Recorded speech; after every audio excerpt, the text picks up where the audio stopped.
Doctor?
Hopefully you all can hear me. Choco Kitty, I see you out there. Can I get a thumbs up if you can hear me okay? I just want to make sure my audio is good. Um, and we will proceed from there. And yeah, happy Saturday, everybody. If you can hear me, I'm going to keep talking until I see somebody give me a thumbs up. I know it's a little early. I normally go live at 4 p.m. Central Time on Saturdays. And this month has been kind of a mess. I've been all over the place with the lives and having to do the pop outs and here and there because of the fact that it is the month of June. And in June, some of the most beautiful, wonderful, um, most loving, creative people that I know were born. And in fact, a lot of them. And so June has been a busy month for me, and we've had to shuffle and move around some things, and we're here now. And then today isn't, you know, it's not a June birthday day, so I have a little bit of time and leeway, but I do have something to do later on. I don't know if you all are following the This Might Be Risky podcast and the fights going on this weekend, but our dear brother Moo Moomaculous, aka Moo of the No Neck Tribe, um, he is going to be fighting today, Mr. Fantastic. So I do want to check that out. I said I was going to support him and pop through later. And so that's why we're doing the stream early so I can get out of here in a decent enough time to go, yeah, talk my shh. Hey, Sherelle, welcome in. Glad to see you coming through, girl. Um, Today we are going to talk about marriage. Yes, Choco Kitty, Mumu is fighting fantastic. I have a post up from a few days ago, at like advertising the fight. But yeah, I think it's going to be a good one. And I told him, you bet not lose. You better not get out here and embarrass me in that ring. You better not do it because I would hate to have to go live on you. I would hate to have to go dragging my brother Mumu. but I'll do it. And in fact, hold on, let me get some. Where's my?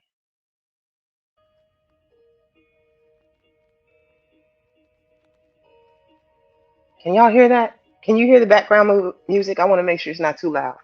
Sometimes I hear the playback and it sounds just right, and other times I hear the playback and it's loud as I don't know what. So I just want to make sure. Can y'all hear the music in the background? But yeah, Muumu's fighting today, and I done told him he done had enough, practice sparring with me, ducking and dodging, ducking and dodging them swings. Unlike our brother Liberated, Liberated catch it every time, both eyes just black. I'm like, nigga, duck, duck, bob and weave, hello. But yeah, I'm rooting for Mumu, not just because I don't like Fantastic. I don't know enough about Fantastic to not like the man. But I'm not a big fan of some of the talking points that I've heard him say. So I know some people are like, oh, the women, they can't wait to see Fantastic go down. They want to see him get knocked out and blah, blah, blah. Maybe. But it's more so because I do support Mumu Mumaculous, aka Brother No Neck. Okay, so let me see. Where did I want to start today? Well, first things first. There's been a lot of talk. Oh, you know what? Let me get out of here. I don't want to be on this screen because I do want to see comments as they come in. Okay, I got you. I see the comments. Yes. Okay, and you said it's good. Appreciate it. Yes, it's live. I definitely want to see that later. So I'm gonna be checking out of here in time for that. But yeah. So hey, Roy Chess, welcome in. Big J, Big J, welcome in as well. Let me see. Sherelle says she's rooting for Fantastic, but may the best man win. And Big J is saying he wants Mumu to win. You want to see the Manosphere. you, you saying Mumu is gonna take the Manosphere down one Fantastic at a time? Fantastic needs to get his ass kicked years ago, per Big J. Oh, I got you, Big J. Hey, Roy Chest. Hey, Lana, welcome in. Twin, welcome in as well. Hey, y'all. Yeah, so if y'all can send a prayer up for Brother Mumu, if y'all can, pray for his strength, pray for his endurance, pray that he's in a good enough shape to not embarrass us because, again, Brother Mumu, I don't want to put no pressure on you, but you better not lose, okay? Okay. And what else? What else? What else did I want to get into before we get started? How was your Saturday, everybody? I hope y'all are having a good day. I hope that it's been a good week. It was a long week for me, kind of a bit of a stressful one at work, and it's over. So we're here now, and hopefully you all are having a good day, a productive day, a positive day, and I am hoping for a good stream here. I got something like okay. So here's the thing. We, y'all know I don't really like the whole relationship talks. I don't really get into them too much, but every now and then something will hit my radar that makes me want to go and discuss it. Hey Luna, welcome in. Appreciate you coming through. Um, and here's a message for Brother Mumu. I'm not even gonna read it to you out loud, brother. If you in the clouds, you might want to take a look at the screen and understand the sister means what the sister means. Hmm. But yeah, so I've been in a few different chats from May the Alchemist, who had a chat over I think it was last weekend about polygamy and polygyny and all things kind of surrounding that. And then Tiff had a chat about living alone and people who have always lived with someone versus people who have lived on their own and whether or not, people are feeling like they missed out somewhere. And hey SBK, welcome in. Appreciate you coming through. And then SBK had a discussion yesterday, and it was a surrounding kind of LeVar Ball and his marriage kind of falling apart and the divorce. And so, in the process of all of these talks that I just mentioned, marriage has come up, and I've asked pretty much the same question in everybody's chat. And my question was what led me to the title today. And hold on. One second. I just want to make sure I'm not missing. Okay. Yeah, my question that I put in everybody's chat, getting on y'all nerves, is why get married today? Should people marry for love or sense of duty? That's what I want to know. I've gotten some pretty good answers across the board from people. What's his name? LeVar Ball, the guy who has the three sons that he helped get into the NBA. He had a wife. I think she was also an athlete, and if I'm not mistaken, she had a stroke or something, and it was televised. He like helped nurse her back to health through the stroke. You know who I'm talking about, Big J? He's the one who had the shoe out. He was trying to put a pair of shoes out, and those shoes were like crazy expensive. Did I miss anybody? I hope not. Cynical one, hello. I think I spoke to you, but in case I didn't, I'm gonna say hey again, girl. Hey again. Roy Chess is in here. Um, SBK is saying no to marriage. No marriage? Really? I would have thought that you would have been more marriage minded, more of the marriage type. Okay. Let's see. Said love of the significant other, not love of money. Well, money wasn't really one of the things that came up in all of the answers that I got from the people who were chiming in with their opinions. Not, in fact, I don't think anybody brought up money as a source of why they should or shouldn't get married. But I remember May, and I don't know if May's actually. I think May's gone. She's on vacation. May, if you are tuning in from Sosua, if you can hear me over there in the Dominican Republic, I hope you have a good time and stay safe out there. And hey, Anton, welcome in. Appreciate you coming through as well. Basically, May's point was that she did not marry for love or romance. Love and romance are really kind of low on the totem pole as to why you would want to link yourself to somebody for the rest of your life. And I thought that was interesting. And she said she married her husband because of the sense of duty, a sense of how they could intertwine their lives together, which made sense to me. But the aspect of taking love and romance out of that equation, like it was not something that I could really conceptualize. And her main reason for saying that was the fact that, spending this much time with someone, you are going to grow to love them regardless. But that shouldn't be the main focus because people fall in and out of love so easily. And I got that. I understood what she was saying when she said that. Hey, Philly boy, where you been? Welcome in, Philly boy. Appreciate you coming through. And SBK says, me give my heart to a woman, not for nothing. Never. Okay, I'll be forever macking. I got you. All right. All right. We'll see about that. I don't know. SBK, it seems to me every time I have ever heard somebody say, I'm never going to get married. Oh, marriage is for suckers. Marriage is for blah, blah, blah. Next thing you know, they what? Popping the question. They what? Walking down the aisle. I say, oh, welcome to suckerdom. You joined the club, huh?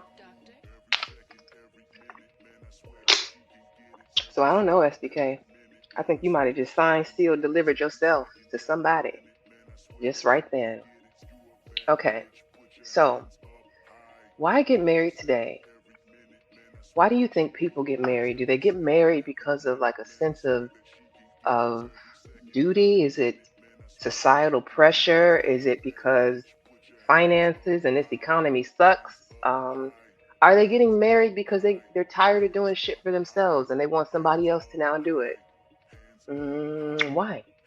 Why do people get married? Why do you want to get married? If you have considered marriage as a serious endeavor for your life, for your future, or if you are already married, did you marry for the right reasons? Do you feel like you married the right person? Now, this is something to talk about with yourself. I'm not going to ask you that on the panel because that's shady as fuck and I don't want to do it to you. But ask yourself, or have you already thought about it? Did you marry for the right reasons and did you marry the right person? Maybe it was the wrong timing. Maybe you got married too young. Maybe you got married because that's what your mama wanted you to do. That's what your daddy wanted you to do. That's what your church family wanted you to do. And then you popped out a kid. And then you realize, damn, this man or woman is not for me. or maybe something happened and that person is just not here. Maybe you realize you're one of those people that doesn't want to live your life alone and marriage is for you and you're a married minded person. Why do you want to get married? That's a question that I asked my aunt once. We were driving home from Tennessee. We were on a road trip, went to visit my granny, my grandmother. She married her husband, my grandfather, and after he passed away, she never married again. She lived a life solo. And as we were driving back home, we were kind of talking about it, and I asked my aunt, like my aunt is divorced, and I said, why did you get married, and why do you want to get married again? Like she's very much in the belief that she wants to do it. And yeah, it was an interesting conversation. I'm not gonna put her business out there, but I just I like to pick people's brains every now and then. I told y'all I'm a nosy bee. Can't help it. It's in my DNA. Hey Auntie, welcome in. Appreciate you coming through. Appreciate you. Appreciate you. And then let's see here. Tiff says, if I get married, he better take my. She said, if I get married, he better take my last name. All right, G, I hear you. I hear you, gangsta. All right. And then let's see. Cynical had to throw that in. Roy Chess says, they get married for clout slash societal pressure. They don't have to have money, but resources basically break down to money. This is why many countries have a dowry, aka bride price, for instance. Okay, all right. Hey H&M, welcome in. Appreciate you coming through. Appreciate you. Appreciate you. Auntie says Mumu will not win that fight. I believe he'll avoid getting knocked the fuck out though. Mumu, you hear this? Do you hear the naysayers speaking against you? Do you hear them? Don't make me lose my $25 I got on your head, sir. I'm just saying, like they rooting against you, bro. They listen. I don't want to have to say you got knocked the fuck out. I don't want to have to do that to you. Don't do that. I need you to just hold your own for at least the first 3 rounds. Don't let them take you down in two. I can't. I'm gonna have to disown you. I don't want to disown you. I kind of, you know what I'm saying? You the peoples. I don't want to have to do that to you. One family member, no, one family with 10 goats can now have 50 goats with marriage. So you're saying it's about joining resources. Is that the only reason why you would get married? Not because you actually care about that woman, but just simply to grow your empire or to get some more goats? How many goats do you need, Roy Chess? How many goats do you need? Let's see. Stay on your feet, Moo Moo. I respect that, bro. Woo. You better end that fight in the upright. That's all we know. All right. Enough picking on Moo Moo. Moo Moo, I'm gonna let you live. I mean, you probably out there right now, shadow boxing. Just remember, aim for his head. I don't know. Just don't go down. That's all I'm saying. Yes, many people do that. I was not referring to me. I know you weren't. I just had to pick on you a little bit, Roy Chess. I know you weren't. I know. Listen, I'm gonna crack some dry jokes. I know people have a hard time distinguishing when I'm actually joking and when I'm being serious. But yes, my sense of humor is mostly dry and sometimes I'm directly funny. But we'll see. Okay, so here's the thing. I want to take a dive into why, like the pros and cons of marrying for love, which would be considered modern romantic relationships, and then the pros and cons of the shared sense of duty, legacy building, that sort of realm of marriage and relationships. I want to dive into both of these things. And then I think once I get a few points off, I'll open the panel and I'll see what you guys have to say about it. Because I do want to hear from the people who are currently married, people who have been divorced, people who have been remarried, and the single people. Like, because they like I see so many different conversations happening around relationships. And then May brought up a good point in her live when she was saying that, Disney, not, she didn't mention Disney, she said romance. The romance, like shows, romance movies, always talk about dating and relationships, but they never get into the parts about marriage. Just like Like marriage is a blank screen. Once it gets to that point, the show is usually over. And that's really when it all is beginning, if you really think about it. Like, that's the beginning of it all. Dating is easy. Linking up with people is easy. Hooking up with people is easy. Finding somebody you can spend a lifetime with, if that is your belief system, that's a lot harder. But then you see people get into like these arranged marriages and they have much higher success rates. And so it made me think, is there something to that? Like, would this Western society benefit more from arranged quote unquote marriages? I don't know. Let's see. Tiff says Mumu got this. Fantastic is too damn tall, arms too long. You can't hit him without him hitting you. Just stay awake, bruh. Damn, Mumu. It's so cold. Y'all doing my boy wrong. I don't appreciate that. Y'all doing him wrong, wrong. Moo locks up that inside, gets a good shot in any given Sunday, best doing it before the third round. If it goes the limit, he got to get inside. Okay, gotcha. And then Choco Kitty says they have higher success rates because they don't believe in divorce. Yes, Choco Kitty, that's true. But then in some cases they do like have marriages. Like I think it depends on the country and it depends on the culture.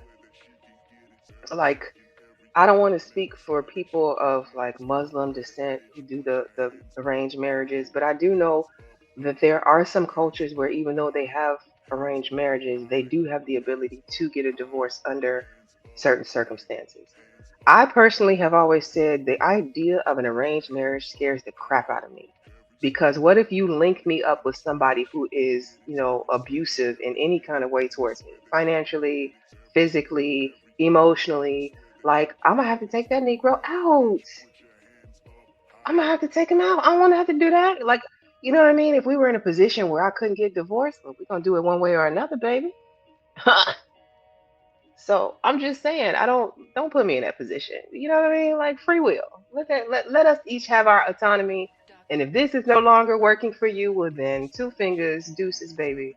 Do what you gotta do. I understand. I'm not even gonna hold it against you. And Chaco says, who knows what's going on in their household? That is true. That is true. This is why I say I don't believe in relationship goals. I've never looked at a couple out here, celebrity or anybody that I knew and was like, yes, I want that. I want their relationship. Even your mama and your daddy, even your grandparents. Like, you can look at it and say that type of love as you see them loving each other, but you don't know what it's like to be married to your granny. You don't know what it's like to be married to your granddaddy. You know what I'm saying? Like, you know them from a particular point of view, which is the child view.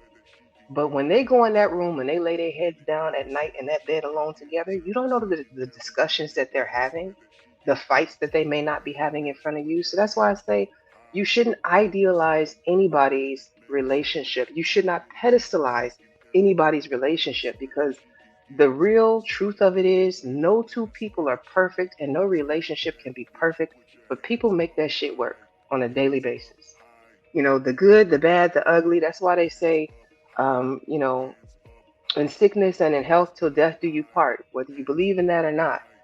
You know what I mean? I mean, maybe you getting married from a religious standpoint. That's another thing I forgot to throw in there.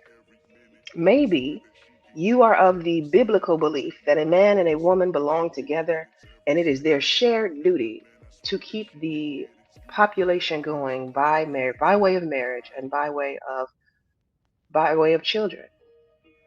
Anton says arranged marriages in India often report high satisfaction and low divorce rates, with studies noting that only about 1 in 100 Indian marriages end in divorce. I know some Indian people who, um, well, they live here, so it's not a complete like arranged marriage.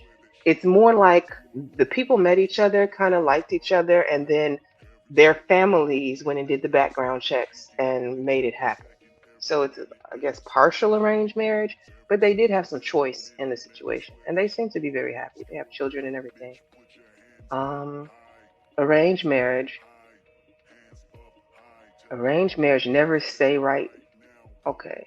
Never say right me. Twin, you gotta retype that one for me. I don't know if that's my dyslexia kicking in or what. Um, I got faith in Moo to stay awake though. Auntie is on your head, Moo. Auntie is on your head and I'm on your neck.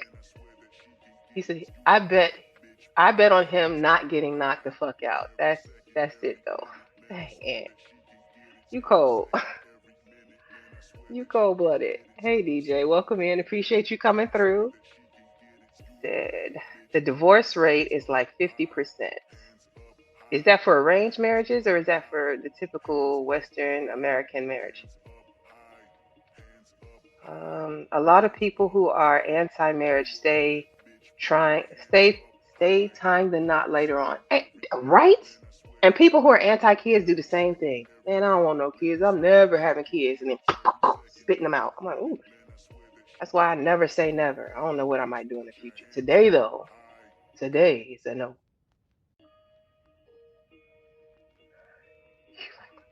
I'm y'all not gonna keep doing that to Mumu. Same for the Miss Andress. That's true. That is very true. Arranged marriages never sat right with me. Gotcha. No shame in getting outboxed. That's true. You say American marriages in general. That is true. Um, you know, they have a 50% success rate, and there's a few different reasons why they fail. Um, but yeah, okay. Let me go back into it. So some of the main things for like a pro on the Marrying for Love side, not site, Marrying for Love, the pros. High emotional fulfillment.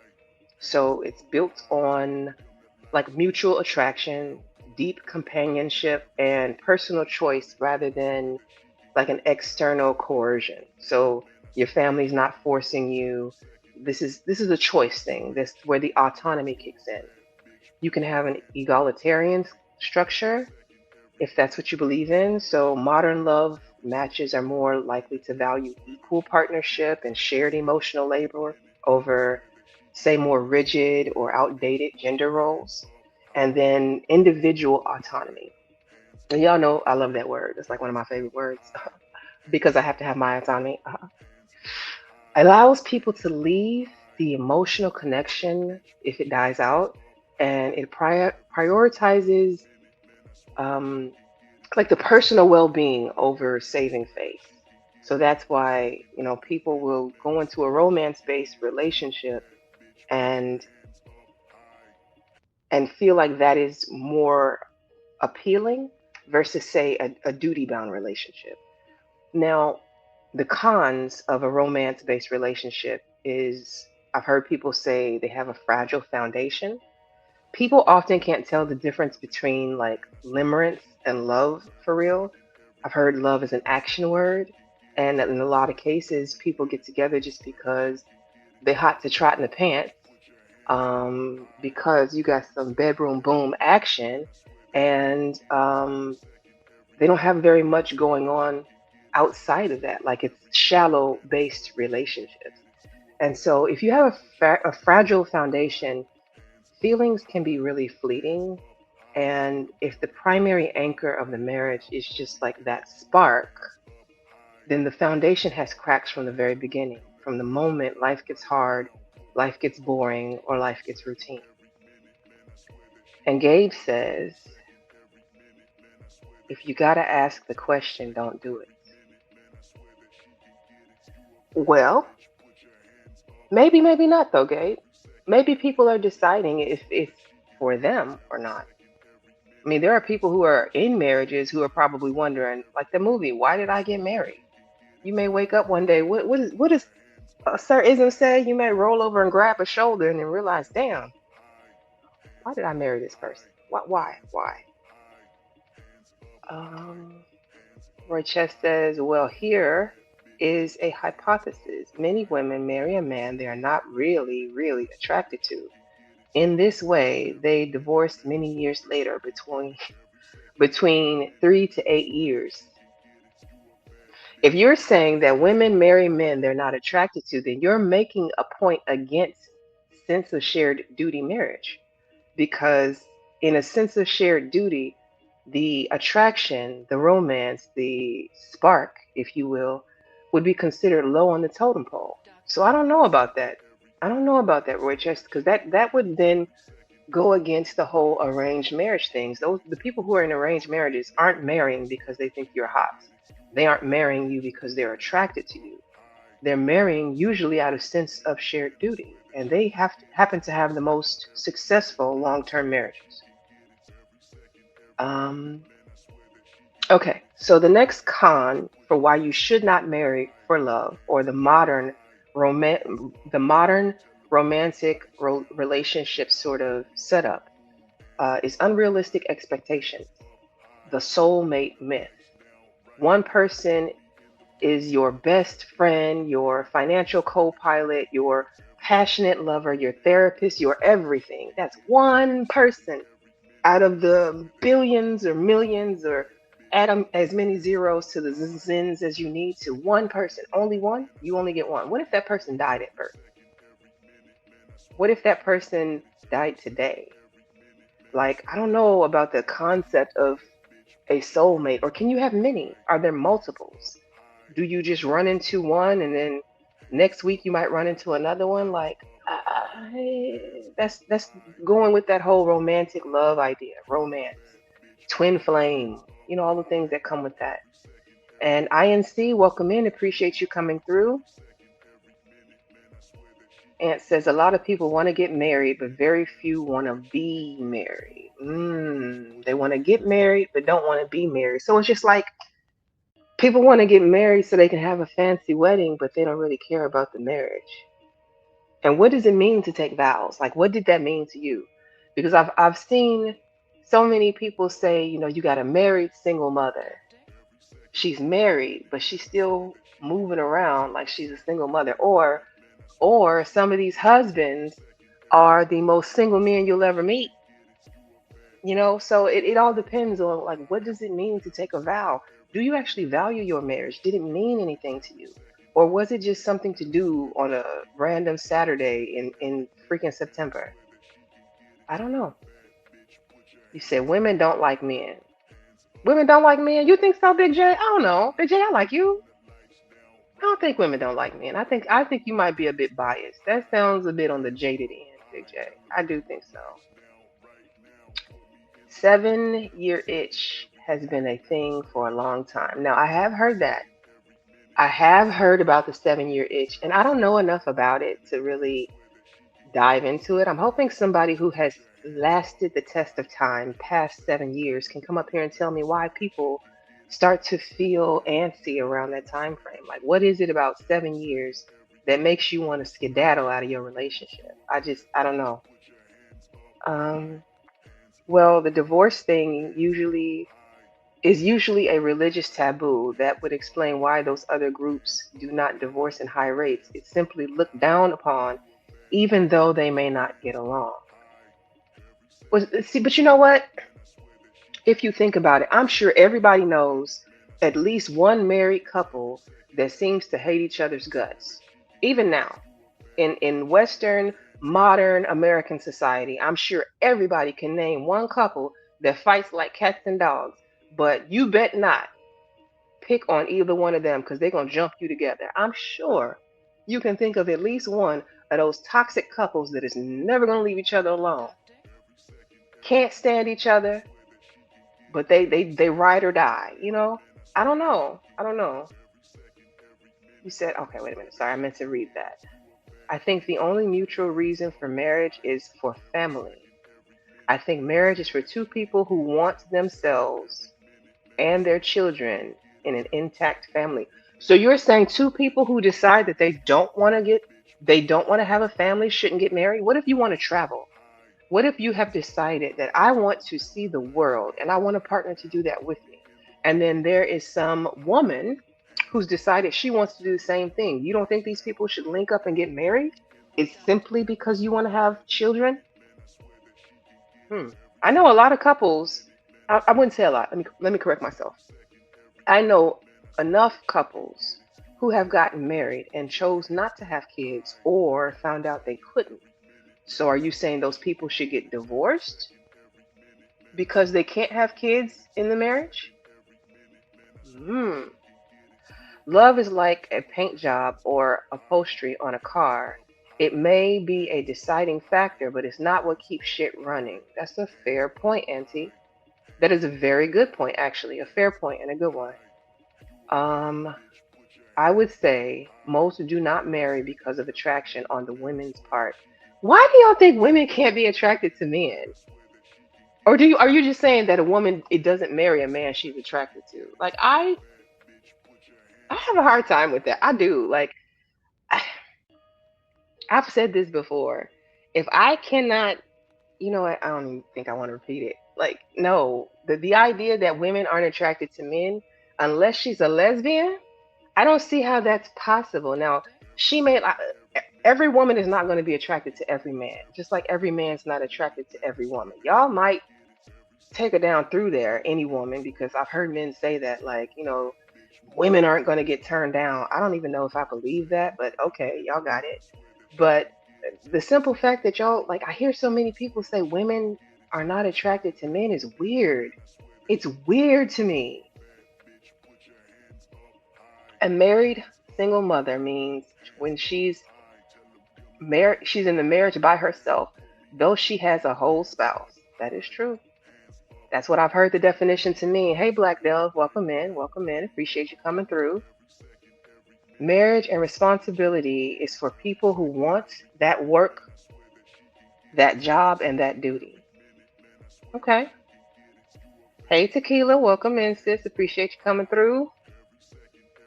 Um, don't get married, ladies. It's a trap. Black Dove says marriage is a trap. Don't get married.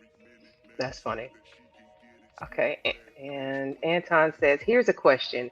Would you marry someone like you? That is a good question. You know what, Anton? I dig that because I asked that previously. Like, would you date you? Would you be with you? If you don't like you, how can you expect anybody else to? That's a very valid question. Now, granted, a man is going to be looking for different things in a woman than a woman is going to be looking for in a man. But I mean, if you could reverse roles for a minute and take a realistic look at your life and yourself, would you find yourself to be a viable partner? And if not, then you know you got some things to work on. I am a firm believer in forever improving. I don't think you have to be stagnant unless you want to. And as long as you have breath in your body, you have an opportunity to make a change and a difference in your life. I've seen people who have lost whole ass limbs out here, both legs, still fighting to live, to enjoy life, to not let their circumstance like bring them down. So for a regular person with all of your limbs and all of your faculties to feel like life is over, that is just you being lazy. And I hate to say it, but it's the truth. Like at the end of the day, your life is what you make it. If it sucks, that's on you. Another con for romantic relationships is it's high vulnerability. Like it goes back with the whole fragile foundation. Like when the emotional connection fades, there's very little institutional or structural glue left holding that couple together.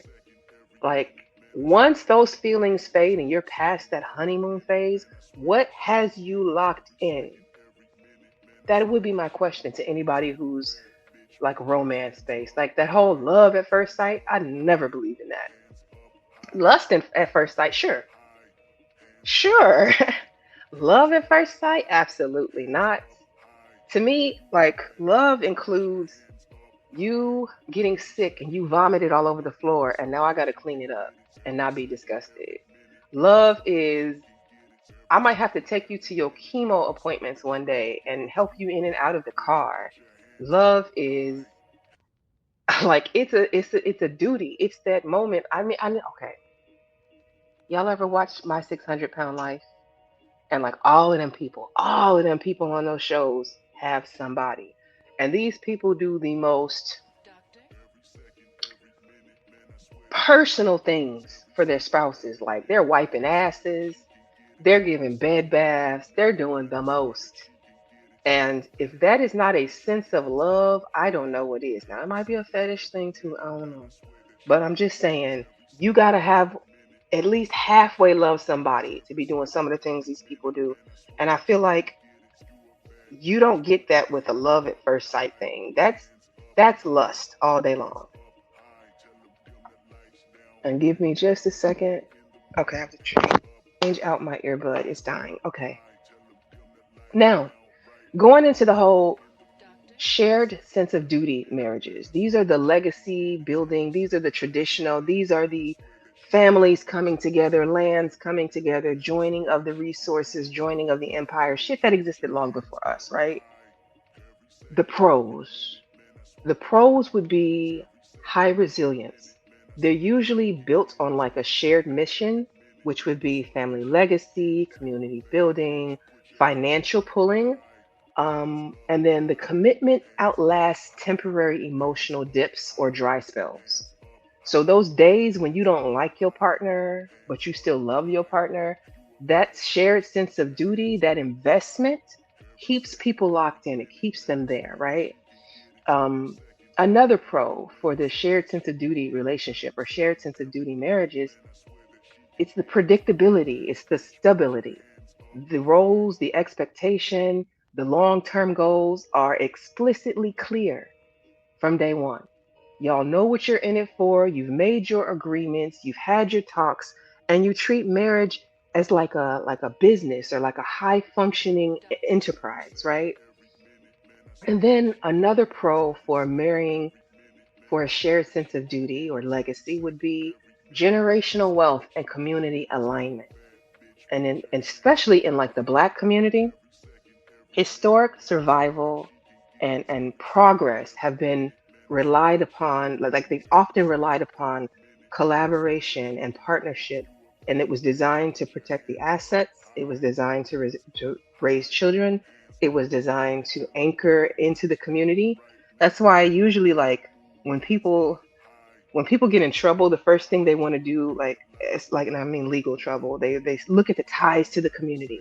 That's one of the main things you see, like the news and whatnot, focus on is how was he a benefit to the community? How was he an asset? He was tied in because he was a businessman and he was a family man, and blah blah blah blah blah. So a lot of times that anchorage into the community matters, right? Um, Now let's go into some of the cons. The cons of a shared sense of duty or legacy building marriage. The risk of emotional resentment. That is where you're living as roommates or as business partners. Like the for the instances of the marriage where you're like, I don't really like this person. I'm not attracted to you. Like you are just here and I'm just here. We exist in this house together, but I don't feel a connection to you. There's this like intense feeling of loneliness, which can lead to infidelity and deep emotional detachment. What other con? The duty trait trap. So, so duty can sometimes like enforce rigid, traditional gender expectations.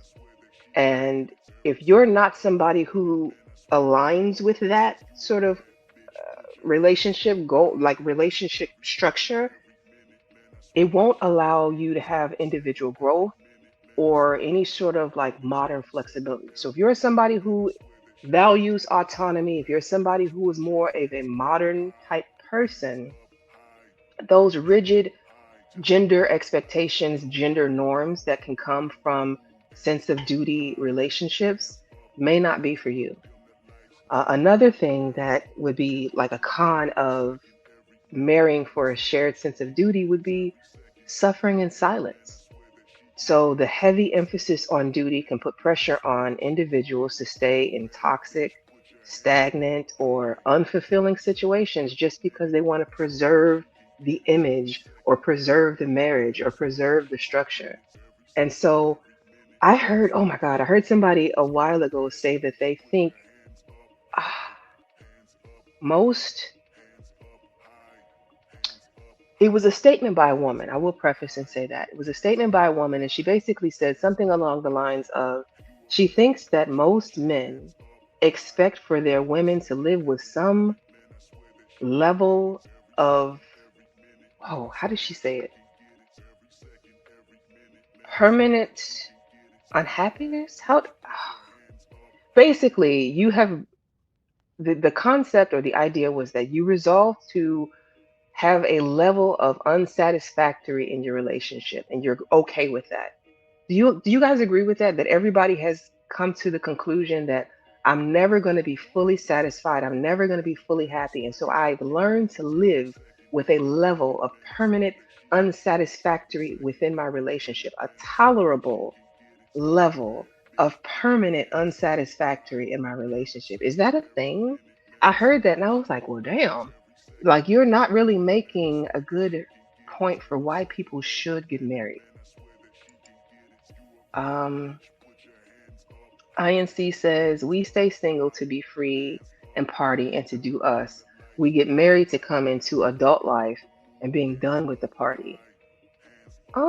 I don't know if that's why everybody stays single. Not everybody is party people. Some of us, you know what I'm saying, you party in your younger years, and as you get older and you realize like you've done this, you've been there, done that, and ain't much more outside. I don't know how much you partying, especially like, you know, as your body changes and, hangovers and whatnot. Like, I don't know people partying like that, to be honest. Not in my age range.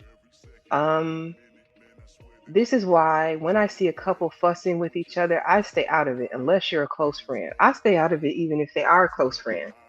I'm gonna be honest with you. I'm gonna stay out of it because at the end of the day, it's up to them to resolve their problems. They got themselves in that mess. They're gonna have to get themselves out of that mess. Now, if it gets violent, I might jump in. But other than that, you got to deal with you and your man got to deal with you, and y'all gonna have to figure it out.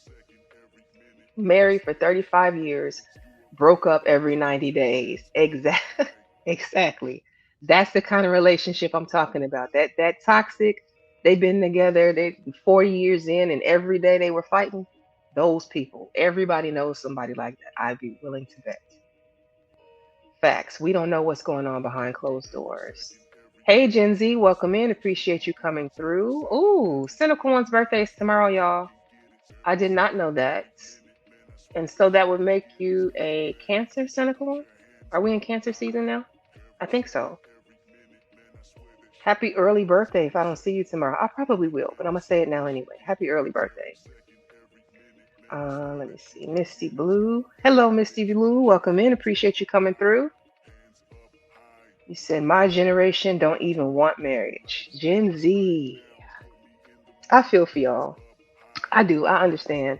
And I partially blame like us millennials for why y'all don't want marriage. I think that we take that on the chin the most. We are the most, if I'm not mistaken, the millennials are the most unmarried group, the first most unmarried group that there is. Since black folks was able to go from jumping the broom to getting married.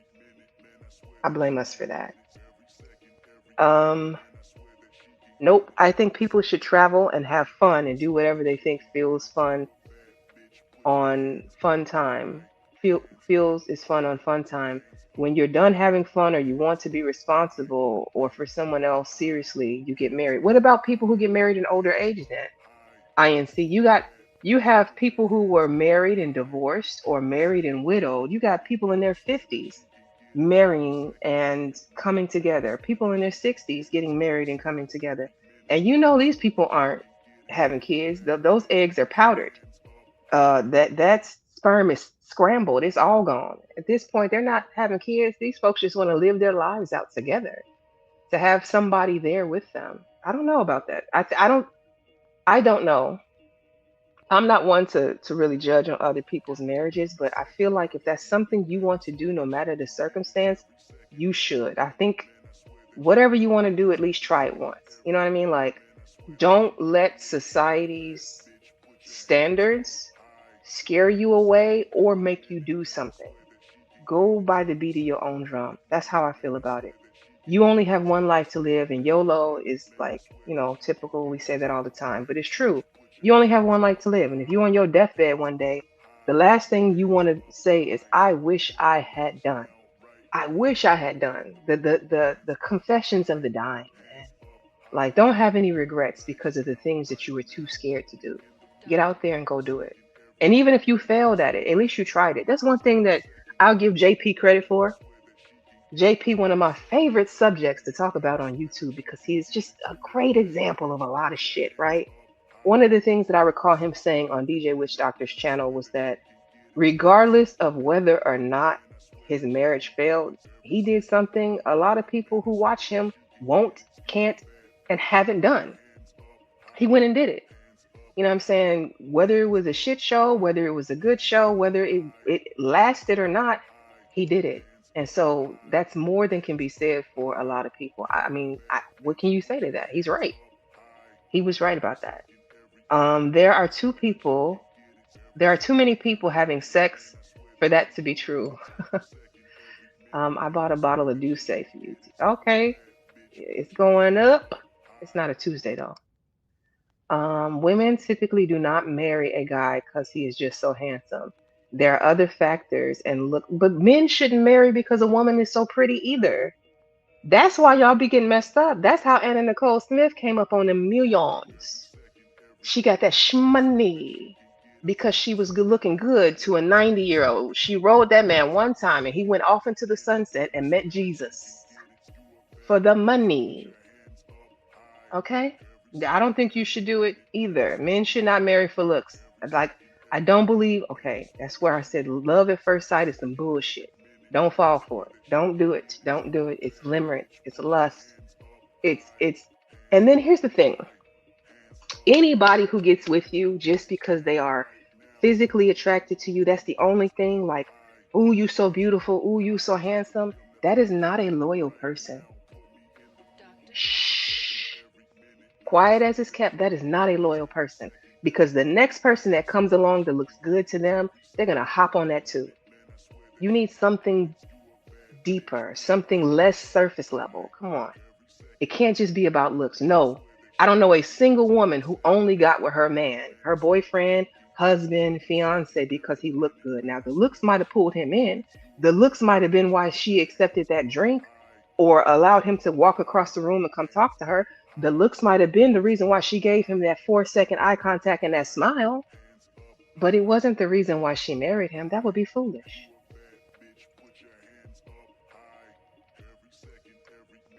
Very, and Tequila said it's very weird. I love men. I love men too. Like the thought that women don't like men. What who these chicks y'all be hanging out with? Like I don't love every man, no. But to be like women hate men, women don't. I don't. Y'all need some new women friends. I'm just saying. You need a new circle of women, or to no longer go around the women that beat on you. If she beats you, leave.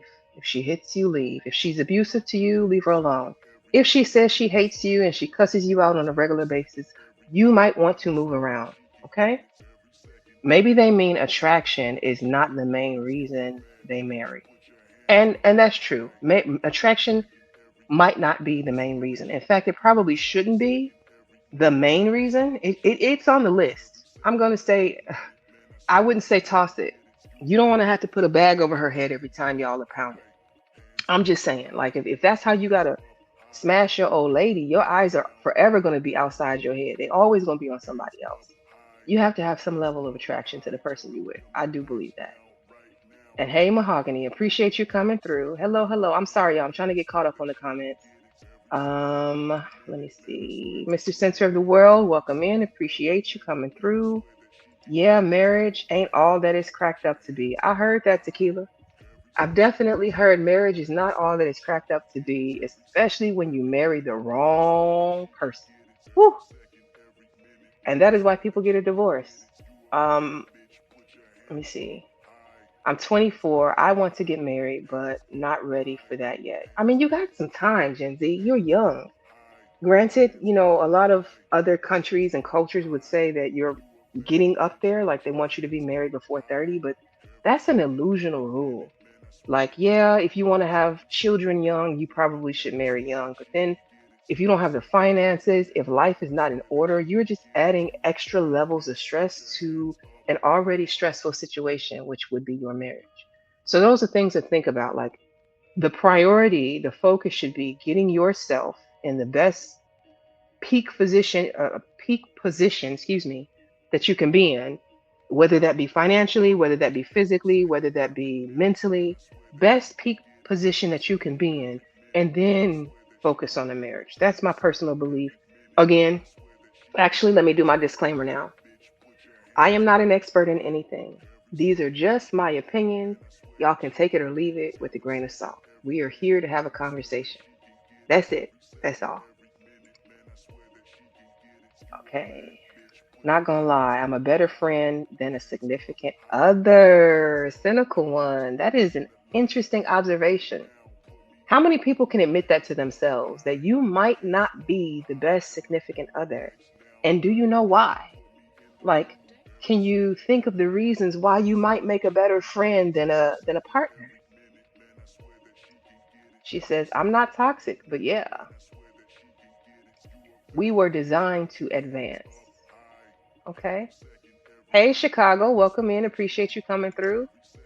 You said get my tail offline and go enjoy this beautiful day. Listen, Chicago, I am. Listen, we're doing an early live because I do have some things I got to do later, and I do want to catch the fight that's happening. So that's why I came early to get this Saturday in. I gotta, I feel like because I have built this sort of routine, my core audience kind of depends on me to show up and to produce, and I don't want to disappoint them. I set that expectation of being dependable, of coming through, of being on my grind when it comes to my content, and I don't want to lose that. You know what I mean? Like, even if I can't do it at the specific time on the specific day that I told you, I don't want to leave you empty handed out here in these streets. So I'm gonna give you a little bit of something. We may not stay too long, but yeah. Mahogany says she hopes everyone's having a great weekend. I think there's a problem with adults in general. People don't understand the importance of the serious side of life and want to make life about fun and games when it's actually not. Um, you might have a point there. In your humble opinion, you might have a point. The same, likewise. Oh, hell no, the building. Hell no, in the building. Hit the like. Y'all not hitting the like button for me? Can y'all hit the like button for me? I don't ask for a lot, y'all. I promise I don't. But if y'all could, please hit the like button if you're in here. Get the likes up for me. It helps me to stay in the algorithm. It helps me to continue to have these talks and bring content. And yeah, the likes are free. They free 99. Can you tell? No, sorry. You can tell. People are very cynical when they have a problem for every solution. All right. Nah, that's straight lust. I fall in love and lust at first sight. You think you can fall? I just don't believe in love at first sight. I believe in lust at first sight for sure. I do. I do. But I do not believe in love at first sight. I think it takes a little bit more than that. Have you ever seen somebody and they were like the most beautiful woman or the most handsome man? Not most, but she was really pretty. He was really handsome. He was really fine. Whatever. However you want to verbiage it, right? And then they open their mouth and it's like everything just drained out of you. Never mind. Fuck it. Never mind. Fuck it. They open their mouth. You can absolutely talk yourself right on out of some. Yeah. No, I don't believe in love at first sight. See, I had a certain level of love has a certain level of respect in it. I agree. Love has a certain level of respect in it. You're not gonna be talking to me like a dog on the street, like some nigga on the street, and call yourself loving me. Are you kidding me? If if you say bitch to me more than my name, if that's my name, if my name in your mouth is bitch, that's not love. So the idea that you can, no, love has to come with respect. That goes hand in hand for me. There's no around that. I'm glad I chose the right woman. I will never listen to anyone who questions love and marriage. I'm glad you found the right person too, Coach Ferg. It's a jungle out here and it's scarce and it's scary. And I'm glad you found the right person because yeah, I don't know. I don't know about that today, sir. A woman could be a breath of fresh air. Yes, she could. She could be a breath of fresh air, or she could be your next nightmare. It's up to you. Life is a marathon. You get the full spectrum. There's only one man who I fell in love at first sight, but he was taken, and that was the end of that. Don't it be that way sometimes, though? You got to put on the Erica Badu. I guess I'll see you next lifetime. Um, I let a woman fall out of. I let a woman fall out of my love. LOL. I start off at the top of my feelings and emotions and let who she is keep her on or fall off her or fall her off. Okay. Facts, Candy. Who's going to wipe your ass, go get your meds when you're old and fucked up? That's the question people are afraid to answer. Yes, I truly believe that's the definition of love. That's why so many people that like when you guys like talked about the whole LeVar Ball thing, and people were like, um he nursed her through her stroke and helped her get back on her feet and built her back up, and then he had a foot amputated and she got out of there. One thing I will say is that I've learned in my short time here on this earth is that I no longer expect me out of other people. I think I had a sort of more naive sense, like a sense of view of the world. I expected everybody to have the same level of duty, responsibility, to take the same thing serious. And I thought all of that was like common sense. Like, common sense ain't common. The things that I find as values, the things that I look at as good traits, everybody doesn't see things the same way. Everybody's coming from their own point of view. And so I learned to stop expecting me out of other people. And yeah, like the whole LeVar Ball thing, people are like, well, was she right for leaving him after he did all of that for her? Maybe she wasn't built like that. And you only are going to know that once you're in the midst of that situation. He might have thought he had a ride or die until it was her turn to ride. And then she rode her ass on into the sunset. She rode out of there. I don't know. I don't know. This is all speculation. I can't really say why that lady left her husband. Excuse me. Well, I've been talking too much. I'm getting hoarse. Hold on.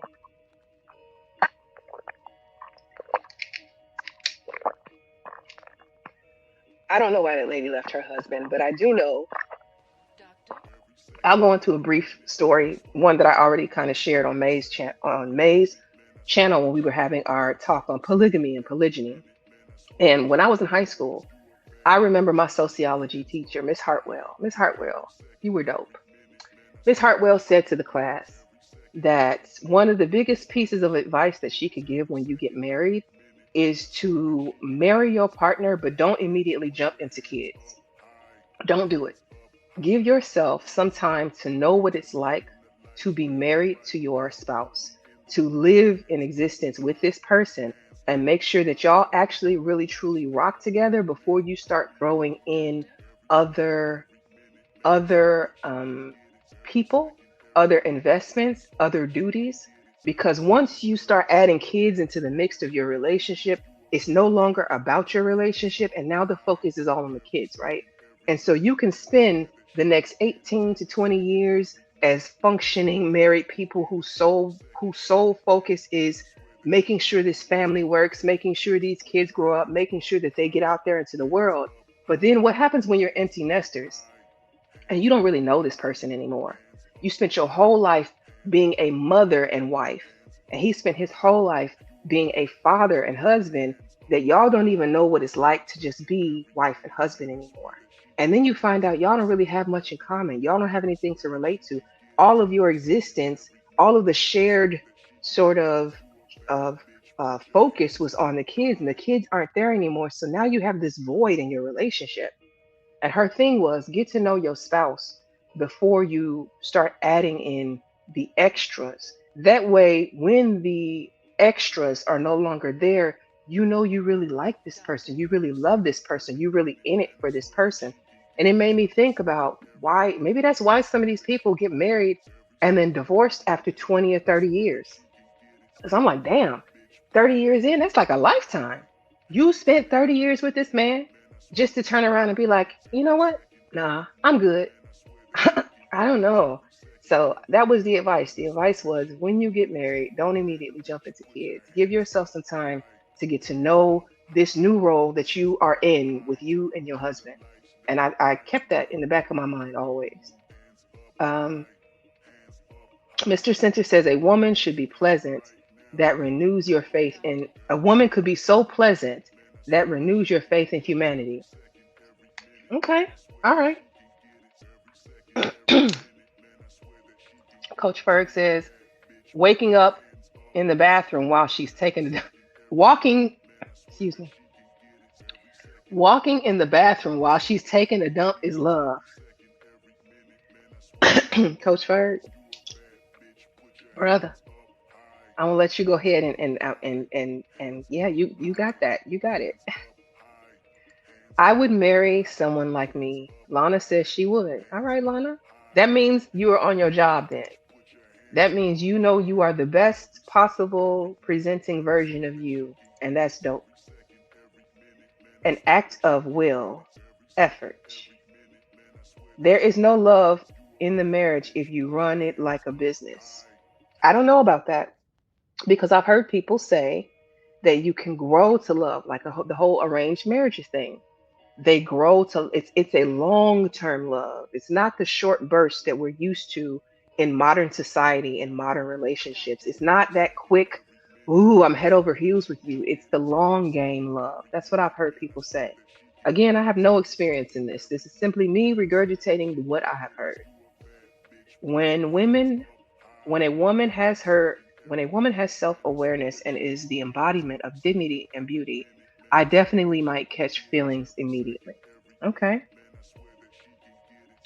I see her as my family, then I do the most for, if I see her as my family, then I do the most for her. I personally see family as a higher mode and of higher thought than someone who is just so in my life. Okay. So INC has a very strong sense of family. That is the core focus of why you of what I think of why you feel like people are here to have families, to procreate, and to continue on their legacies. Okay. Hey, Third Ward, welcome in. Appreciate you coming through. To answer the title of my stream, I think modern day marriage is for show and optics. But after that it is over, the real marriage begins and it's not glamorous. Mm, okay. Marriage should be about love, and that means positive intent, no scheming to get more stuff. I don't agree with that, Roy Chess. Okay, here's the thing. I don't think that it's scheming to get more stuff. If you've decided that you want to strengthen your bloodline, strengthen your family's resources by linking up with another person, right? If you know you alone, like if you know, like with your example earlier with the goats, you got 10 goats, I got 5 cows. Y'all make goat cheese, I got milk. Why would it be a bad thing for us to get together? Why would that be scheming for us to join forces? Now we got a farm. We got cows and we got goats. You need some goat cheese or goat milk? We got you. You need some milk from cows or cheese from cows? We got you. We together we have just increased the possibility of financial prosperity. We've increased the chance of generational wealth by linking up. I don't think that that means that they're scheming, though, Roy Chess. Maybe I'm misinterpreting. Emotional resentment. I never heard it put that way before, but that's exactly how I felt. Yes, it's a real thing. It's a real thing. You guys are doing your greetings. Let me get caught up. I don't think many women make it into a man's heart as a man sees a woman as his family. That is why many women don't get the best of a man, in my humble opinion. You don't think many women make it into a man's heart? What does a woman have to do to make it into a man's heart? That's the question. That's what I got for y'all. Since you don't think many women make it in, because we hear all of these, oh, how to be a better wife, how to get married, how to make yourself attractive. They got wife schools out here. They got whole programs you can get on. Kanye's workout plan to get you a man. What does a woman have to do to earn a special place in a man's heart? Or is that case by case, situational, right place, right time. What does she have to do? They say the way to a man's heart is through his stomach. Well, Miss Netta was cooking for Charles. Charles, baby. She was cooking for Charles. And we see how that ended up, no? I'm not saying you shouldn't cook. Again, I just want to know if every man feels like most women can't make it into your heart, what would it take for a woman to find herself positioned there? Hmm. That's a big shared that's big. Shared goals and understood expectations. She says, yes, all is well. Okay. Getting caught up. I'm gonna pass the greetings. Hey Riaz, welcome in Riaz. Appreciate you being here. Um, enjoy everyone for the good times and break up and then move on. Everyone is doing it. It's the new style. When anything goes bad, you don't like someone else is doing, you don't like something someone else is doing, just leave. Um, I think it depends on the severity. I am absolutely somebody who will pack up and go on your ass. And what I mean by that is it depends on the situation. I am always the type to try and give the opportunity for the conversation to talk about it, to work it out. But if it seems like there is no solution, what am I supposed to do? What is anybody supposed to do?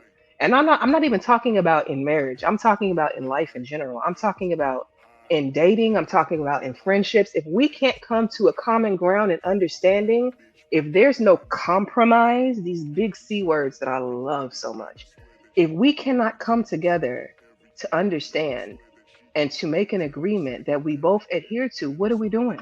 At that point, I don't see anything wrong with leaving. Like, I remember being on someone's panel and basically being told that you should never divorce under any circumstance unless you are being cheated on or unless you're being beaten. Those are the only two reasons a man feels like is a good reason for a woman to be divorced. And I was flabbergasted by that. I said, okay, so you're telling me if my husband decides he wants to come home one day and say, I'm never having sex with you again, we're never doing it again, then I'm supposed to say, okay, he's not beating my ass and he's not cheating on me. So I should just be able to stay in this marriage and be happy. I should just take it.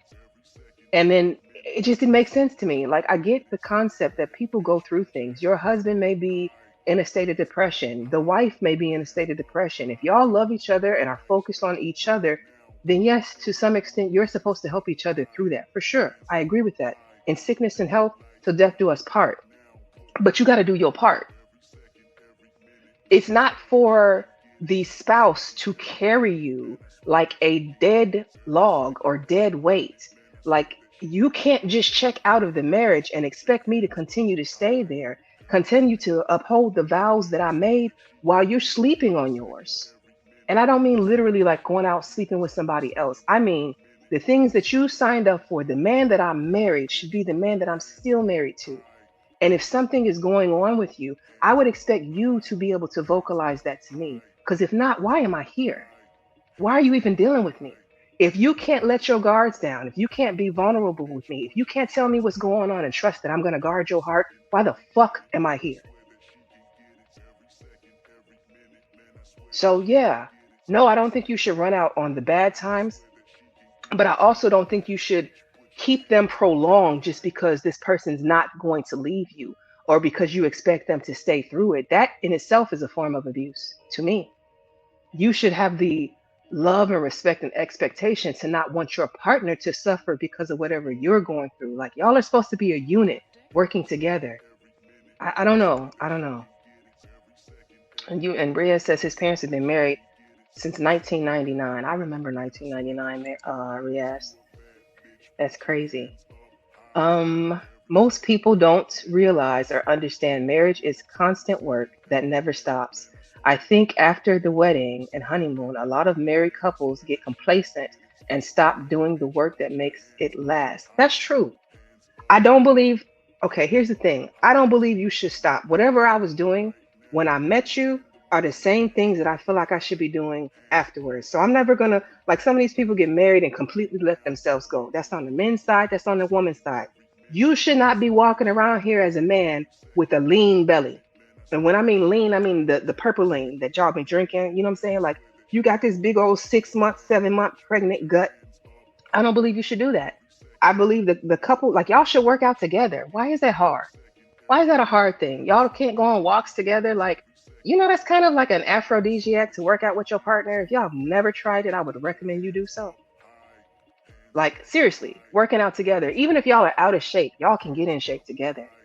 So I don't know. I think it's weird when people are like, stop doing the things. Like, don't trick me into a marriage. Don't trick me into a relationship. If you know you don't want to do these things, this is not really who you are, don't fucking send that as your representative. Because at the end of the day, that's where that emotional resentment comes in. That's why people are unhappy. And then it's like, oh, she left for no reason. No, nigga, you a new nigga. You a new nigga. She didn't marry you. She married that other nigga. Bring him back. She didn't leave for no reason. People don't just leave for no reason. Sometimes maybe they do, but oftentimes you got warning. There was a warning. There was a conversation. There was a complaint. That's when y'all be like, she's nagging. She's nagging me. These women nag. That woman was pleading her case before she grabbed her suitcase and walked out your face.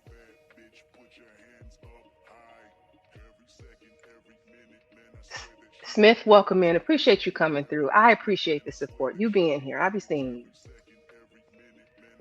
Auntie says marriage, breaking into a prison. You better get used to that cell, bed, blanket, jump shoe, bologna sandwich. Till death do us part is a long time. Ooh, okay. I got another question. I'm gonna hold that question. Give me a few more moments, y'all. I know I've been running my mouth. I just want to get through a little bit more here, and then I'm gonna open the panel. Um, I think only women are capable of accepting that, and that's why marriage is a trap. I don't know. I know some men. I know some men who have gotten into some marriages, and I look at them and I be like, "Why did you marry that broad?" Like, not even trying to be funny, not trying to be a hater. Like, I've seen some very self-centered women, and like the husband is the one doing like most of the work. He's the one who wanted the kids. He's the one taking care of the kids, and she's just like la la la la la. Life revolves around me, me, me, me, me, me, me, me, me, me, me, and I'm just like, God damn. What am I gonna say? Like that? That's who you married. And I'm just like, bruh, you in for a haul. Good luck with that. Um, you says your mom has self love and your dad is doing his thing, but love is there, of course. Yes, and you want to marry at 25. I think you can. I think you can. I think you can. I think you can. I'm with you, Reyes. Whatever you want to do, boo, I support you in it. I know how to make myself catch feelings over a woman as well, but it will eventually wear off. It's like creating a storyline and making her the love interest. I think that's a dangerous thing, Mr. Center. Like no shade, no shade. And I will say that from my own experience, when we start to create a storyline about a person, you're not really in love with that person. You're in love with the story that you created in your head. It's not a good place to be in because that person will never live up to the story you've created. You've made them perfection. People are not perfect. People are going to have a lot of things that are good about them. They're going to have a lot of things that are bad about them. I don't think you should live in the storyline or even indulge it. You need to be in reality where both feet are on the ground. Don't set yourself up that way. Please don't. Okay. Yes, I know Riaz. Riaz is our resident 24-year-old virgin who is looking for a wife. If you are in your 20s and would like to get married, Riaz is on the market, ladies. Um, that is called a woman who is settling, not love. Ooh, Roy Chess, you are very cynical. I need you to hit this link when I drop it. In fact, let me go ahead and get it. I need you to come on up here because you are very cynical about love and marriage, and I got questions regarding that. Um, Panel link. Hey Soul, hey Frida Green, welcome in y'all. Welcome in. Pin the message. Okay. Right. Tequila says she was never a party person. And so that's what I'm saying. Don't assume just because people are single they're single because they want to swing from chandeliers and shit. Like some of us are single just because there's a whole lot of weirdo and freaky, crazy people in the world. You know what I'm saying? Like, mm even cops hate going to domestics. I bet. You never know what you get. Like, what is his name? Forrest Gump. Life is like a box of chocolates. Yep. Hey, Mahogany, welcome in. Hey, Candy. Thank you for letting me up. I want to Absolutely. talk about a couple of things that you brought up or that you were talking about, if that's hmm okay. Absolutely. Go right And ahead.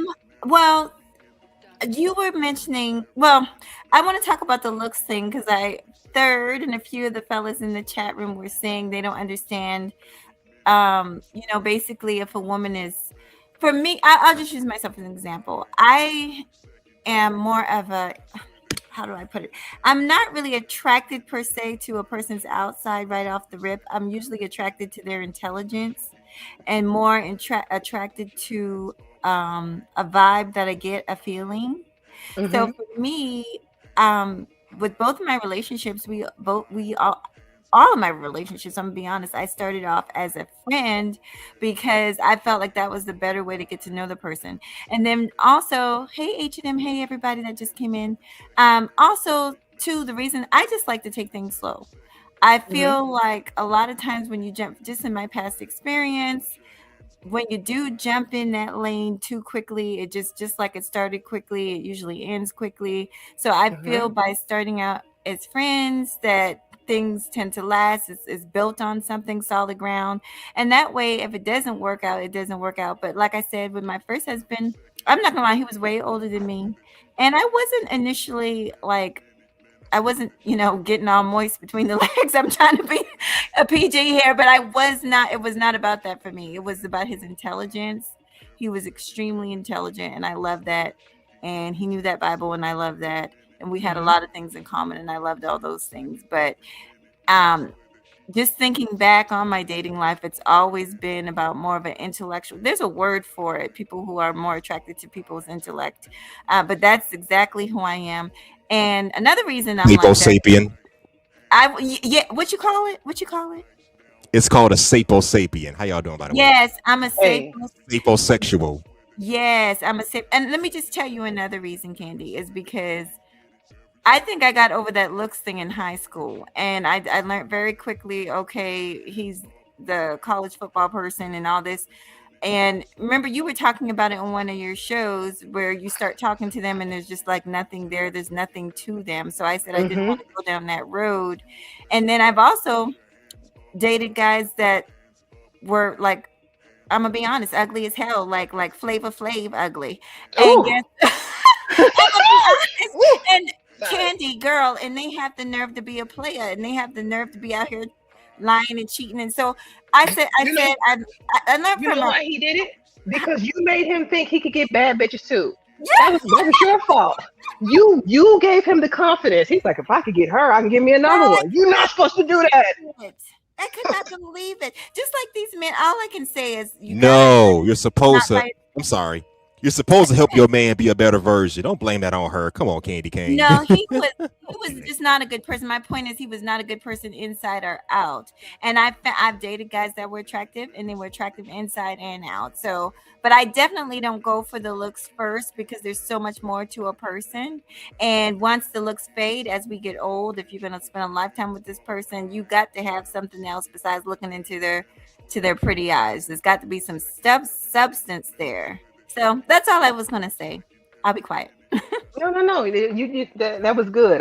So here's the thing. I've told y'all before. The way that you talk about dating Mahogany is how I've done it as well. I usually like I can see somebody who's attractive and it does nothing. Like, oh, he's attractive. That's it, right? Mhm. It's nothing. It doesn't really mean much. But then most of the people that I have dated started out like friends. We Tequila, your camera's on. I don't know if you know that. Before I let you up, can you hear me? Hold on, y'all. Okay, it's okay. Hold on, hold on, hold on. There you go. There you go. I want to make sure you knew. All right, I'm gonna add Tequila to the stage. So yeah, I don't usually like. I've never dated anybody off the bat because he was handsome or he was attractive. Usually, I got to know your personality first and decided I like that, And then your looks came into play afterwards. I noticed them more because Mhm. now I'm already attracted to you because of the feeling or the vibe or the whatever. Yeah. So, you know what I mean? Like it was a grew on me kind of thing because I wasn't really paying attention or even like in that headspace with you. It just kind of happened over time, if Yeah. that makes sense. Yeah. Can I add one more thing? I'm gonna add one more thing. Then I'm gonna let H&M and Tequila talk. Hey, Sure. Tequila. This is my first time ever being on the panel with her, but I've seen her. So it's nice to Hey, meet you. Hey, nice to sweetie. meet you as well. Yes, ma'am.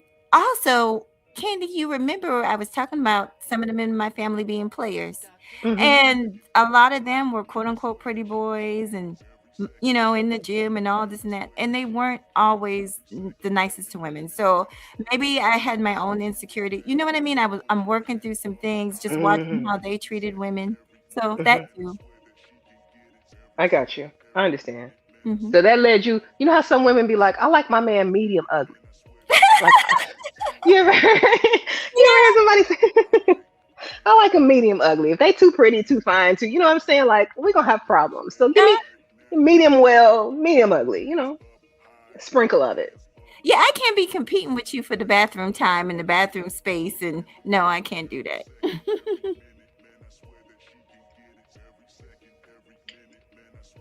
Okay, and I also want to introduce. We do have H&M who joined us. We have Tequila who joined us, and we have Black Dove who just joined us as well. Hey, Black Dove. Hey guys. Hey y'all. Salute Nice to to the meet y'all. panel. Hello. How's everybody doing today? Good. Shout out to you, Candy Cane Lane, Beauty and Brains. You always drive me so insane. Thank you, H&M. I love it. And And how are Tequila you, said, Mahogany? Glad you thought of me. I don't mind when you come to bother me. I'm doing great. Don't you love his rhymes? Thank you. Shout and out so to you. Tequila says, "That's my parents' Candy. My mom and stepdad fight, but can't live without each other." Exact. I've seen it. I'm telling you. I think everybody knows that couple. What do y'all think about that? The forever fighting, but ain't never gonna leave each other couples. Those married. Yeah, because I I don't know don't how know many about all times. that. If that I fighting don't know how goes too many times far, I. somebody gonna end Oh, up it's okay. deleted before it even happens. Just saying. But I pray it doesn't. I'm just saying. Well, it Well, never goes that far where it's like they're fighting, like hitting, but they I mean, argue arguing when I horribly. say fighting, I don't mean physically fighting. We're not talking domestics, H&M. They argue horribly. And when I say horribly, it be to the point like I'm like, well, won't you just stop dealing? Like, just divorce, just forget it. And if they look at you like you crazy, like, and what Candy said was like, betting that nobody mess with one of them. Oh, if you mess with one of them, it's on. Right. They You they can't gonna lay you out. exactly. You can't get involved. You can't turn around and intervene because they're not having it. They're not going to allow you to do that. They Mm-mm. absolutely they're going to stick together even if they fight each other like cats and dogs. They're going to stick together, baby. Yes. 100% When juicy you said juice. that, I giggled because I Yeah. thought about my mom and my stepdad. Like when I tell you argue, Yeah, they that's what just I was be gonna going say. at it, and I be Like like, y'all drive me crazy.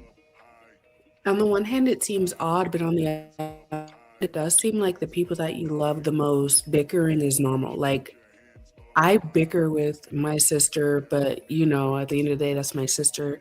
I don't know, Hmm. like if it's the same for a romantic relationship. I don't know, but I will at least say that yeah, it seems like the more you love somebody, the more comfortable you are bickering. Hmm. But I don't know.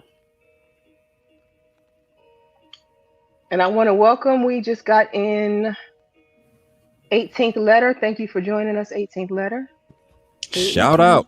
Hello. 18th ladder, making life better. Coming up here tougher than leather, than leather, than leather, than leather. Thanks, Hustle. I appreciate that, brother. Thank you, Listen, Candy Cane, for letting me up on your platform. No, no problem. You always welcome over here, 18. Chicago in the building. You better recognize. You already know it. You already know it. So, okay. I got a question for y'all. I have a question that I've been holding on to. Um, Hold on. Which one do I want to ask first?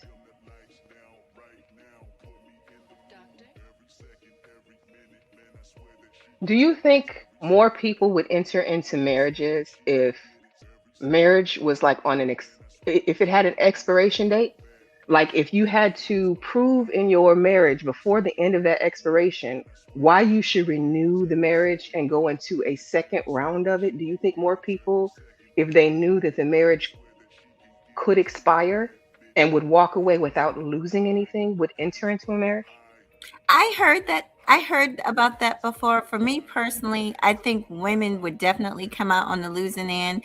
And this, I'm just going to be honest. I'm going to be 100% honest, because men, we see a lot of men, especially when they get older, they start to, if they ever remarry, they tend to remarry and get a younger version of the woman. So I think this is a good topic where, yeah, you stay married for 10 years and then the question is, are we going to stay together? I think with that, women would be real. Like, if that was the law, I wouldn't do it. I wouldn't do it. There's no way I'm going to give a man 10 years of my life, possibly children, my body, all this, put my life at risk. And then he can just say, okay, I'm tired of this marriage. I want somebody new in 10 years. And men are not going to like this. But from what I can see, and statistically, when they do leave, or if there's divorce and they remarry, they tend to remarry younger. We're not the ones that tend to do that. They tend to do that. So that would, for me, it would be a no-go. If that was the law, after 10 years, my husband can just, choose. No, I would never get into it. I need a commitment. I'm in it for a lifetime commitment. Okay, so you're saying the way that sort of scenario is set up, it's like he's renting out your womb and your youth Uh-huh. for the 10 years.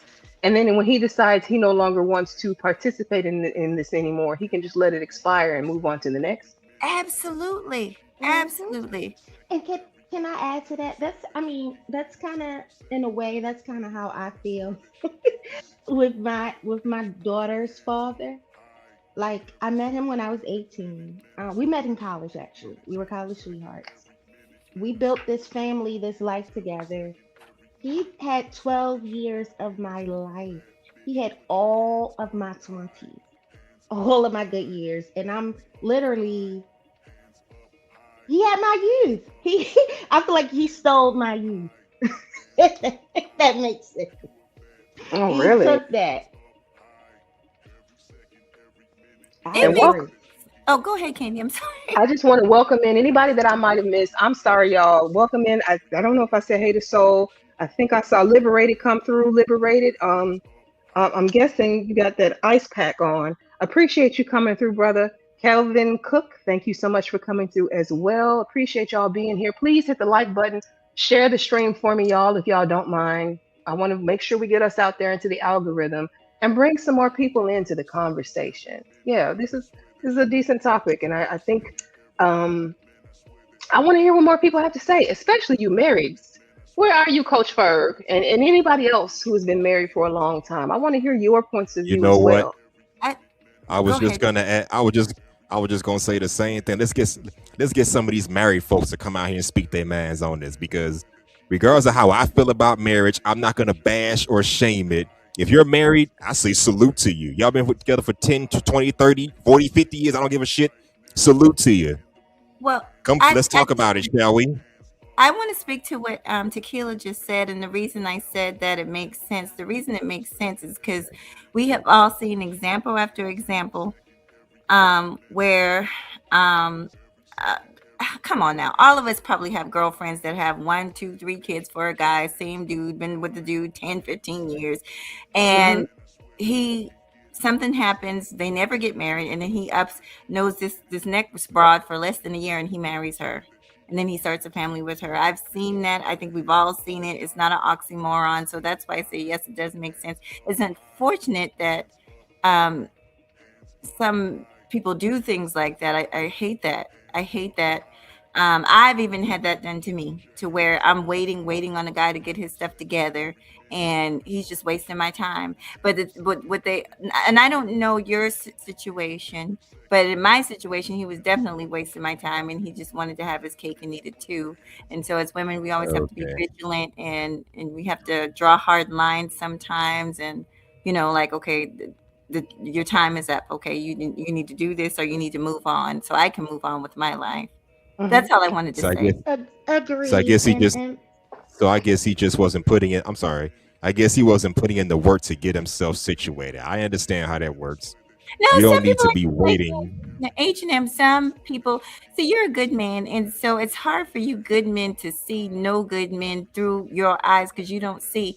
But I'm telling you, and I've had enough of these men around me to know that some of them are just playing games from the get-go. They have no intention, honey, but they will impregnate a woman. They will do all these things, promise marriage, do all this, and will not fully commit. And so after a while, we just have to be vigilant and realize, hey, this is not going to happen, and I deserve more. I deserve what I want. At least if I want more, then I should get more. But it's not every man. I'm not talking about every man. I almost hate talking about this because then people call me a man hater, and I am absolutely not a man hater. I don't hear man hater from you. You're not wrong about that. There are, I don't I've had, either. Oh, have had more men offer to make me a baby mama than I have had men offer me marriage. I've been proposed to before, yes, but I've had more men offer to make me their child's mother, which I thought was crazy. But mm-hmm. it's happened. Like sometimes I think they want to. It's like have her over here on the side, put a pin in her to save her for later, in case whatever I'm out here looking for in the world I don't find. I can always come back to you. Yeah. Exactly. Honestly, I Exactly. think people who think like that, they're just not fit to be in a relationship. They're not fit to be married. They got shit fucked up. I ain't gonna lie. I used to be that guy too. Like, I don't think I'm fit to be a husband or anything. So let me just go find me a chick, put a baby here, just to say I got someone.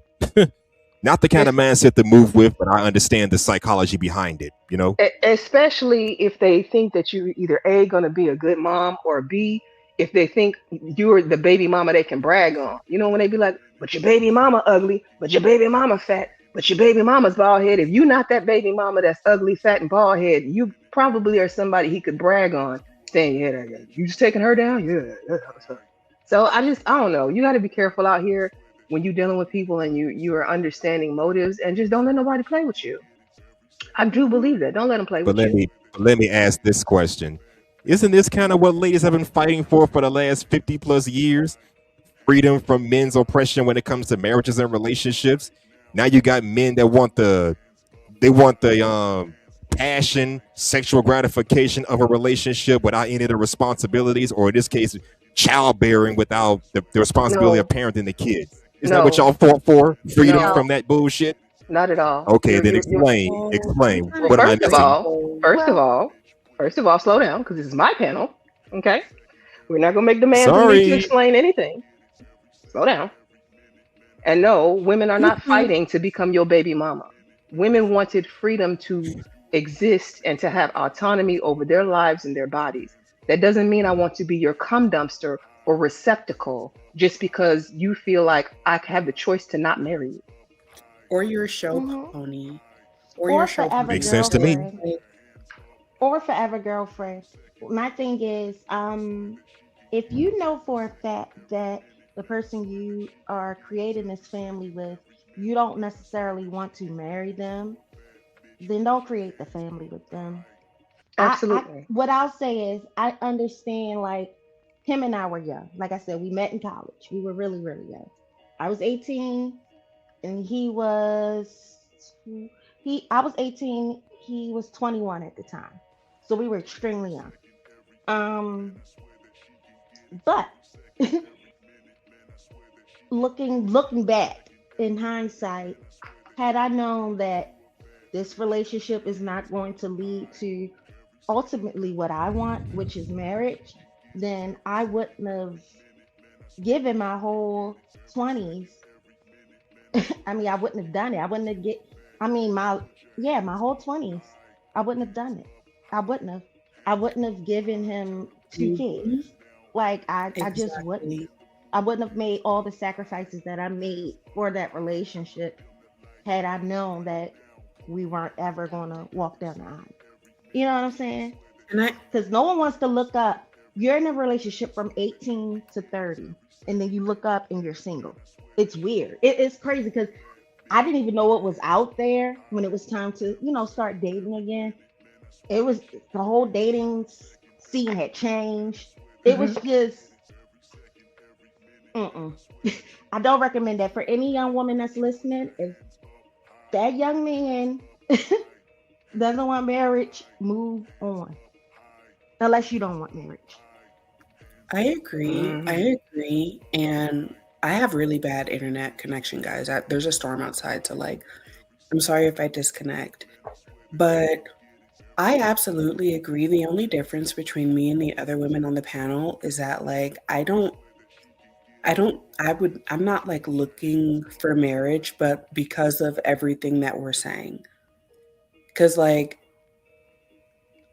this is to what H&M was saying, like, oh, isn't this what women fought for? Blah, blah, blah. Like, no, not the way that you're putting it, but to an extent also yes, because women did fight for the right to not have men as baggage. And I'm not, and take my advice with a grain of salt because I still don't know if I'm toxic or not. But like, I'm not a man hater, but it's like, if we're just being honest, a lot of times in marriage, men are baggage to women. In most marriages, the woman is the one who's unhappy. The man is out there acting a fool. Or like Tequila just said, you're going to take however many years of my life to leave me a baby mama. Babe, I could go to the doctor and be a baby mama by myself. Why do I also need to have your dirty draws involved? And so, I don't know. I just feel like a lot of men with the woman that they're going to marry, they try to trap her and lock her down because they have like this possessive quality over her, but they're not ready to make the sacrifices that it would take to make her happy. So she's trapped in this situation where she has to be committed to you. And honestly, like a woman's nature, she's going to be committed to you. And she's probably going to give you her all, the best version of her, just for you to be out there acting a fool. So I don't even know if I'm making sense right now because like I just have so many things on the brain. But yeah, I'm just I like, don't think you should be worried about someone else in any relationship in your life making you happy. That's an inside job. Because if you living and dying on whether or not somebody can make you happy, you're never going to be happy. Because what happens when they leave? Now you're unhappy again. What happens when they don't do what you want them to do? Now you're unhappy again. You're in charge of your own happiness. I agree. That's why I believe in companionship. Like, I think that the ideal relationship is just two people who are together and around each other because they want to be, not because it's cheaper to stay together. Which is what marriage is a lot of the times. It's cheaper to stay together. The way a marriage works or any relationship works is about alignment. If you're not aligned together, so people always say, okay, marriage is about, holding hands and walking in the same direction. You could be walking in the same direction and not go anywhere. So if you're aligned, then you can go somewhere together and it could be happy. And it doesn't mean that it's going to be perfect because things are going to happen in life. That's why it's till death do us part. That's why it's for richer, for poor, for sickness, and in health, and all the other things that it says, right? For better or for worse, because things are going to happen. People will lose a job. People will have a miscarriage. People will have a death in the family, whatever it is. There's going to be things that will happen to disrupt your peace in life in general. So whoever you choose to be with, that person should be adding to your peace, not disrupting it. They shouldn't. And if you having that in the dating phase, you should run, because that's a warning sign. But I don't think one gender or the other is more or less happy in a relationship. I do. Unless those people are dependent on that other person to make them happy. So if in your relationships you were dependent upon that man to do something to make you happy, whatever that might be, whether that's cleaning up the house, going to work, sexing you down, whatever it was, if you're dependent upon him for that, then you're always going to be mad. Of course, you're going to think he's the reason. But if you are making you happy, then he's irrelevant. No, I agree. I agree. But I do feel like when you're legally bound to somebody in a marriage, there's like a part of codependence that's necessary because once you are legally identified as one, if the other person isn't doing what they need to do, that just means that you need to do more. Like I've been in that situation. When you are legal, well, I was never legally married, but I was like living with the guy, my second boyfriend. When you are like legally contracted to them in some way, when they start fucking up, it's like you have to be able to depend on them. And I also I disagree with that like one gender isn't more unhappy. I think that universally women tend to be more unhappy in a marriage. They feel stuck because these men just go out, they act a fool. And I'm not a man hater. I'm just keeping it honest, and I know the truth Can I hurts. speak on this really quickly? Yeah, but just I just want to finish my sentence. I'm sorry, but like, Yeah, let her finish her thought. 18th, and you next. thanks, Candy. But no, yeah, I'll be quick. But like, I do feel like women are universally more unhappy because in my last situation, I always found myself asking, why am I the only one with the responsibility to XYZ? Like, why am I the only one with the responsibility to be patient? Why am I the only one with the responsibility to understand? Why am I the only one with the responsibility to XYZ? And I feel like a lot of women are in that situation where they're giving their all, they're putting XYZ into a relationship. They're trying, and oh, things are better now, but your partner doesn't have that responsibility to think the same way of you. And I just got to a point where I was just like, bump that. Like I'm not going to bear the responsibility of doing all of this when I'm dealing with somebody who like breaks with just an incident of pressure. So I hope that makes sense. Sorry. Yeah, Okay, Don't yeah, get that makes 18th. married. sense. 18th, you still there, 18th? Yeah, I'm still here. I'm just Okay. waiting to make sure everybody don't No, if everybody is finished. I would she's just good. say You this. good. Go ahead. I would just say this. The funny thing is when we have these conversations, every time I hear people speak about marriage, it's always in a worst case scenario. It's never nothing. You never hear anything good about the situation, or you always hear, the worst that can happen in the situation. And if we look at today's society doesn't promote marriage. And really, marriage is one of the is the biggest ways you can like weather the storm when it comes to properly getting your finances together, having somebody that got your back, whether it be financially, whether it be health wise, different things like that. Don't get me wrong, people go through their ups and downs in relationships. No relationship is perfect. But every time, like when I would listen to people talk about marriage, it's always from the standpoint of that, oh, I may have more options than my marriage. And sometimes marriage may be the best option that you have, depending on, the situation. I think it's important for people to know each other. Um, if a person has flaws, be able to, willing to be able to work on your flaws, be able to know who you are as a person and make sure that that person know who they are as a person and whatever y'all Mhm. pet peeves are is to work past that. But right now, a lot of people aren't even getting married. A lot of people aren't getting married, but I think people they don't think about this until it's later on in life. If they start suffering from health issues or if they start suffering from financial woes, we see how the economy is right now.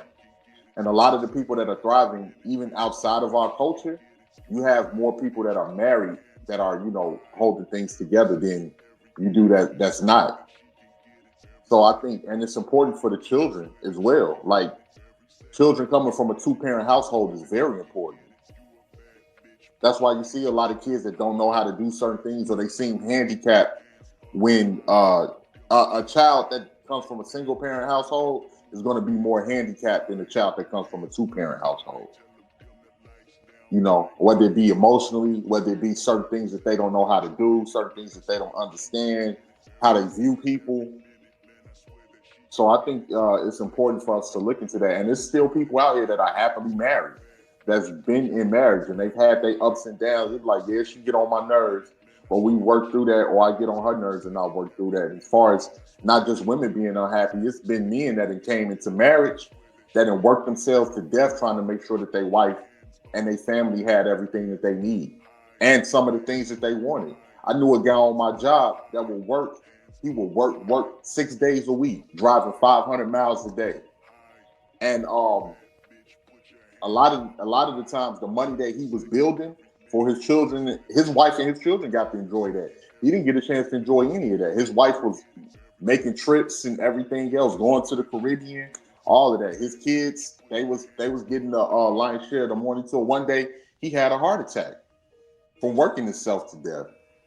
We knew stories of our grandfathers, our uncles working themselves to death and passing away in the factory, trying to make sure that they provided everything, to keep their family together and keep the wives happy. So the idea that it's just like, it's not just anybody can be unhappy in a relationship. Anybody can be unhappy in a marriage. And I think those people either have to work on it and try their best to work on it, or, if worse come to worse, divorce. But we're dealing with a situation where the second something is not going right for a person, we're already hearing them talk about divorce, or maybe this was a mistake and everything. So I don't know, but if you pay close attention to what's going on right now, they're gearing away from marriage because they want you to be in individual households to provide more money for the economy, to spend more money for the economy. That's why everybody is so individualistic now. I don't know if I agree with that point, 18th, just because of the fact that they're repealing so many rights that were given to women. Like, it seems to me they're trying to push women back into marriages and less on the individualism. I don't agree with that at all. I think that the current administration is trying to force women back into coexisting to make these babies. They need future workers. Okay, I just want to respond to that real quick. What you were saying, Candy. They're doing that now because they realize the mistake they made. They pushed the whole individual stuff before, and now that they realize they're not producing enough children no more to keep the economy going, because everybody's thinking, "Oh, I don't need this. I don't need a child. I don't need to be married and stuff like that." No, but also too, they did at least in my state where you can't go and get one of those A words that I can't say. You can't go get it.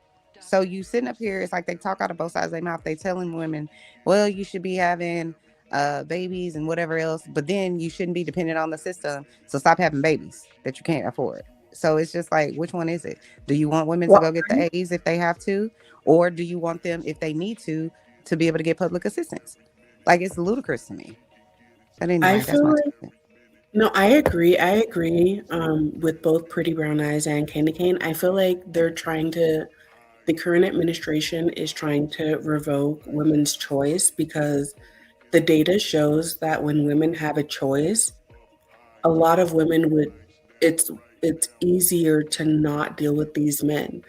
And like I said, I'm not a man hater. Like, when I listen to 18th, I think that 18th is probably a great guy. But in the greater scheme of things, when we have a choice, we would rather not deal with them. And now we're in a crisis. And instead of encouraging men to be the type of partners that, men were before the 1990s, they were just like, okay, we're just going to take away women's choice so that you're stuck with us. I don't think that if we had a choice, we'd rather not deal with men. I think it's just like any relationship. If you had a choice, you want to deal with people, but you just want them to act right. It's not that you don't want them to be in your life. It's not that you don't want them around. I don't think so. I don't know. Maybe I'm just one black woman here, but I think I kind of co-sign what Chanel is saying. I don't. It's not that I don't want to deal with men. It's that you want people to do right by you. That's what it is. Like, my friends, my family. If you were somebody who was a shiesty friend, like if you ever showed me a shiesty side to you, trust and believe, I wouldn't kick it with you no more. I wouldn't be around you no more. That's why I'd be removing people away from me. You see what I'm saying? Like, and it would be no different than dealing with the man. Shiesty is shiesty, whether, you know what I'm saying, genderless.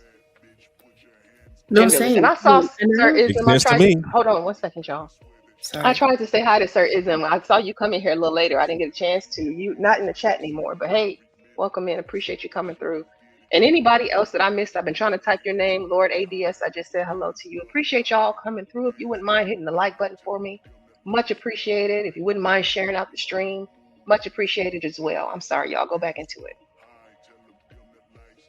No, I just think that, it's not always one specific person's or gender or whomever or group of people's fault. You have to be able to look in, inside of your own self and be introspective and say, okay, what did I learn from the relationships that I hated the worst, or that the people treated me the worst? What did I learn from that? Hmm. And you can't place what, whatever's happened in your relationships in your life on a whole population of people. You just can't do that. I think that's irresponsible.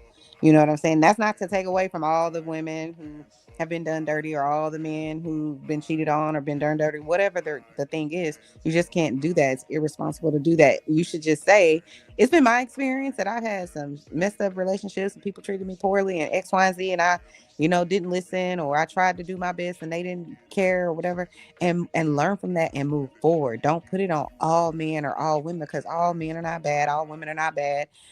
People just, there's a select group of people who are savages, and you just have to be able to be aware of, okay, who's a savage and who isn't, and then move, Hmm. in the direction that's the opposite of those people. You can't keep being mad if you keep choking down trash, and then be mad about, what's coming out the other end, which is Right. I shit. You know what I'm saying? It's like you can't do that. So if you want something different, you got to do something different. and I think a lot of times we don't take enough time to get to know people before we start making permanent decisions with temporary people. Let's talk about it. Let's talk. Let's talk about it. It's so true. And I And don't say that to that's talk not just sexual relationships. That's every relationship right. that you encounter. Like, it's like, it doesn't matter if it's your coworker, if it's your friends group, or whoever it is. Once you start seeing that those people are not, either A, they're stagnant where they are, so they're still doing the things they were doing 10, 15, 20 years ago, and it's like you've moved on, you've grown, you've, upgraded, whatever it is. That's not the people that you want in your life no more, or those people are not good, decent human beings. Then you have to move around. And some of those people might be in your family. So then you set boundaries, because you're going to still love your family, but you just set boundaries and you deal with people accordingly. But you can't continue to, and I'm not saying anything towards anyone on the panel, but you can't be the victim of, this is what's wrong with, this population of people, but never choose a different type of person. That's for the men and the women. Oh man. Okay. Have y'all ever known somebody who had like a series of bad relationships, and when you look back at all of the partners, it was the same person with just a different avatar? Yep. Like Yep. you just I've been the noticing that for You years. keep selecting the repeated. same person. Yeah, you're Yeah. And not then you making any mad at difference in those people. choices. You picking the same person over and over, just different Yeah. bodies. One shorter, one taller, one lighter, Yep. one darker, one fatter, Mm-hmm. one skinnier. Same Mm-hmm. nigga. And And Right. what do we call that? And technically speaking, that's called Insanity. insanity. Doing the Mm-hmm. same shit over and over and looking for different results. Yep. Expecting a different result. You're not going to get a different result. And not only that, and I am going to say this to you, Miss Lovely Dove. I forget how you say it. If it's Lovely Dove or Dark Dove or Black Dove, I'm not really sure. Black But Miss Dove. Dove, Well, I think I have all um, sorts of names up here. but I showed you. it's also very important what you put into your body, meaning your thoughts matter. So you got to have positive self-talk. If all you do, and I'm not saying, because I only seen you on panel, so I don't know what you do in your real life, but if the majority of what you're doing is speaking negatively about whomever and whatever's going on in your life, that's what your results are going to look like. You ever see somebody who always walks in and they're always positive or whatever the case may be? That doesn't mean that person's happy all the time, but they're making an effort. They're making an exerted choice to be positive. So have Mhm. positive things around your house. Speak these things into being. People talk about manifestation, but that thing is real when you really committed to it. If you going on rants talking about, and I'm not speaking about you anymore, I'm just saying in general, about how bad your life is all the time, initially people will listen and they'll be like, oh, that's horrible, and initially people won't want to help you. But if you can't get out of your own way, if you can't say, you know what, the rest of this month I don't have nothing negative to say about men, then that's on you. you're gonna keep with that same mindset. And it's the same thing for the dudes that get online and all they want to do is bash, oh, black women are so this and so that, and wondering why they can't get a good black woman. Well, if all you're expecting is to miss the ball, how can you hit it? What did they say? You gonna miss 100% of the shots you never shoot? Yeah. You Well, gotta think positively. Listen, I'm always thinking top tier. I'm always like, yep, next year I need to go to Japan. Like, am I gonna make it? I don't know, but I'm that's certainly what gonna I'm put it trying out to there go. and plan for it. You know what I'm saying? I'm not gonna be talking about, well, I don't have the money to go. Like, for what reason would I say that? I'm gonna be talking And about I want to go and I'm gonna go. That's how I see it. And can I just add something real quick? People need to get some hobbies, man. People need to get some hobbies and That's learn fine. about I'm some. not playing with you talking about they need a hobby. People need to get some He's hobbies not and learn wrong though. and learn Not about wrong. I'm some not different playing with stuff. Because anything, one okay? thing I can't stand is black people, like in our space with black folks. We don't know nothing about nothing. We don't know nothing about other cultures. We don't know anything about traveling and trying to go different places or learning about. It's a whole world that's operating outside of us, and we always, well, by the time we get it, it's too late.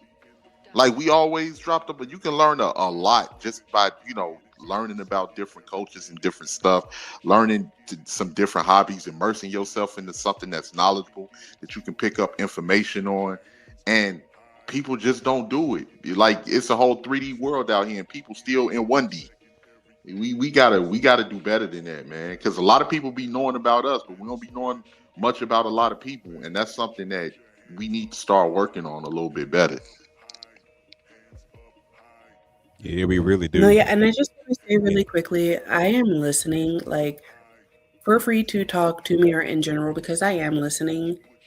I'm trying to learn because I don't know if like I do disagree with a lot because like okay with the whole like you choose the same person over and over again. Yeah, that's probably me, but I'm not mad at myself for choosing the way that I did, but I still ended up getting fucked over. So like I don't know. But I just want everybody to know like I don't hate men and I try not to think negatively. I honestly feel like seeing the best in people is what led me to be this jaded. Because like when you see the best in people, like all of my boyfriends, I liked their quirky brain or I liked their humor or whatever. I saw the best in them and I loved them for real. And then it's like I come into their life. And that's why I say about being like their show pony. Because it's like I come into their life and I'm the girl that they are so excited to show off or take home to mom and XYZ, but they're still out there acting a fool. But I don't know. But I'm listening. I'm listening and I'm What trying to be better actively. So keep talking. what I'm I'll listening say to you. about that with We you, Black appreciate Dove, it. what I would say about that is I understand seeing people and like seeing the best in them. I'm guilty of doing that too. But here's the thing that I will say about that. Once somebody shows you who they are, you got to believe them. And so then I take my experience with me everywhere I go. So people are like, well, you're moving out of fear when you start looking at certain situations and calling out a red flag or walking away because of, deja vu or whatever. I don't look at it as fear. I look at it as an early warning system. We got tornado warnings in my state in Illinois on Tuesdays, the first Tuesday of the month at 10 a.m. The tornado sirens go off. Why do they go off? To warn you so that you know when you hear that siren a tornado is coming. I use my experience the same way. It's a siren. It's going off. It's a warning. It's saying a tornado may come. Now, whether they fully are going to touch down, they may not even touch down in this area. They may touch down miles away. But at least the warning sign was there. So while you while you are Yeah. an optimistic person or you see the best in people, I'm never going to let what somebody has done to me change who I am. However, I will change how I deal with people. I will no longer keep walking into burning buildings eyes wide closed. Like caution is always going to be how I move forward. And I would advise you to do the same. Don't keep walking in and expecting, especially if you know you have a certain type of person. If you like more of a toxic, or they end up being toxic, go into it expecting maybe to shoot a drop, and just take your heart, go with your heart, but take your brain with you. Don't leave it behind. That's what I'm trying to say. No, yeah, I felt that. I felt that. Yeah, that is And I true. feel like I might have taken it And too far. Candy, Oh, I'm sorry. Hold on, H&M. Repeat that. Repeat that, Black Dove, and then H&M right after you. I'll be quick. I just feel like I might have taken it too far, and that's why my trigger finger is just so light. Like I just took it Can't too let them far. have you stealing cars, though, Black Dove, and slashing tires. Like when they get you to the, I'm Yeah, not listening. yeah. I don't I even did like getting out of character. Even when you and I had our little dust stuff, I didn't like doing it, but I felt like it had to be done. And I will say, like, my thing yeah. is, don't let anybody, don't let anybody have you out here doing stuff that puts your freedom in jeopardy, that puts your life in jeopardy, that could have you in a paddy wagon or a padded cell. Like, again, I told you this the other night. Nobody is worth that. There is not a single soul walking this earth that is worth risking your freedom. I bet you, if you were to ask anybody who's recently like gone to jail, they would tell you no. They probably would undo whatever it is they did, unless it was like extreme circumstances. I don't No, know. yeah, you're Well, right. You're right. I I want be to tripping sometimes. I want to welcome in Frida Green, hasn't had a chance to speak, and we also have DJ Witch Doctor, who has hit the panel. And did everybody else? I think everybody else saw shout his out to hand. Witch Doctor. Yo, what's up, I y'all? want to address what's That's going on. I want to what address cut out What's up, everybody? Hey, everybody. what's good. Dang, I don't get I want to introduced. address. Tiff. Okay. Oh, hi, everybody. I had Hello. Now, Hey, now Tiff. we've got our greetings. Go ahead, H&M. Yeah, I want to address something. Shout out to Third Ward. He mentioned this earlier in the chat about how he inspects himself out of other people. Yep. Shout out to you, Third Ward, because I feel the same way sometimes. It's like I was raised a certain way, taught certain things, so I expect those around me to, abide by the same standard. It ain't just about what I was taught growing up. It's about the common sense associated behind it. So you can't get on my program. It's like, okay, how we gonna get But along? disappointment, It's not so you're much gonna about get disappointed forcing. as long I as ne- you're expecting something from someone else. I mean, it's The not moment about you put an forcing my expectation on narratives on somebody else, people. expect disappointment. It's the mother It ain't about disappointment forcing it. expectations. I'm not trying to force it on you. I'm just saying, No, I'm just just telling don't you in look at life, my you're going to be upbringing, what I was taught. disappointed if you expect people to do things. That's all. So let me give y'all some background I as to get you. why You ain't Third lying. responded the way he did. I said to him, I said to everybody, basically, I have had to learn to stop expecting me out of other people. That's what I said. I said, as I've Yep. grown in my short time on this earth, because of how I was raised, because of my background, because of my morals, my values, the way that I live life, I expect people to move how I would move, and that was a fatal mistake. And I had to learn to stop expecting me out of other people. It's only one. And so, with that being said, I've come to accept people as they are. Either I can accept you or I can't accept you. And that's where the moving along comes into place. So, I hear what you're saying, H&M, but the thing about it is, you're never going to run into somebody who sees life the way that you do. They may agree on certain True. aspects, certain points, but only you have your experience, your collective experience, and only you know how you would move. I mean, what can I say to that? Like, your friends, your family, people, like she said, people are going to disappoint you. That's the first rule of humanity. Every single person you meet at some point in their lifetime or yours will disappoint you. Just accept that fact. Yeah, I'm just saying we have to respect how the background everybody comes from. Everybody's not going to think the same or have the same upbringing or have the same desires. It's the respect factor for me, honestly. But I get what you mean. Yeah. So, what do y'all think about marrying early? Like, I've seen so many cases of where these kids get together. They be super young, early 20s. I think we put a lot of pressure on people to get married at young ages. And they be starting Yeah. these families and they're not fully prepared for what they think they're getting into. And then the next thing you know, like, I feel like in the modern world, modern day society, it's not the best move to encourage people to get married young? I feel like what I've seen the most is a lot of divorces coming from that, more so I think even than younger. the older. I Yep. think I I got think married people could young. marry. I think people could marry younger in today age if they got like good examples around them. But like people who ain't got good examples around them and they know what they're doing, Hmm. I think it might be harder for them to navigate. Like no, like 2026 type shit. Do you think, okay, so let me ask another question then to compound with that. Being married and being like on social media, like let's say both of y'all are online, would that make it more difficult if you were younger, do you think? You think adding the online aspect where, Yeah. 'cause where that would like people feel like they have options, right? They say YouTube is a dating space, right? So could you be online like young, married as a content creator? As a I I mean, feel man, to like be being fair, online. I think I've it's seen possible. married couples do panels together, so I guess it's possible. I I don't don't know. think they should. I Young, don't add think in they should. young, Everybody not Um, forget. be in your business when you're online. I feel like that's a huge issue for a relationship is when the more people who you provide space to be in your business, like I could never do, even if I was talking to somebody and we were both online, the world would never know.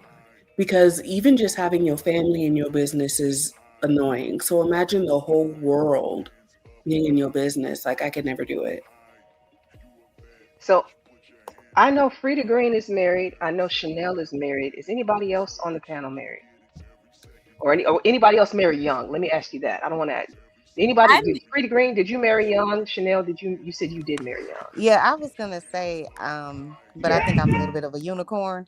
But yeah, I got into a relationship when I was 20, a year and a half out of high school. So I was really young, but I got married, 5 years later, 4.5, 5 years later, and we're still married, um, 20 years later.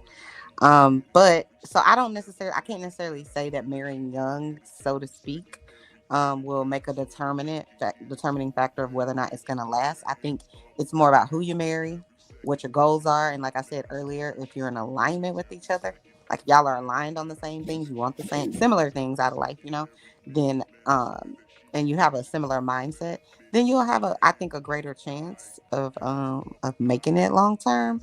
But there's all kinds of things that can break up a marriage. You know what I'm saying? It's not just that you're young. And I'm not saying that's what you're saying, but there's all sorts of things that can break up a marriage. People being immature, people losing their jobs, um, children, Absolutely.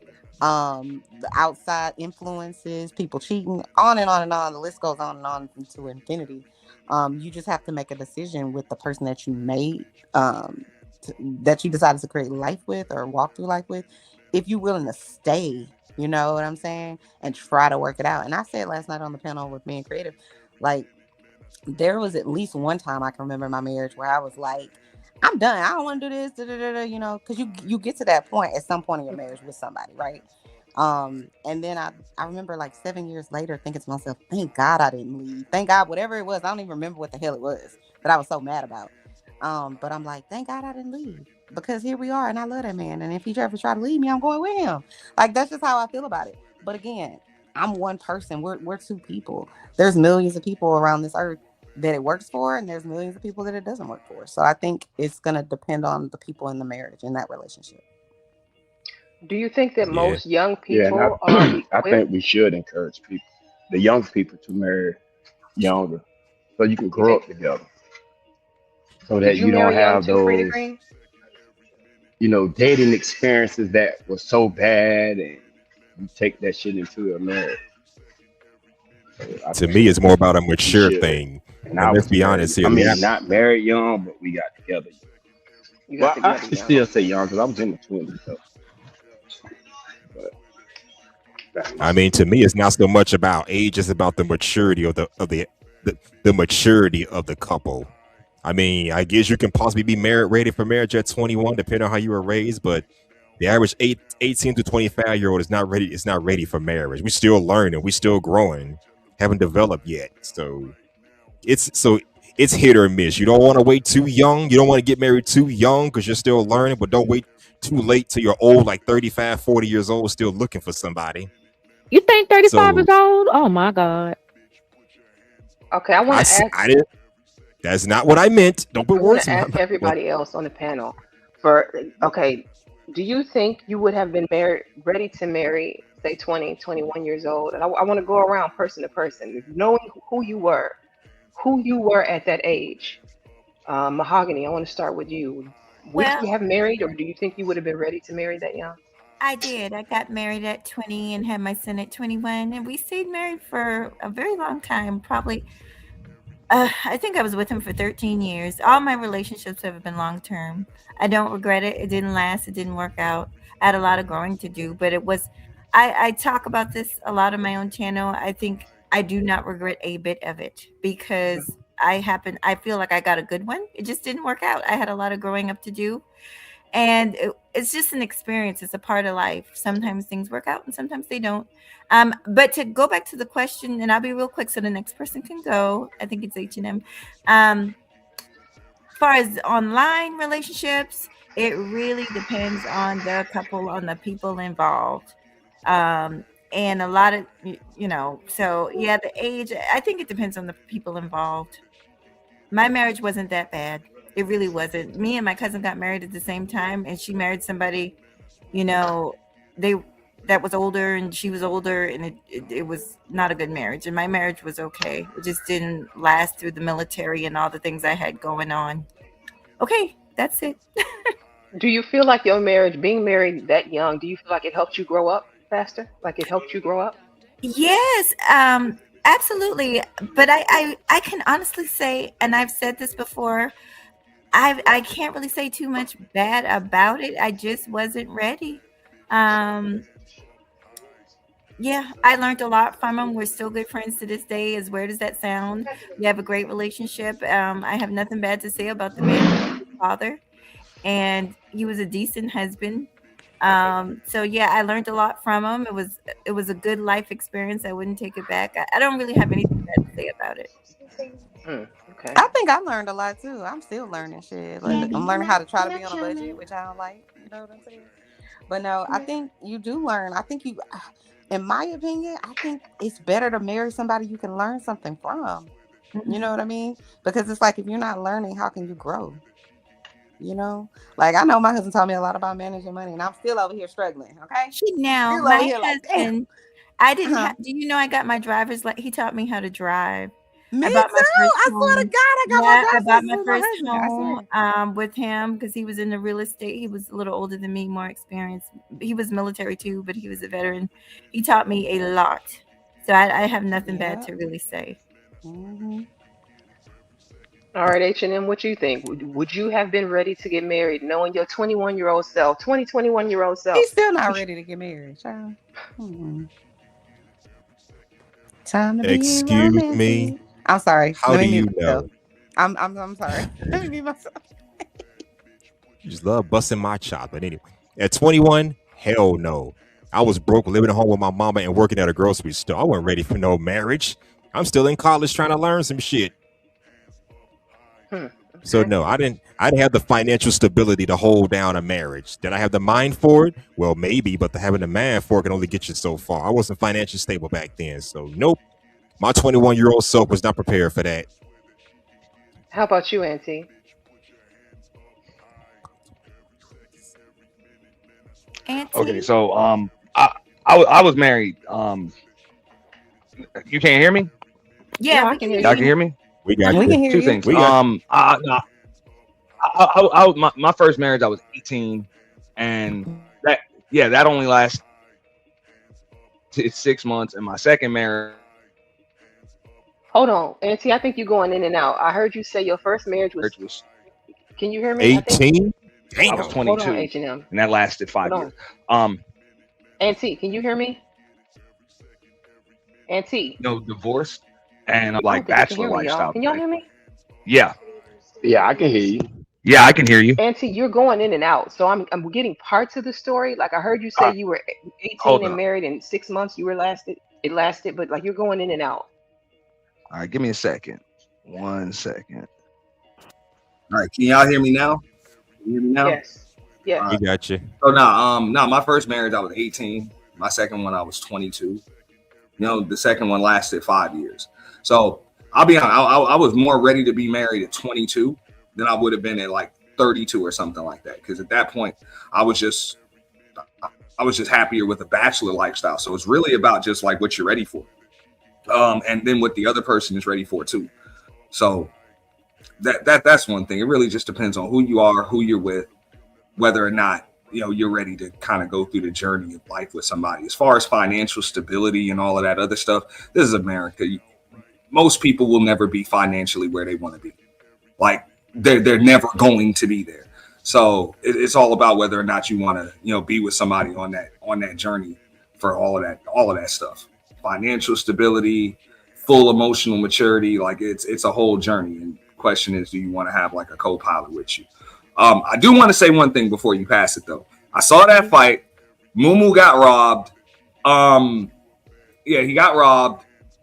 They ain't even scored a damn fight.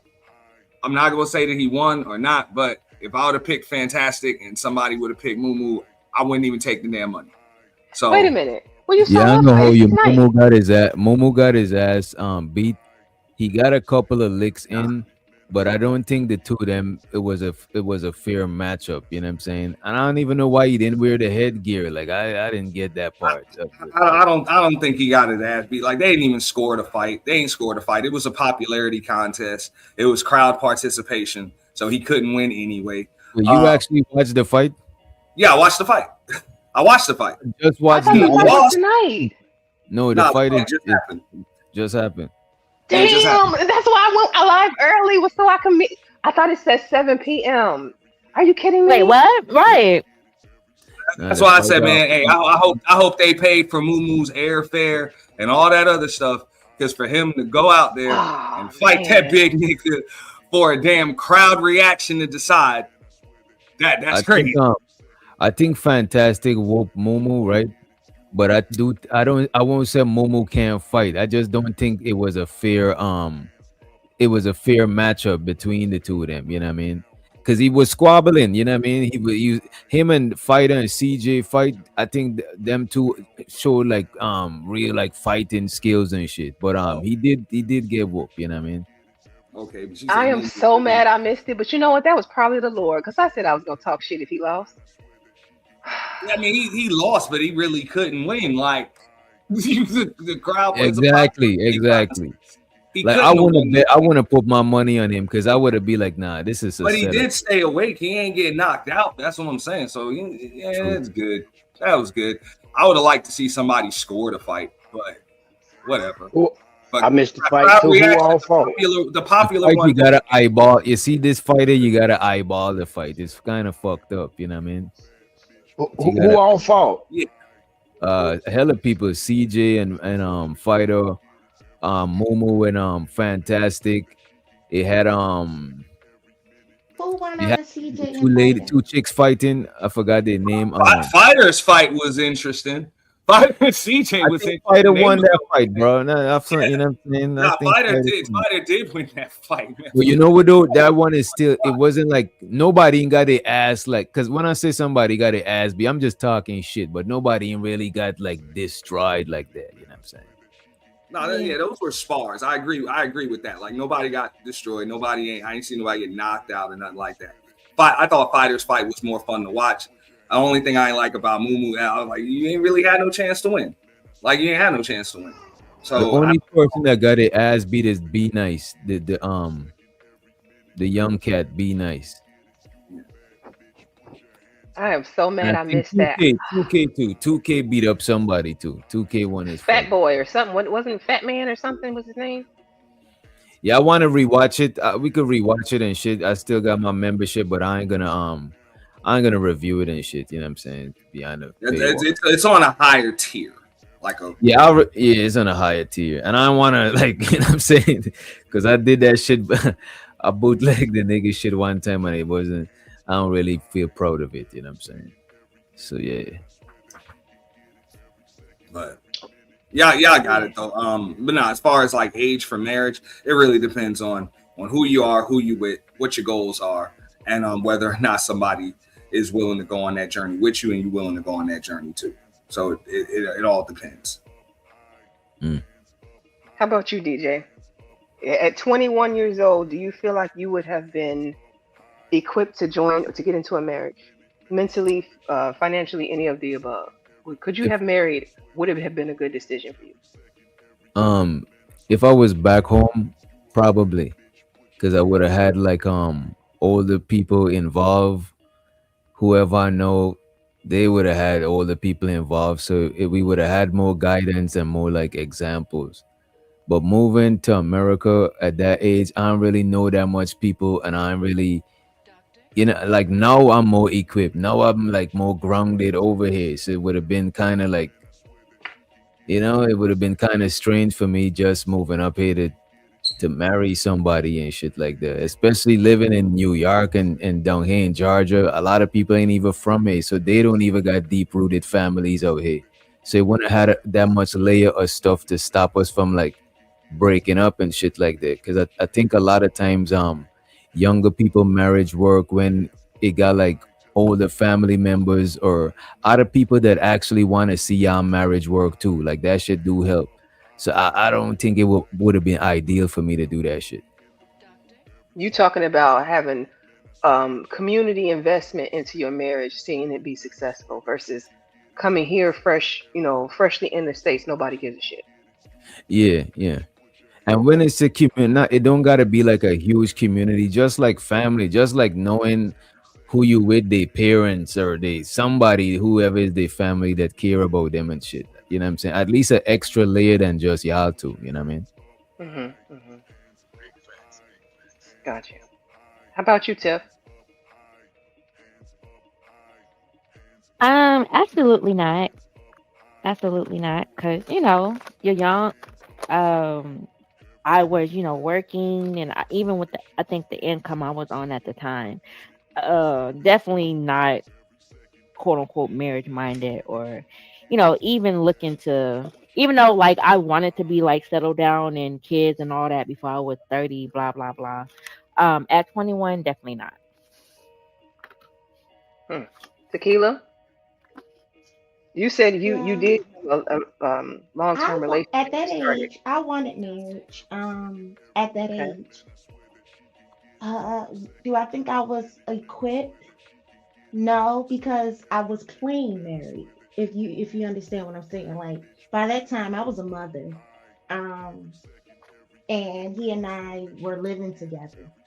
Um, so yeah, it was like we were married, but just not on paper. Um, and no, I don't think either one of us were equipped for what we were doing. We were making it work, but were we equipped? Were we,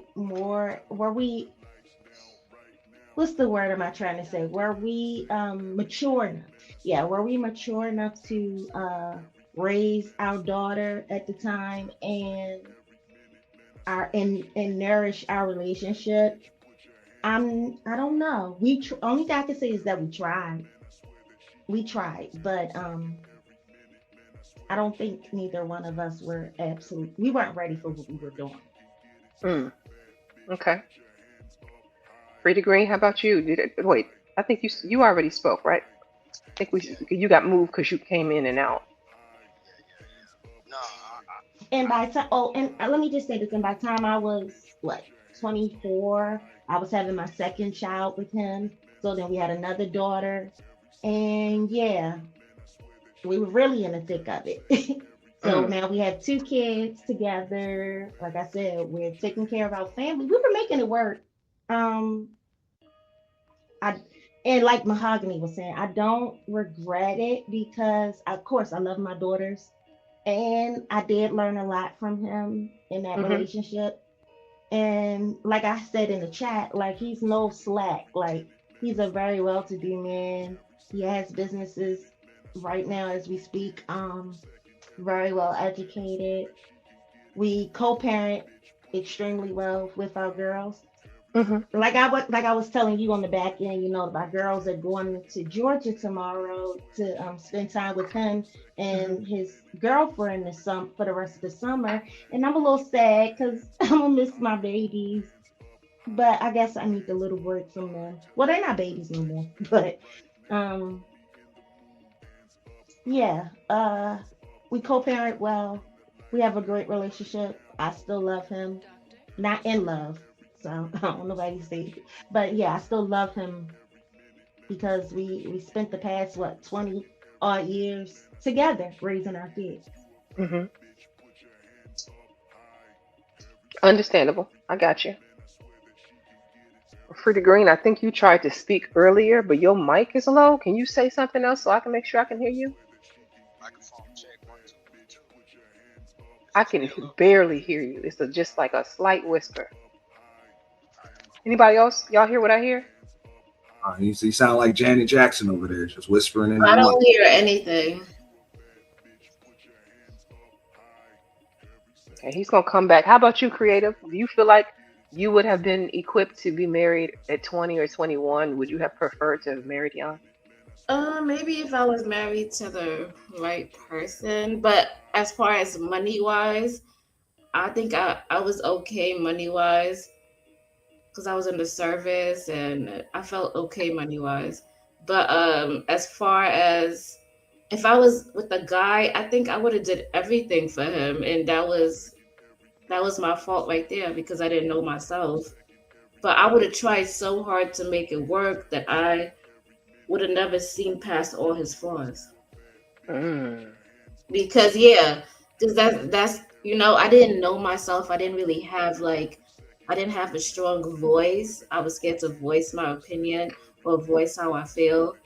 So I would have tried to make it work, but yeah, probably it'll have to be with the right person. So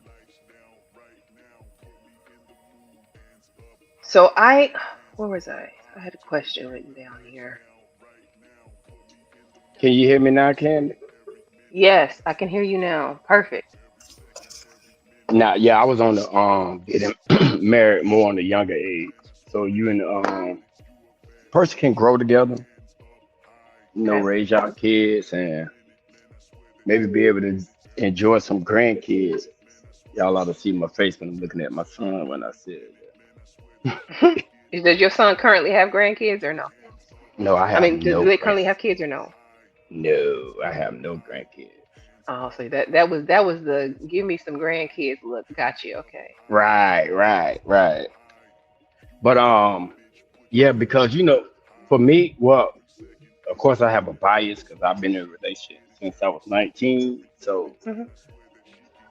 when I look at other people who haven't, they go through relationship and they tend to, put that shit on the other person, the Hmm. new person, all the stuff they went through in the past, looking at red flags and all of that, oh, well, this person did that. And I believe it's harder, not that it's impossible, but it may be a little harder for me because, the only experience I have is, doing it young. But what Doc said is important. Whether you're young or you're older, if you have a community of people that have positive vibe on you in your marriage, and because you're gonna have problems, you need people around you that are positive that can help you work through those problems. If you have that, I believe you'll be all right. But if you don't, it may be a little harder. That's all. My second part to the question was, do you feel like being on the internet, like especially spaces like YouTube, impacts the ability for somebody that young to stay married? You think that adds an extra layer into it? And that's for anybody who wants to jump in here. Yes. Yes, it impacts it because the world is in your business and people can't come after what they don't know about. So when you put your stuff on the world platform, and we're all just human, so like a perfectly normal, healthy couple will be getting attacked by the world on every day, and then it might mess their heads up. So yeah, like don't put your stuff on the internet. Do not do it. Remain private. So does that mean you think that married people should hide their relationship? Like we live in an age today where people share like wedding announcements, anniversaries, they share, even like random date night shit people will share. You're saying people shouldn't do that? Yeah, I do. And yes, I am. And I don't think that hide is a good word. I think that protect is a better word. Okay. Okay, Like protect the relationship. You don't have to post everything online. My most special occasions, my graduations, my birthdays, I never post that stuff online because I don't want to ever leave room for anybody to criticize something that I thought was a happy moment, including like especially my relationship, because everybody has an opinion. You have women out there who have never had a boyfriend in their life telling you that you should leave your man. Like I do think that you should keep yourself offline and protect it. But I don't think that hide is the right word. It's just protecting it from If someone is speaking, I unsolicited can hear. opinions. Black Yeah, Dove is Maybe talking, I need to Tequila. drop off. she's speaking. Yeah, we can hear her. Okay, If I I can't remove her hear. and But add her back, would that fix it? And I think Frida Green might have the same issue. Um, am I Yeah, too sometimes low? when people Sorry. on the phone, the audio be messing up if you're not using the app. Can y'all hear Oh, me? okay. I'm so Yeah, sorry. she can hear you. Yeah, we Yeah, can hear you. we can hear you. Tequila can't hear you. she Okay. probably Well, got a I'll trouble. drop Oh, okay. off. Well, yeah, that was all I had to say. That was it. Oh, Protect your I was relationship, like, keep it offline. Don't be telling people your business. Don't even be telling, like, I know how much we love our mamas and our daddies and our brothers and our sisters, but don't even tell them all your business. Like, protect your relationship and just rely on your discernment to make the right decisions. But, like, inviting people into your business is always a big, big no. Don't do it. Okay, got you, Black Dove. I think Creative was trying to jump in there too. yeah, I was gonna say it depends on you and your partner's relationship. If you guys are in cahoots and you're strong and you know what people are gonna say and the trolls are gonna say, but you guys have that strong bond, I think you guys could grow through that and entertain it. And it depends on everybody's dynamic and how they take outside influence. And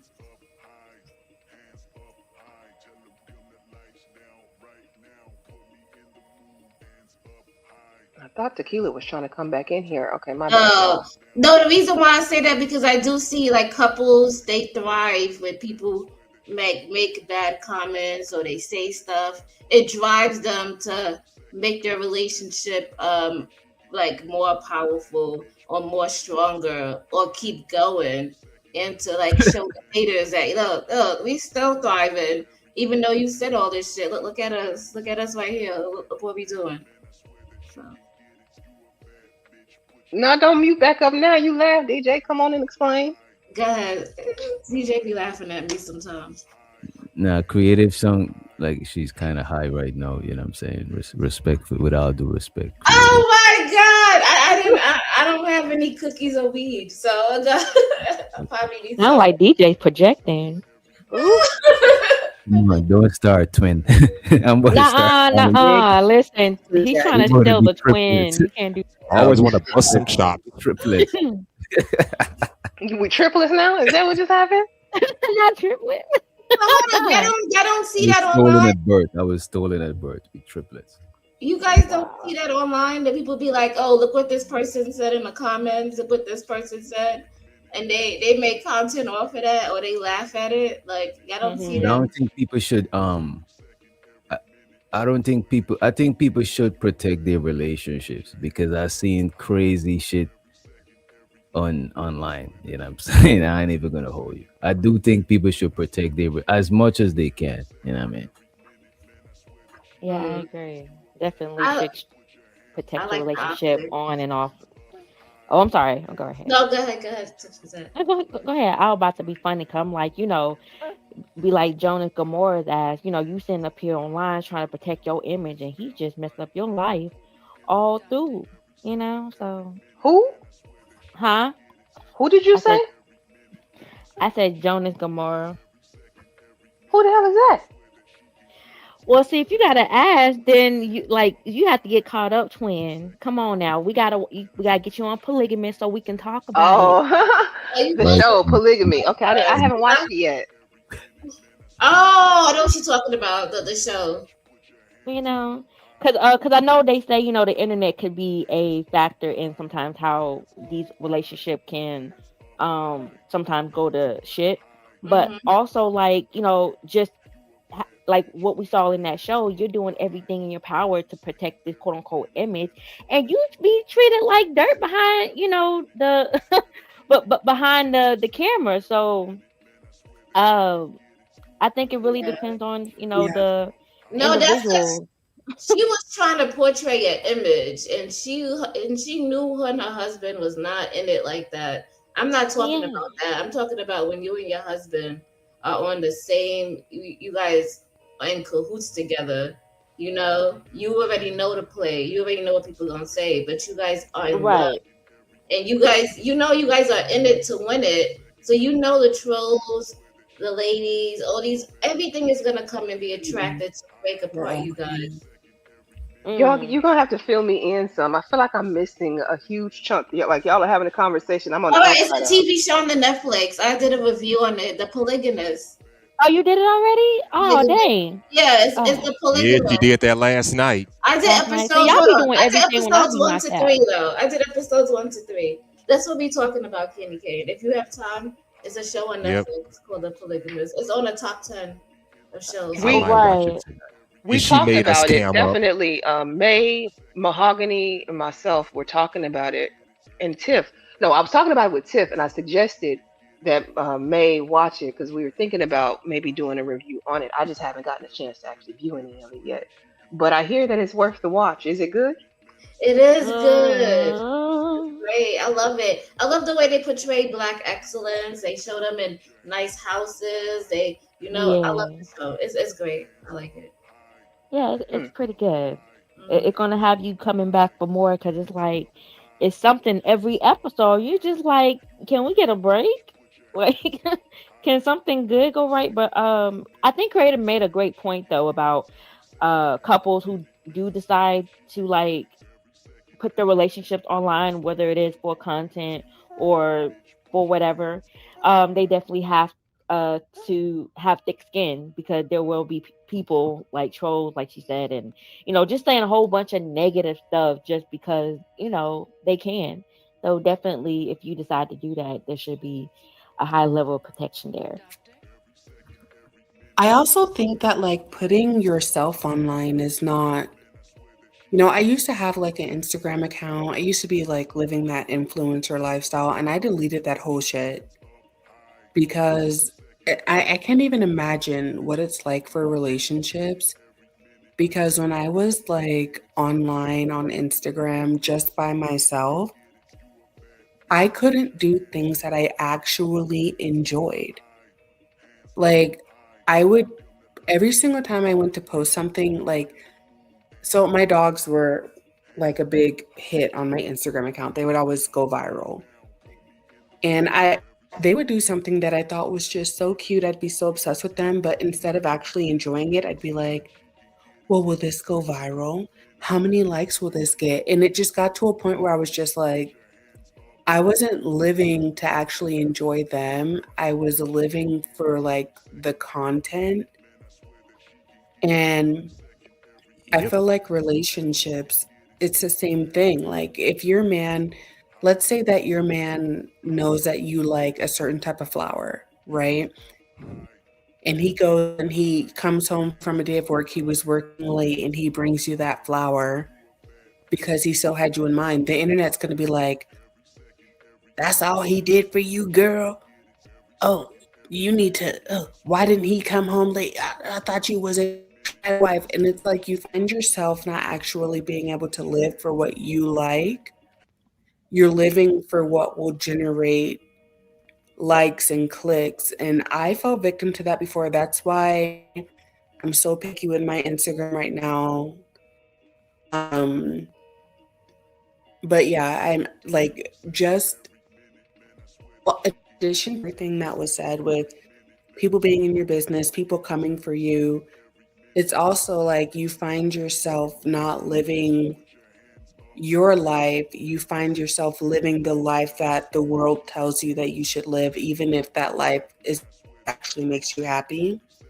And fuck that. Live your life. Live your life. If you're a weirdo, broke, if you're XYZ, live your life and fuck what the world thinks. Don't put your shit Yeah, I online. think the That's internet I mean, definitely put out, unrealistic expectations. So I think, at some point in time, you become, you turn your ears off to the noise, right? If you want to post something because that's what you want to do, you're not going to care about what the necessary is going to be. Or I get like the dopamine aspect of it, of the clicks and the views, and I wonder if but I think like once sometimes depend on your intention too. Like if you're doing it for content, that's what you want to generate, then yeah, I get that your focus is on the views, or you're looking at your analytics and see what you can do to possibly generate more so you can get those followers or subscribers up. Or if you're just doing it because that's what you enjoy, like you want to post moments of, like you said, you and your dog, it shouldn't be like an issue. But since you are aware that you started to become a little bit more connected to the digital world and not really, like, I guess, enjoying in the moment, that's the kind of one I got from it. But yeah, like at some point in time, you Yeah, just say, exactly. forget the naysayers. Like, just do what you enjoy, and you're the right crowd, or what they say, you'll find your tribe. I definitely think we should be Hmm. cautious with how much we absolutely. put online. Like Yeah. it's just my personal. This is just the way I move in general. I only show what I want to be seen. My private Hmm. life and the things that I do are meant for the people who were there to experience it. I don't have shit to prove to the world about who I am. And I think a lot of people get caught up in the trap Exactly. of, if I don't show it, it never happened. If I don't show you somebody loves me, then that means nobody does. And I don't agree with that. I don't think that that is true, but I also understand we have a generation that's growing up with the internet as like their first friend. You know what I mean? Like Hmm. that's these new kids coming out the Ab- gate. They'll be 1 and 2 years old asking you to hand them your phone or hand them a device. So I don't know. I don't know. mhm. Personally, I feel like for me, it's just better for me to keep my life offline. That's why I always say, one of my mottos, my content is my content. My life will never be my content. I'm never going to get up here and whomever I'm, maybe dating and or married to, and we're going to have a couples channel. For the people who can handle that, I salute you. I don't think it's everybody can. I think most people, in fact, cannot, especially most relationships, most marriages. I don't think they can handle the level of scrutiny that comes with being put in the public eye. Where were recently talking about Akash Singh and his wife, and that was a subject that was on the men's night over on DJs. Where I don't know if you guys know who he is, but he was part of a flagrant podcast, I think, with what's his name, the comedian. He's a white comedian. I used to think he was kind of funny till I realized he was a racist, and I was like, yeah, he's not so funny. What is his name? Adam something. It's okay. Call him random white guy. Random white guy comedian and Akash Singh had this podcast going, and then all of a sudden, Akash's wife has her own podcast, and she gets on there. She's talking a little too much, telling too much of the business. And while again, that may work for some people, I have only seen it be detrimental. I've never really seen it work out when your partner starts oversharing some of the details of either their life or your life together. Um, you know, Absolutely. And let me. and so I think in a lot of ways, those relationships end up looking less authentic and more made for TV, more scripted. And so I don't know. I mean, I just personally wouldn't do it, but to each their own, his or her own. Yeah, and let me say this, and it's not, to me, it's not just with marriages and relationship. I think this is a problem with life in general. It's like nowadays everything that happens needs to be recorded these days or put on social media. We live more for the internet now than we did 25, 30 years ago. I mean, sure, back then we took pictures, sure, back then we had videos, but we lived in the moment. The Well, here's best the moments happen thing. behind the camera. The best It, moments happen behind the camera when the camera's off. But the thing is, now we got to put everything on Instagram, Facebook, and so it ain't just marriage. That's just life in general. That's from what I'm noticing. but the thing is, 25 years ago, they didn't have the internet like that. People didn't have personal computers. We didn't have handheld I computers in the know. form of phones. So I can't say that if given the same set of circumstances, if we had what we have now for Gen X at that time, we don't know how it would have turned out. I got all my, where are all the Gen Xers? Where is Coach Ferg and all the other people? But you know what, Katie Oh, Kane? That's child. my point. That's my fucking point. We didn't have this shit back then, so we had to learn how to live in the moment and not have to videotape everything. That's the whole point I'm trying to make. We didn't have this stuff 25 years ago. But what We I'm knew how to saying live is, in the moment back then. if we had it, we don't know if they would have done the same thing. That's the point. I'm gonna Like say, yeah, you're probably giving would them have. credit because they didn't have it. I'm saying if we had had it, it might have even been worse. You remember, like, this is the generation that had Freaknik. This is the generation that had Uncle Luke. They were putting out tapes on VHS. I mean, I'm sure he'd have blown up a whole lot more with live streaming. We just didn't have the technology back then.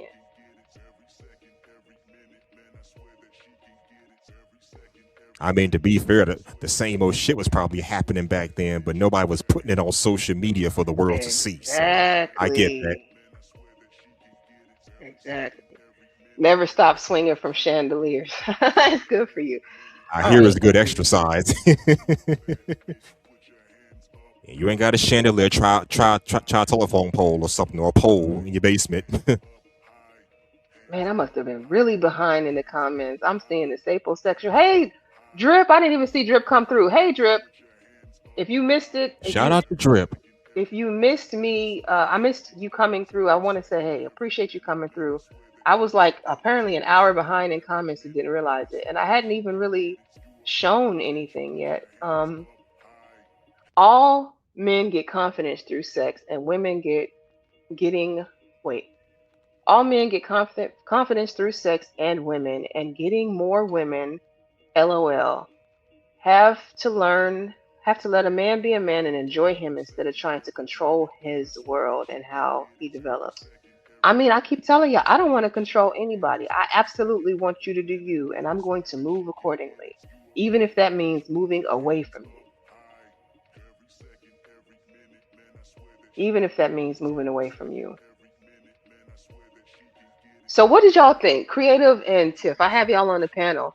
It's been brought up the idea of contractual marriages, meaning you married for, say, a 10-year span. It expires at the end of that 10 years. And if you enjoyed that 10 years, you and that man can renew your contract for another 10 years. I thought it was the dumbest fucking idea I've ever heard. But what do you guys think? I don't like it. Yeah, because it's like, why have that when you could just pick up and leave anytime? I think that's much better. It keeps you, Right. That sounds dumb. yeah, it keeps you on your toes. What, Then what a do you 10 mean? year contract, that's like service. Like I got 10 years of service. It makes it look like a duty. It doesn't make it look like I'm here because I want to be here. Want to be right. So going back to the topic then, why get married today? Should people marry for love or sense of duty? I've had married people, like we've had this conversation a couple of times in various forums, and it seems like more of the people who are married actually say you need a sense of duty to stay married. But you see, you need a sense of motivation to keep you there to do the duty. What is Hmm. motivating you? It's supposed to be love.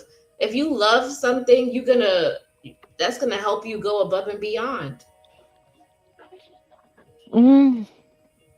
Because I know, people, everybody get married for different reasons. Like some people say marriage is more of a business, more about business than love and contracts and things like that. And some, the concept of marriage is like more of a like recent time, like within like the last 100 years, people, Hmm. not 100 years, but a few 100 years, people marrying for quote unquote the idea of love.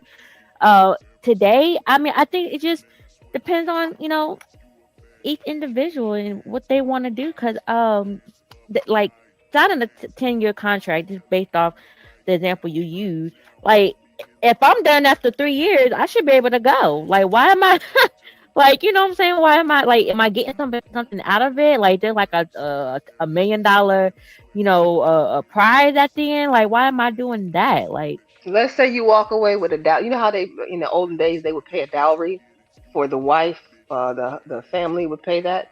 So mm, instead of them getting it, you get it. Let's say you make it through, you stay in this marriage, and then you get if y'all end up letting it expire, you walk away with something. You don't walk away with nothing. He doesn't leave with nothing, and you don't leave with nothing. Nobody really loses. Both of y'all get paid for even being in the relationship. Why do I but mean, why do I gotta get paid to be in a relationship? Why not give me the money so I could be right. You said you said skip the relationship and just put the money in my pocket. Yeah, can I be fruitful in my life? Like, I why? mean, I'll even try it out. Like, you go give me the money right off the top. I might, try to make it work best as I can. But I don't know, unless it's like a Janet Jackson situation where she was with that dude for like a 5 year thing, and then she got like a. Now this is what I heard. I don't know how true it is, but like 500 million or something out of that whole deal, and plus a kid. So I mean, there's like good incentive. I mean, what am I doing it for? Is this a experiment? This a test? I'm trying to figure out like what's the contract.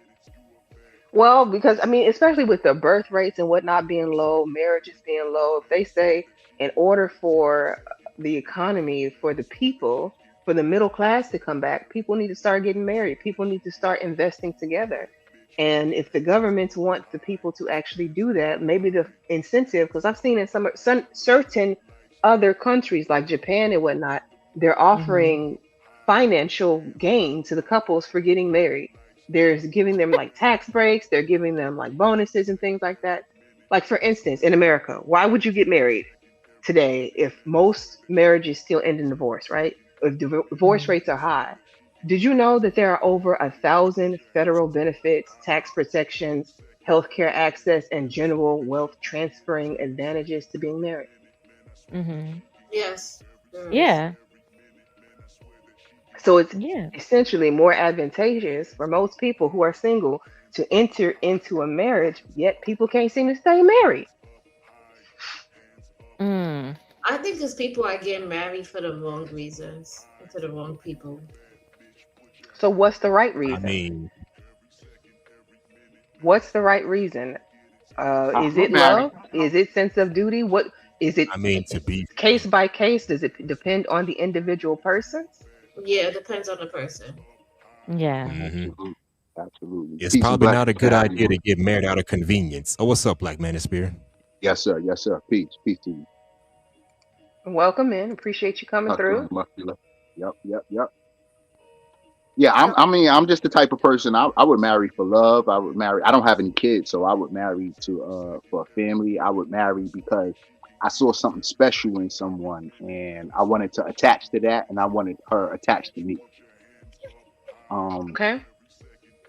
so I Eh, think, like you said, it's per individual and what they want to do, what they see in marriage, and what they want to do with the marriage. But I'm not the business type person. I would marry strictly for love and my family. Okay, well, let's mhm. say you don't have a family. Do you believe that people shouldn't get married if they decide not to have children? Let's say the man and the woman have both decided they do not want to procreate. They had terrible childhoods and they just want to live life together. Yeah, I don't see the need. I don't see the real need to be married then. I mean, can't we live a life of traveling or doing whatever it is that we do without the paperwork, without the vows and all the extra stuff? I think we can live without the marriage. Not necessarily. You could, but here's the thing. While you're traveling, if anything happens to you on that trip, that person you're with has no rights to anything because they're not None. legally your spouse. So None. if you go to jail, they can't get you out. If you are in a hospital, they can't make any medical decisions for you. Like you're solo together. Right. I think that's kind of like friends with benefits situationship. So what's the benefit to the what is the benefit of doing that if you're still merging your life together? Like I don't think that it That's would what be I'm wise. saying. I don't see you. You're saying that the benefit is like you a beneficiary or somebody. You know what I'm saying? Like in that, like type of aspect. But I'm No, saying there's no need for it. no, Well, what not I'm saying, necessarily beneficiary. Oh, sorry. what I'm saying is if two people decide they're going to link their lives together, it would make sense to link it all the way versus doing a partial link. I would never move in with a friends and benefits situation. We're not going to be traveling the world together as a friends with benefits situation. I, I don't know. I guess, am I not explaining what I'm trying to say correctly? Do y'all understand what I'm I asking? understand. And I don't know about y'all, but me personally, I recommend unmarried couples don't live together or shack up anyway. Maybe it's for religious reasons or personal reasons, but I recommend you don't do that. I mean, to each their own, but Boy. it's just something I wouldn't do personally. Just Why? saying, Why but go not ahead. test drive it to see if it's gonna actually work? Well, you got married couples out there that are living separately. I mean, you can spend the night at my house every now and then, but you're not living with me long term unless we get married first. Just saying. But how would you know what your life will be like if you don't know? Did you have to get married to live separately? Like, what is the benefits to a man? What is he getting out of the marriage in order to make him want to do it? Like, what is he getting? Like, Well, I I would mean, imagine a man wants to wake up to sex, go to sleep to sex, and, things of that nature. So I'm like, or want his woman all to himself. So I don't know, but everybody do things for different reasons. But for the marriage part of it, to sign paperwork, go before a pastor, make vows and all, you know what I'm saying? It's like extra. And it's like, okay, for what? I mean, So I then, think that's the question, because if it's like, if you're saying people should only get married because they want to start families, I think the question Candy was trying to ask was like, so people who aren't trying to start family, they shouldn't get married if if you're In getting my married for love or opinion. whatever. Mhm. So what's the difference between a couple getting married for for a family versus one that's not? It's for the family. We want our family intact. We want us all, man, woman, and child, under one roof, operating under one roof. All money's coming here, and to take care of each other. Okay, you can do that without signing the papers. You know that, right? I do agree. I think a y'all are man should making the also same marry point right now. for all that a man accumulates in this life and time. He wants to give all his possessions and anytime he dies or anything that he's gathered in this world, he wants to give it to his son, his daughter, his wife, and to give his worldly possessions away in case he dies. So I got a flip question for you then. We get married, you and I get married. I find out that I am fertile and can still have children and you can't. Now, do I have the right to divorce you? I mean, you always had the right. If you don't want children, then it is what it is. But you want children, well, I don't think that's a good reason to just leave somebody just like that. What if you Well, no, invested in because this he's person, saying that the love only this reason you person? should get married if you decide to have a family. So if one person is unable to, that just say, oh well, since we can't have children, we should just get a divorce. Right. If the only reason why you would get married is to further your family and you find out physically one party is not capable of making that happen, then does that make the marriage null and void? Because that's what used to happen in the olden days. That's one of those kings over there in England got rid of his wife because he said she Was couldn't it produce Henry him an the heir. Eighth Yeah, I think so. cutting off their heads because it wasn't giving him a son or something like that? We don't live in them times no more. So what the hell? Well, I'm just saying, if you're saying the only reason to get married is for family, then if the family's not involved, then I should be able to dissolve the marriage. It only seems right to me. Well, if you can't have children, I married you for family, right? And you can't have children, and I got to decide. Because I still want children. So now, what are we doing? Are we adopting? Are we, what's the next measure of how we completing this family? This the thing that I wanted. Are you able to give it to me? Because you should divorce me, or we should split. You wasn't able to give me what I came into this for. Right. So then I think that's where the discussion would need to be had. Like, even before y'all get into the marriage fully, like, what happens if the life that you planned isn't the life that you end up with? What's the alternatives? Do people even have those conversations as you're getting engaged and planning out your life and getting married? The what ifs. Or are we just operating as if plan A is the only plan and we full speed ahead? I think I think it's full speed ahead. I think we don't look at illnesses, or we think everything is a go. You know, if there was some type of complication, that should have been ironed out in the beginning. But aside from you telling me you've got some type of disease or something, I'm just thinking you natural. You thinking I'm natural, and if we have sex, we're gonna get pregnant. How many people go get their egg and sperm counts checked? Like, how many people think about that? If you don't, I Nobody. think a lot of people, if you don't have kids coming in, if you didn't already, y'all made an oops baby and now y'all getting married, how would you even really know if you haven't tested your fertility? I think I agree. I think we already just assume we can make babies, and I think we just naturally assume that. But to answer your question, I don't think we check for eggs, and I don't think we check for sperm counts. I think we just naturally assume if we're at good age, and that we could still do that. Unless you've had a hysterectomy or something like that, then you can't do that. Ice pack. What's this ice pack? Oh, that was me. My bad. Y'all commenting on me with the ice pack. I'm sorry. I'm getting caught up on the comments. Yeah, ice pack, because I be threatening violence against Liberated. He understands, y'all. Let him live. Let him rock out. I'm already disappointed. I missed the Moo fight, and now I just want to punch something. And Liberated is, he be there. Girl, cause he over there calling us bullies and Y'all don't everything. So bully. like, go You two ahead. don't bully. You two don't bully anybody. What's he talking about? Damn. Crazy. I You mean, gotta no, touch don't it throw to you over crazy. there dehydrated over there on the island. Got a peek. He said, girl, he over there in the corner. I said, oh, they letting you up for air today. If you truly know good, then he just won't do anything. Hold on. If you truly know good, then he just won't do anything, and he is more likely to leave. But men typically put up with whatever as long as the sex is still going on. For men, and the relationship stop when sex stop. I've heard people even say that they stuck in relationships because the cooking was good, the food was good, or the little stuff somebody does for like the holidays type thing. It's strange to me the reasons why people stick it out when they know they aren't happy. You know what I mean? Or like it's not gonna work long term. Are you just delaying the inevitable, prolonging the inevitable? I mean, till somebody leaves. I mean, people usually get comfortable together after so much time together. I mean, you don't just up and go. Have any of y'all ever stayed longer than what you feel like you should have?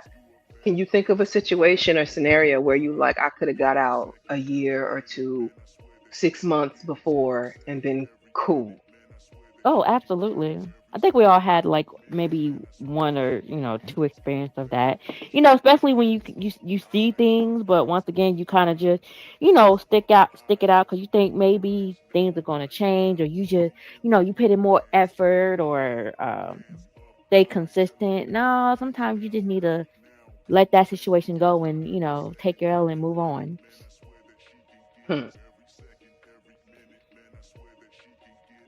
I think You it's think ego a lot of times too in those situations, because you're holding on to something that is no good for you. So like, why else would a person, outside of like the sex, or like you said, the cooking, or the odd things people will stay for, like why would you take yourself through that kind of misery? I don't know. It makes me wonder sometimes, do people treat marriage as like a social status symbol? Like, Mm. you know how people will, I've seen, to go back to the whole like social media bragging that people do. You know how some people, you'll see them in their car, and a woman will show off her ring, or she'll show off her nails, and you see the Benz symbol in the background because she's in the car. She's Mm-hmm. really showing off the fact that she got that Benz, but we just gonna throw the ring in there. We gonna throw the nails in there to make you think that's what we was talking about. Right. No, I think they really do, like, sometimes be weaponizing, or showcasing the marriage or something, like, hey, I'm married now, so you definitely should, like, listen to what I gotta say, or or whatever. But I don't know. To me, I get everybody's time comes when it's supposed to, but it's hard sometimes to take people seriously that weaponize marriage for ones who can't keep a relationship, and then two, like you didn't marry nobody but the last person that you know have children with. But let me not. Anyway. Or people who marry the first person they have sex with, like, oh, you pick me, I pick you, let's do it. You know, All I just right. I feel like Big J was on the point when he said we need to stop marriage shaming. I do think that that is something that we do a lot of on both sides, men and Mhm. women. And yeah, I don't know. I do, however, want to say welcome into Mumaculous, brother Mumu, brother No Neck. I am so sorry I missed your fight today. I had intentionally pushed this live up early so that I could make it because I thought it was starting at 7. I thought that's what the flyer said when I read it from Hemp. And then I'm hearing you had already fought while I was live. I was trying not to go Right. live while you guys were fighting so I could watch it. And I screwed that all the way up. Oh yeah, I don't know. They I'm glad you didn't show up to the actual fight. They had some girls in there saying if we see any of them women come up in here with them Mr. Brown ass hopeful Sunday dresses on, but I know you know what I'm saying, and you understand me, Jerry curl edges, we Wow. gonna whoop their ass. So I said, oh nah man, I hope Candy Cane don't show up. And You see what I'm you know, saying? so She still gonna come and support you, but here you come talking ish, and apparently we didn't need to show up because, bruh, like how you gonna get beat up? They said that you got beat up, that you got tossed around, you got thrown out of the ring and everything. They said he ragdolled you. They came in here and said they had that fantastic ragdoll them, that he got them long arms and he was just flinging him, boom, like Stretch Armstrong, boom, Right, boom, boom, boom. boom, ring from one side of the ring to the next. And I was just like, are you kidding me right now? Right. So it might have been a good thing we didn't show up for that embarrassment, bruh. And I said, I gave yeah, you one job, which was to land on your feet. And they said you ended up on your stomach. That's how bad he beat you. No, I heard he ended up on his no neck. I don't know how that happened. That's how he ended up on his stomach because he went to hit him in the neck and dude just fell. It was like timber, boom. Okay, okay, my okay. stomach was so Mumu, how you big feel? that my back that when I was laying on my stomach, you could just spin me around. I could just plank my body, and then you could just spin me like that Twister game. So that what they say. But they also said they was playing tug of war with your weed, and so You know you know. Oh, wow. Let me tell you, you came in here talking about what some other women said. I done told you I ain't scared of damn bitch. Just so you know. So they could have been over there talking about my Mr. Brown dress and my Jerry curl wig, and I don't care nothing about them because they ain't gonna say it to my face. How Mr. about Brown that? dress, I'm done. That's what he said. I had on a Mr. Mr. Brown dress. Brown dress. What Mr. is Brown. that? Not Well, Mr. you know, Brown dress. I think he was trying to talk about the wife Cora. Said I was gonna be up in there dressed like Cora, supporting him. Mm, Lord. Well, Mumu, you alright? You ain't got no bumps and bruises. Sorry, I couldn't be there to be the person, that give you your water and your spit bottle and all that, We was trash. trying. That was on me. Blame me. I messed it up. I messed it up trying to, support the homie. Was it something straight out of a Creed Nah, movie or a Rocky Balboa movie? Nah, it was cool. It was fun. My family showed up. My son was there. Like, it was all good. I didn't win by decision. Like the audience, they had at the end, they had the audience to choose, and they got a little bit more cheers. It was kind of like, 62-48. You know what I'm saying? Mm. Or not even. But anyway, I came up here because when y'all was talking about what people stand. I think people value comfort over happiness sometimes. Like, because it's scary. It's scary, I guess, like when you get comfortable with somebody, it's the whole like devil you know thing. And regardless if a person is like knowing that they can do better or believe they can do better, a lot of times they just don't step out and do it because it's like it takes a lot to like upend your life or like change your life to not be in a relationship sometimes. And so, they figure like you kind of, it's almost like you kind of get used to the unhappiness. Like it's not even unhappiness no more. It's just life. You know what I mean? So you settle. That's what they would call settling. Yes, and settling sometimes I don't think is always bad. I think it can be depending on the situation, but like I think that's what like a lot of things that keep relationships together are kind of like we look at it now, or I think single people look at it and they be like, "Oh, I would never," and I hear it sometimes, but just I don't see it in practice. I think a lot of people settle. I'm not gonna say most, but like a lot of people settle. And when people start talking about these marriages and they act like if it's not perfect, then it's not good. But some are like very very far from perfect, but still people find reasons to like stick with it. And I So think, what and like I said, what do you think helps people? Because that's one of the things we don't really talk enough about. What do you think helps people on the days when they have to quote unquote stick with it? What is your motivation, like Creative said, to do so? What makes you stick it in there? it could be the fact that like she might all like, so from a man's point of view, if I'm with a woman that like overall she do some stuff that I don't like, I'm not really happy with, but she's consistent in like cooking and making sure that I eat dinner on time. Even when we mad at each other, she gonna make sure I eat. And the sex is actually really good. But personality wise, we really don't click like that. But we click enough to where those consistent things I know I can count on.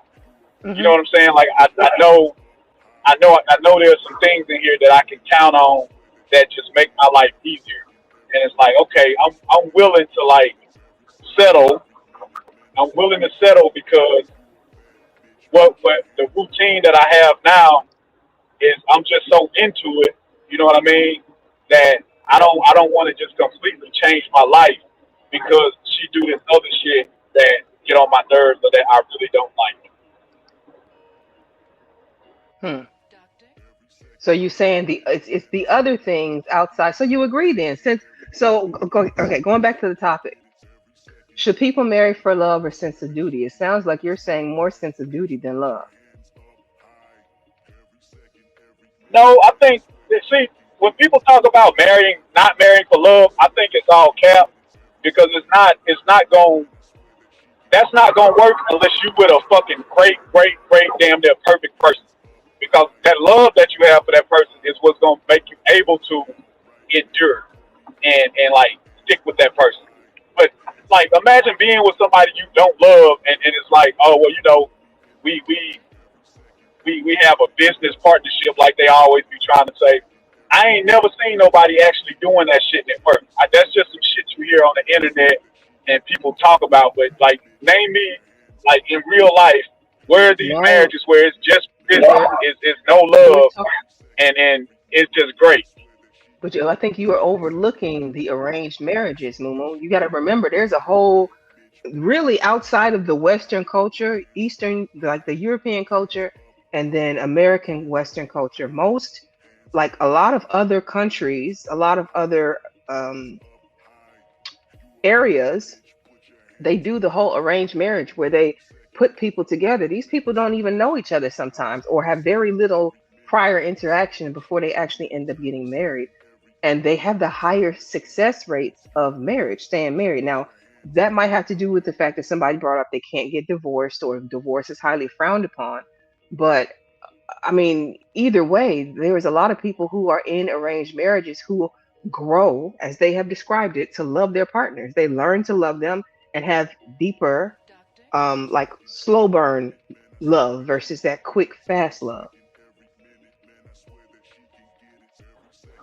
I mean, like I said, I think in a lot of those marriages, because I hear like Indian men are supposed to be like, or were supposed to be like the most faithful and stuff like that, but they also got like uh, but Indian men are supposed to be like the most faithful. And yes, if you over here in America and you put together like these marriages, like I said, if this guy is great and he's doing all these taking care of bills, he's just so responsible financially, emotionally, intelligent, and all this stuff. Like, yeah, of course it'll work out. But if you're talking about just putting people together, there's no feelings, no love, no chemistry. Like, okay, we just gonna do this arranged marriage, and they really don't like each other, and this person is not all of these things. I can't see it working. But like I said, in those countries you're talking about where they do that, I'm not going to even knock it and try to like just be negative for the sake of being negative because I haven't like looked into it. Hold on, your signal going out, Mumu. Your signal's going out. Can you hear me? You got to get your neck out the way. You hear me now? Your signal's getting blocked. Go ahead, you got it. No, you Nah, heard I was that just part, gonna say I wouldn't be surprised. Candy cane. Yeah, of course I heard that. But I wouldn't be surprised if the people, particularly the women, were mostly not happy in those arrangements. I wish I could have had. So May was the reason why I brought that up. And she's not here. She's actually out the country right now. But dang, I wish she was here to join the panel because she did tell her own story of kind of how her marriage was sort of arranged in a way. And it just I understood her point on why she said sense of duty. And she explained that she does love her husband.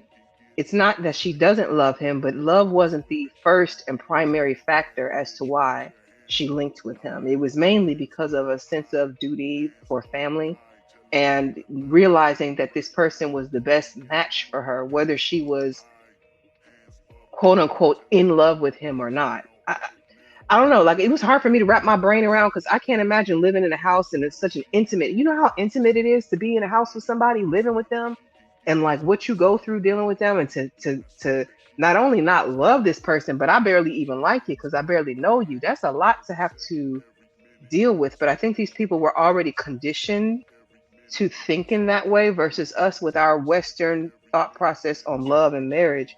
We're coming from an opposite direction. I hope that makes sense what I'm saying.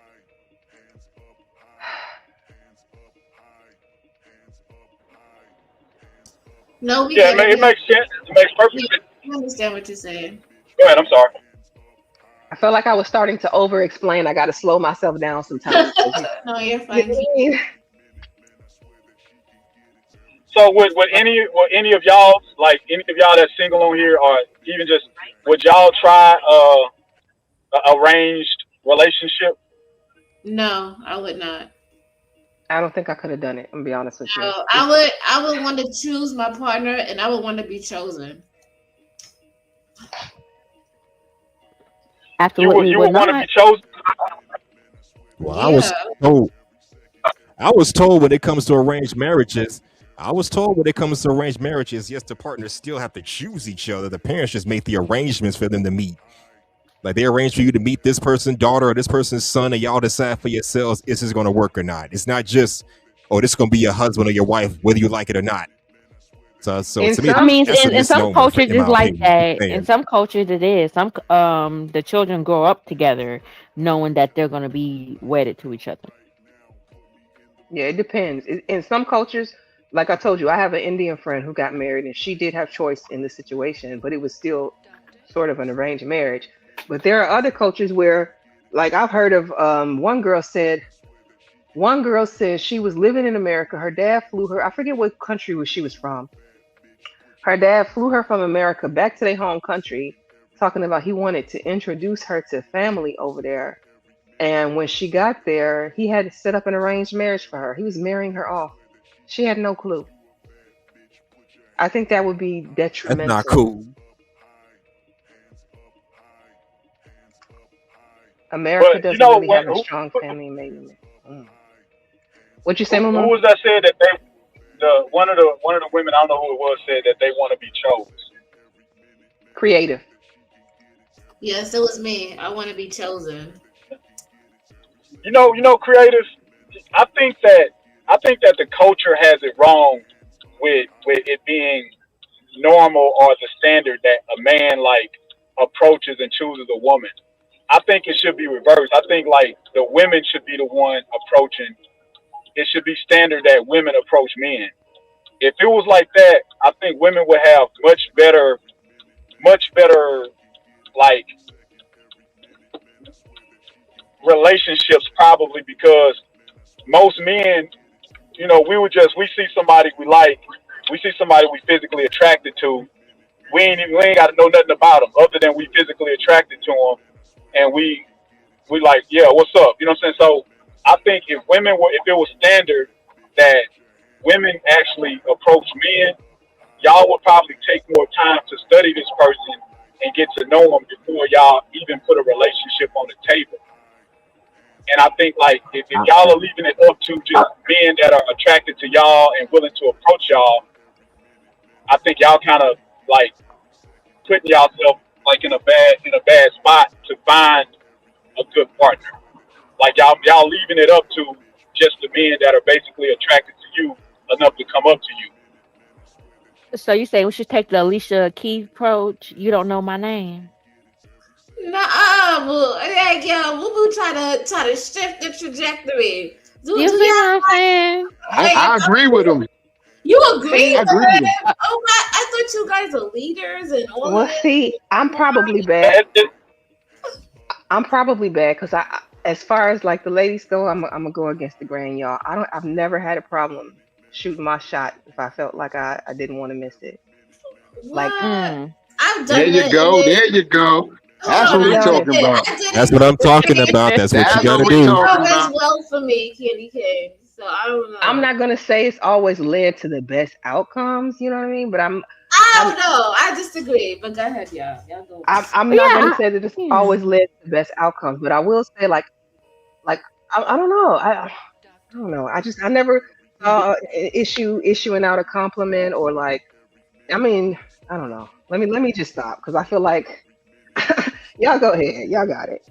No, I really want to dig into this. So do you feel like women should be more of the assertive type in these scenarios? Because once again, if the guy isn't looking at his peripheral, he only going based off what he see. But women, I guess we obsess and say, oh, look at him, let me go see, what I'm saying? So should it be a thing that women go for what they like, but maybe not actually asking the man to marry them, I like would getting never on one ask a man knee? to marry me. Okay, because That's not what I'm talking about. I'm talking okay, about thank more God. than just the 4 second eye contact.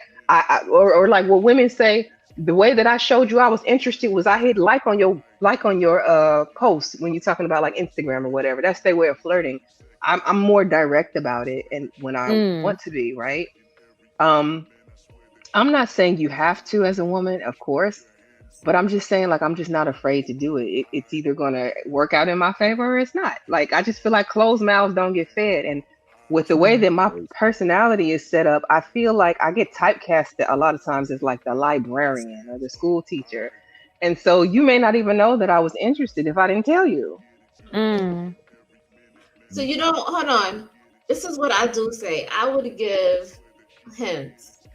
Like I might look at you a certain way. You would know, but I'm not going over to approach you because I don't know if you like me. I feel like that's setting yourself up to be taken advantage of in a way. It could be. I'm not gonna hold you. It could be. Can You're I I not say think getting I something? think married. You women just being women proactive. You being proactive in the meeting. You're being proactive in who you like. I don't think it should be up to women women usually I don't think it should be up to women to initiate like relationship type shit. You know what I'm Hold on, saying? Mumu. You Maybe got some some. feedback. Oh, my bad, my bad. No, Mumu has feedback. I'm gonna mute Oh, him. okay, Go okay. ahead, DJ. Now I was gonna say I don't think women should initiate like relationships most of the time. Sure, sometimes it might work, but as far as approaching a dude that you feeling, you know what I'm saying. If a woman approach me, I don't look at her in a weird way. You know what I mean. I actually sometimes it be, you know what I'm saying. I like that shit. Sometimes I ain't even gonna hold you. You know what I mean. But as far as like the relationship, I think whoever got some sort of plan or some sort of shit that they doing, they'll know who they want to involve in their life or fit what they got going on. So I don't think it is black and white like that, but I definitely don't think it should be women should be trying to pop the relationship off. You know what I'm saying? So are you saying the man should like the woman more than the woman like him? That's not what I'm saying at all. Hell no. that was definitely on the thumbnail. Good plug, Tiff. Good plug. I'm just curious because I hear that too. Like I don't see nothing wrong with a woman. She see what she like and she want to shoot her shot. I don't know if women are more worried about like the rejection part or like creative said like being set up to be taken advantage of. But can it go the other way around too? I don't think women will get a lot of rejection if they approach, because most niggas They don't be going. getting no play. So if niggas is gonna go, right? And plus two, most dudes from watching these pop the balloon shows, even though it's a show, is like a good way to like people watch a little bit. A lot of the dudes, their rejection be a little more soft, unless they are trying to get a viral moment. But it'd be more soft compared to the women rejection. They'd be breaking you down from head to toe and then back up. You know what I'm saying? That should be crazy. So I don't think like y'all will have to worry about harsh rejections like that. You know what I mean? Well, maybe not harsh rejections, but maybe more just because once again, the way it's being presented, men are just kind of easy. So you can just walk up to any dude and say, "Hey, let's go." And he's like, "Oh, okay, mama, let's go. I gotta go, y'all." See, Not but really I taking into never account. I never looked at it like that though, twin. Every time anytime I ever like Me, anytime I ever shot my shot, I always did it with the understanding that a rejection could come, and it was just gonna be what it was. Like I never Hmm. had the attitude that it was like I don't know. That seems entitled to me and very arrogant. And you know what too? I'm thinking about it wrong because I'm a dude. I just thought about some shit, right? Most of the niggas that y'all would approach is not gonna be a dude that don't get no chicks anyway. So assuming that they're not gonna reject you, it might be a little naive too though. Cause I'm thinking because I just said most dudes, you know what I'm saying, don't get no box, so we gonna bite the chick, we gonna go, you know what I'm saying? But when I really think about it, y'all not gonna just approach every dude. You're gonna approach a dude that Right. probably could get out of women too and shit, you know what I mean? Exactly. I was gonna say the same thing. Like they're gonna shoot high. You know what I mean? Yep. We shooting Well, at I'm just whatever based would on land. what you They gonna saying. shoot high. But I do think a But nigga men, who's so we shoot at a lot of different things. When y'all actually shoot that shot, it's gonna be high. It's gonna be at What you mean that high? dude. What do you mean by that? Like, what do you mean So high? Meaning it's gonna specifically, be that one dude. It's gonna person. be that. like y'all gonna do the sniper, but we gonna pull out the AK and shit, you know what I'm saying? Exactly. Y'all gonna aim more precisely, but I think our range is more wider than y'all range, you know what I'm saying? So Exactly. basically, Exactly. y'all just, and that's what I was kind of saying. Like, they're kind of easy, right? Because they're just, like you I'm No, said, they're no, going to no, no, no, no, no, no, no, No? no. I think niggas is more Yeah. niggas we give more different kinds of women a chance. Like if a woman is carny and she's a nerd, that's not gonna make me not fuck with her. You know what I'm saying? Like I might fuck with her even more because I know she ain't just, you know what I mean? She might not been ran through and shit like that. But I think y'all range is more narrow than our range. Like we don't care if How do you're you not know she's funny or not none of ran that. through because she's a nerd? Like, I'm saying she she might could be be. out You here see, getting you hey, see, I'm stuck nerdy in her girls be cheeks. getting it too. saying, you see what I'm saying? Now they're You know what trying I'm to saying? turn you You away better from That's a me. don't good sleep on point, the quiet ones. That's it. Let me stop. Y'all are funny. But I'm just And saying our we range shoot is and wider. mm-hmm. We ain't And we got height shooting just range. for the Go ahead, my fault, my fault.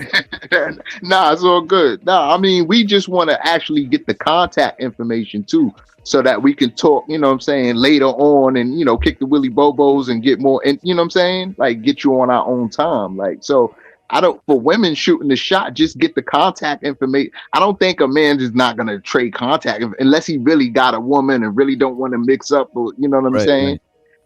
You know what I'm saying? So I think just exchanging contact information and having a chance to meet that person and having a chance to be in that person's world is all we looking for. And then we'll see what happens. And Tequila has joined us back. Tequila, did you want to jump in here as well? Yes, I would like to. I Okay. I'm be honest. I'm afraid to ever shoot my shot I think it's a mental thing for me. Not even so much that I think I would get rejected or anything, even though I know rejection can come. But I don't know. Like we were always taught that guys go after us, so it just seems weird. You see, I Tequila is beating around the bush. Tequila saying she don't want to use her leverage I as a cap. woman. She don't. Leverage? What leverage? Yeah, The the to powers. being the Once, pursued, to being the yeah. one pursued, the one who's pursued. Gotta is you know what I'm saying? She's chilling, but the pursuer, you gotta put in some work and Yeah, shit. I And think that's the thing. Yeah, I want to be pursued. I don't know, like, I don't knock but it. I don't knock it. I guess but I would say I would be scared. Like I wouldn't even know what to say. Like, what do I say? I think you're handsome or you're cute. Can I have your number? Like, I You know, don't it's like know. one of those subtle things. Like if you're like, just say, I'm just thinking of a scenario, like you're at a bar and you see, someone catching your eyes. You might go over there and say, "Hey, what you drinking on?" "Oh, what?" You pull them in the conversation just to see if the conversation is hitting the way it hits, and then you never know, the conversation rolling smoothly, and like, "Hey, well, hey, what you doing later? What do you like to do? Would you like to?" I mean, I know it's Yep, because because I I'm don't all even. for the I absolutely. don't age, even. In other the words, You don't even have to the do that much with in it. other Once you wo- spark up enough of a conversation and Right, y'all are right, right. talking, he's going to go Right. that. I've Once never we had to know that ask for y'all a phone number. Right. and that's something I've once we know spoken that on in the you're past. interested in us And enough, you just want to we're make sure the gonna do meeting all the happens. rest of the work. You know what I'm saying? Once we know that I you don't know. interested. Absolutely. I ain't gonna lie. I'm And I think scared. what Tiff was trying to say was, in other words, be proactive and break the ice. I know how that works. It's happened to me several times. Break the ice of me, and I just carry the conversation from there if I'm feeling you. So I see how that works.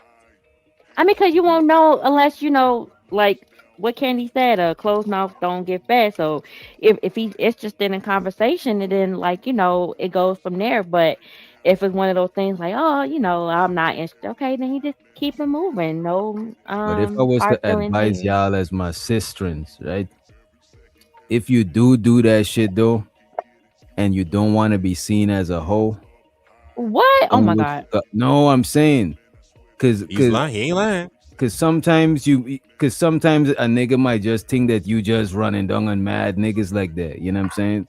And You see, just and that's where you you have just to gotta talk, bear because that it's in. like, No, you just gotta bear that in mind, so you're gonna know how to. Just you knowing that, you're gonna move in a way to make sure that you're not coming off that way. You know what I'm saying? That's why I said that shit. You know what I mean? mm, Because most of the time it don't be like that. A lot of women that do approach dudes, I think they actually be some catches low key, and they just going after what they want and shit. But just because a lot of dudes is not used to that shit, some people that shit might cross their mind. So you don't want to, when you're doing that, you don't want to come off too like sexually abrasive, unless you're looking to scratch an itch, and it just is what it is. You know what I mean? But if you ain't trying to look like that, you'd want to bear in mind that you could come across like that. It's just like a dude. If you want to do nice things for a chick you feeling, just know if you spending too much bread too fast, you're gonna look like a nigga that's just a trick type shit. Not like you coming off like that, but you just gotta bear that in mind. You know what I mean? Mm. I mean, I get it. I'm all for He's right. the egg don't chase the sperm. You know what I'm saying? So I'm more for the sit back and just wait till I'm approached. But yeah, no, I agree with Lana. It's kind of like we can't win for losing. So if we take a shot, we have to be on alert that we might look like a hoe. But then if we Yeah, don't because take the a shot, nigga then might we just be may trying to a nigga might just be trying to bust down some shit. You know what I mean? And here you come approaching him. It is a high chance that he could see you as a jump off, that kind of dude. So you gotta Well, see, suss out that's to why see what kind creative of dude said you that it hollering could at. be a situation where they can be taken advantage of if the woman do Right, approach right, the right. man first. Yeah, I Yeah. agree with. But that shouldn't make you shy about approaching, but you just gotta bear them shit in mind. Cause I do agree with closed mouths don't get fed. Plus, there's some good dudes that they don't know how to pick up if a chick feeling them or not. It's just crazy, but it's actually dudes like that. And sometimes y'all probably don't even show niggas that y'all interested in them. So I don't knock a woman shooting their shot and shit like that. You know what I'm saying? Right, right. Yeah, absolutely. However I people mean, can to get be together, fair, get together. to be fair, I've had them same old suspicions. Like, what are you up to? You looking for to just get bust down? Are you trying to have a genuine conversation? What's going on? So I've had them same suspicions. So I know he ain't lying If about you're it. trying to Just get saying. buzzed down, ain't nothing wrong. You could just, grow from there. You could have a, I'm saying? You might like her after, what I mean? It don't even, just because a chick trying to get fucked don't means that she like a bad person. It's just we humans. You know what I'm saying? Yes, it does. Oh, yes, it does. I don't think so. You know what I mean? Wait, it Why makes does him it a make bad person, Nothing to do how? with why does it make him a bad being a person? bad Please person. go into that. Yeah, because it's a sign that she has no morals and she's looking for a man that's on the same page. Just saying. Or May she not Well, be in be wait a having the every minute. pum pum situation, but I'm just saying. she be having the pum pum locked up, and she need to let that, you know what I'm saying, let that coochie breathe. You know what I mean? She need to, Right, that you know don't what I mean mean? she ain't got no morals. She just need to get an itch Would you back. date a chick you just pound on the first night or the first day you met? You say if I what? Gentlemen, would you take a chick seriously if she allowed you sexual access early? And I ain't talking about invest. I'm talking I about mean, y'all some people smash do. first Yeah, date.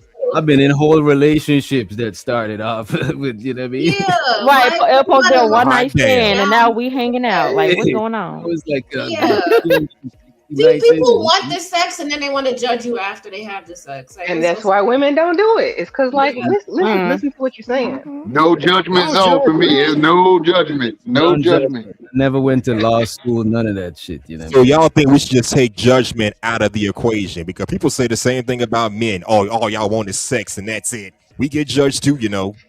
Well, no, what we're saying is I it's just mean, there's like just no way I'm it's chance too meeting a consensual woman a and calling dance. her a hoe. Yeah, Yeah. just Not off either. I'm that just saying. alone, that shit is not enough to just determine a hoe, bro. Not in 2026. I'm just meeting her. I just want to. We're gonna get to see who she is if we make it to being in a relationship with each other. But just To be meeting honest, and talking bro, and trying to see what's up is no problem. and a woman Unless you giving want it no up early judgment. is not a guarantee sign that she's a hoe. One more accurate is a more accurate guarantee that she get comfortable to giving you the box or comfortable with you in that way.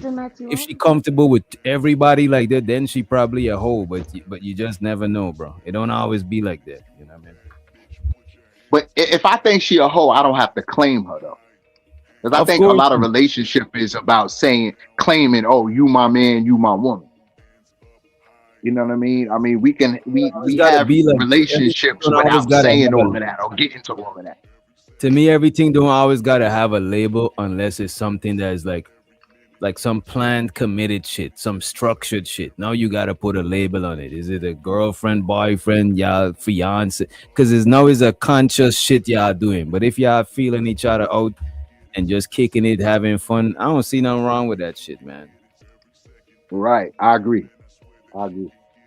See what it could be. You know what I mean? See what it could be first. Like, I'm not judging a woman to be a hoe. She got to be in a relationship with me. She dealing with me, but then she trying to deal with somebody else and all of that. Now I'm starting to think things, but you know what I mean? Well, we got to make it up to that, up to that point. She could never be seen like that if she don't perform like that with me. Right. Okay. So let me ask y'all. I have a running theory as a woman. When it comes to children, I think women should have kids with men who want the kids more than they do. What do y'all think about that? That is crazy. I never thought about that. I actually agree with that shit right there. I like that theory. Wait, say that again. I didn't hear it. I didn't Women hear it. My should bad. have I didn't kids hear it. with men who want to have the kids more than they want to have the kids. Mm-hmm. So a man that wants kids more than a woman that wants kids? Yes, Yeah. I think women should have kids with men who want the kids more than the woman wants the kids. Yes. My Makes reason, sense to me. If my y'all on the reason, same page, then it makes sense to me. Go ahead. my reason for saying that is so many times you see people get together and they have children, right? They have these kids. And then I have heard on multiple occasions that once this man has this child with you, if the relationship doesn't work out, it's fuck you and them kids. Yeah. I would prefer that you want them kids, even more so than you want me to some extent. Because if it doesn't work out, I would prefer that you end up still being a father, still raising your kid. I don't want you to toss away your child the same way, like if this relationship ends, because we know not everything is guaranteed, you still have to be a fucking father. And that's why I said I would not advise a Yep. woman to have a kid with a man who doesn't want that kid more than she does. Mm-hmm. I agree. And you discerning as a woman, you're discerning that character in him, that he really wants to be a father. This is his dream. This is his, you know what I'm saying? This is what he wants to do and what he wants to commit to. Hmm. Absolutely.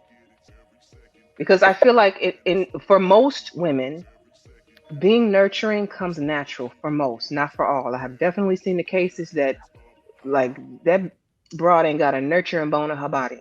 But for Mm-hmm. most of us, it comes natural. I would say it's probably due to conditioning and how we grew up, having the dang baby dolls tossed in our face from the time we were young. So it's not a far-fetched concept for most women to think that they're going to be a mother. However, I think, like I said, in order for you as a woman to make sure you're having a child with a man worth having a child with, you better make sure he really wants that kid. Yeah, I think I agree Let with me that. ask this question. I think it's easier for the woman to want the kid because they grow in a bond when the kid is is swimming, not swimming around, is laying inside of your womb and shit. You know what I mean? So Hmm. y'all already building a bond. So I think the guy do gotta want the kid before outside of it because it's not like the kid is inside of him. So I I, I don't think most A women is maternal gonna have instinct. kids. A maternal instinct. Right. I don't think most women is gonna have kids and not want their kid. That's like some rare shit, you know what I mean? Hmm. It is. Let me ask this question. Well, Candy kind of answered it, but I'm gonna ask anyway just to get some more context. How do y'all feel about married couples who say they stay together just for the sake of their own kids? I've known I couples who have done that. Um, I don't knock them if they're doing it like this. Like let's say they like, you know, we got young kids. Let's stay together until they reach a certain age and we both to go our separate ways. But let's just stay together to raise the kid. If we could do it without doing it without being toxic, you know what I'm saying? But after the kids reach a certain age, they probably go their separate ways or some shit like that. I don't knock them if they do it like that, you know what I'm saying? But it's not yeah, everybody it's can. best. No, go ahead, finish, Doc. No, I'm just saying everybody can't do it. I don't think it's for everybody. Absolutely, I agree. Yeah. I think it's best for the kids, for the children, because if we talking, I think when people get together and they have children, they should already know we about to do the first 18 together. You know what I'm saying? that sound 18 to like that sound 21 like years. like you get locked up. You All send to right. jail. Well, I'm we locked are. up. We need to get locked into this, for what this is becoming and what this is now, which is man, woman, and child. I think we need to get some type of locked in. But Well, you everybody locked doesn't in when think the that, baby is created. You know, you don't need a ring or something official for that. Like you're gonna be locked in regardless if y'all stay together or not. there's some type of, all right, I know I gotta raise this child and get this family at least 18 years, at least, get this child raised to an adult. Like, you know what I mean? I think that should just automatically be the program. I agree with what Makes sense DJ to said. I me. don't think there's a problem with if you decide y'all are no longer like locked in with each other, as long as y'all lock in for the kids for as long as they in your house until you get them out, y'all not fighting, you not arguing, you're not toxic, you're not intentionally being petty and trying to like fuck each other over. You're not showing kids the negative aspects of working together in a relationship. I think it will still be for the benefit of your kids, even if you do have to sacrifice parts of your happiness to make that happen. Mm. 18 As letter. long as we making love, as long as we making love, as long as we eating, as long as we taking care of our business, we're not in a tumultuous situation. It's not uh, some type of thing that we rushing to get out of, and Do we the people handling who our are in it business. We just for raising kids? our children. If the people are in it just staying together for the kids, they still making love? That's how that works? I mean, they might scratch a little itch with each other, probably. But I think in that case, if they do, yeah, it's kind of messed up. That's probably what Will Smith and them was doing, and we made fun of them niggas. Well, see, they was over there having an open marriage. They was getting their scratches I itched by seriously doubt somebody that. else. Yeah, Damn, you're Let's not right. forget You're about right. August Alsina. yeah, this shit was just messy because they celebrities and we found out about their shit.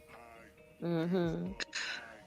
But maybe when the kids was younger, ain't because we didn't know about none of that shit when the kids was younger. So now that the kids old enough to know it, probably is like fuck it. They probably should have just went their separate ways and shit. But the kids probably knew they were just keeping face for us. That's why when I asked you all about your spouse being on social media, significant other, if Jada never had Red Table Talks, would we have found out as much about their relationship as we did? No, Nope, we Mm-mm. wouldn't. because sometimes Yeah. I would have said maybe depending on it probably in a different outlet. Maybe not on Red Table Talk itself, but maybe another way. Because people Yeah, some other nosy. We yeah, got some other paparazzis network. out there. Hold on, That don't talk over her. Let her finish. oh no, I'm done. I was just basically because you have people like paparazzi out there trying to find the dirt on people for a story. So I feel like it probably would have been exposed in another way. Maybe I don't But know. but even if it was exposed in another way, that's still a lot different from hearing it come out of her mouth. most Because of those then, celebrities have tabloid stuff that pops out and they sweep it under the rug. They yeah, sweep it under the dirt. They don't give it legs. She gave it legs when she sat down to talk about it. she gave her Mm. more than legs. She gave her whole life because Right. we didn't know anything about their personal business like that. And I'm not gonna fault Jada completely because We I really think didn't. that she was thinking if I'm more open and honest, then it'll be people that can relate. But one thing we've learned from people like Jada and other people on the internet, don't put out too much of your personal business. Because what your personal business, Especially, because you're inviting everybody's opinion that you don't know. Man, And on the Yeah. internet, the people that don't mean nothing in the real world, they have an opinion that means something on the internet. Well, And, maybe she was doing it more especially to if you're show a like they celebrity. are human Especially. and they are, like the rest of us, except we yeah, know more about them than they know about us. So maybe that was her trying to show her more like, hey, I'm, you know, but that is the But naive I shit think about. I think she was ready to step out. That's why she got with August Alsina. She just clearing the way so No, she can go she do her. No, no, she he been doing her. she She been doing. got permission to do her. She ain't gotta. Man, I'm telling you, bro. That's the yeah, naive that was happening way shit. before the Red Table Talk situation.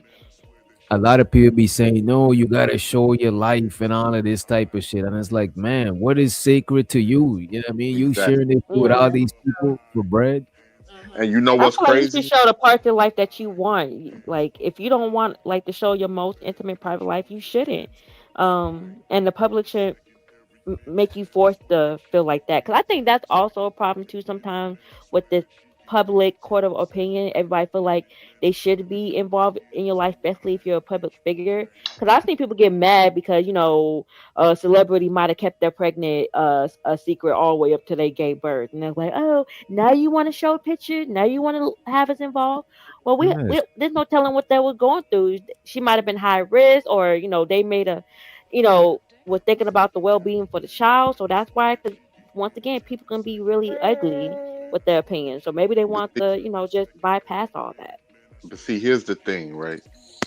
Now it's gotten to a point where people want to know people' personal lives so much that it outshines the talent of the celebrity. See, when Yep. we was coming up before social media, you heard things here and there. I remember when the first time when I knew Jada Pinkett and Will Smith got married. And we didn't know anything about the process of them getting married or how serious they was. I just remember when they was doing promotion for the movie Woo with Jada Pinkett and Tommy Davidson, and her name said Jada Pinkett Smith. And I was a kid. I was like, "Oh snap! She must have then got married to Will Smith." And then my mother was saying the same thing. I was watching it with my mother, sitting down. Like now, it's gotten to the point where the public they don't really want to even hear the talent if they don't know a lot about your personal life. But hold on, That's what, but if you involve people into your personal life and those people have personal agendas, sometimes you feel the need to address it. Yeah, you got a point, and you absolutely right, creative. I'm saying don't try to keep everything as private as possible. Let your music and everything else speaks for itself, or your talent and acting and all of that speaks for itself. Because that's what I'm here for. I'm just speaking for my part. I don't give a damn about your personal life and what's going on. Long as you ain't doing nothing illegal, long as you ain't no kids being harmed or nothing like that.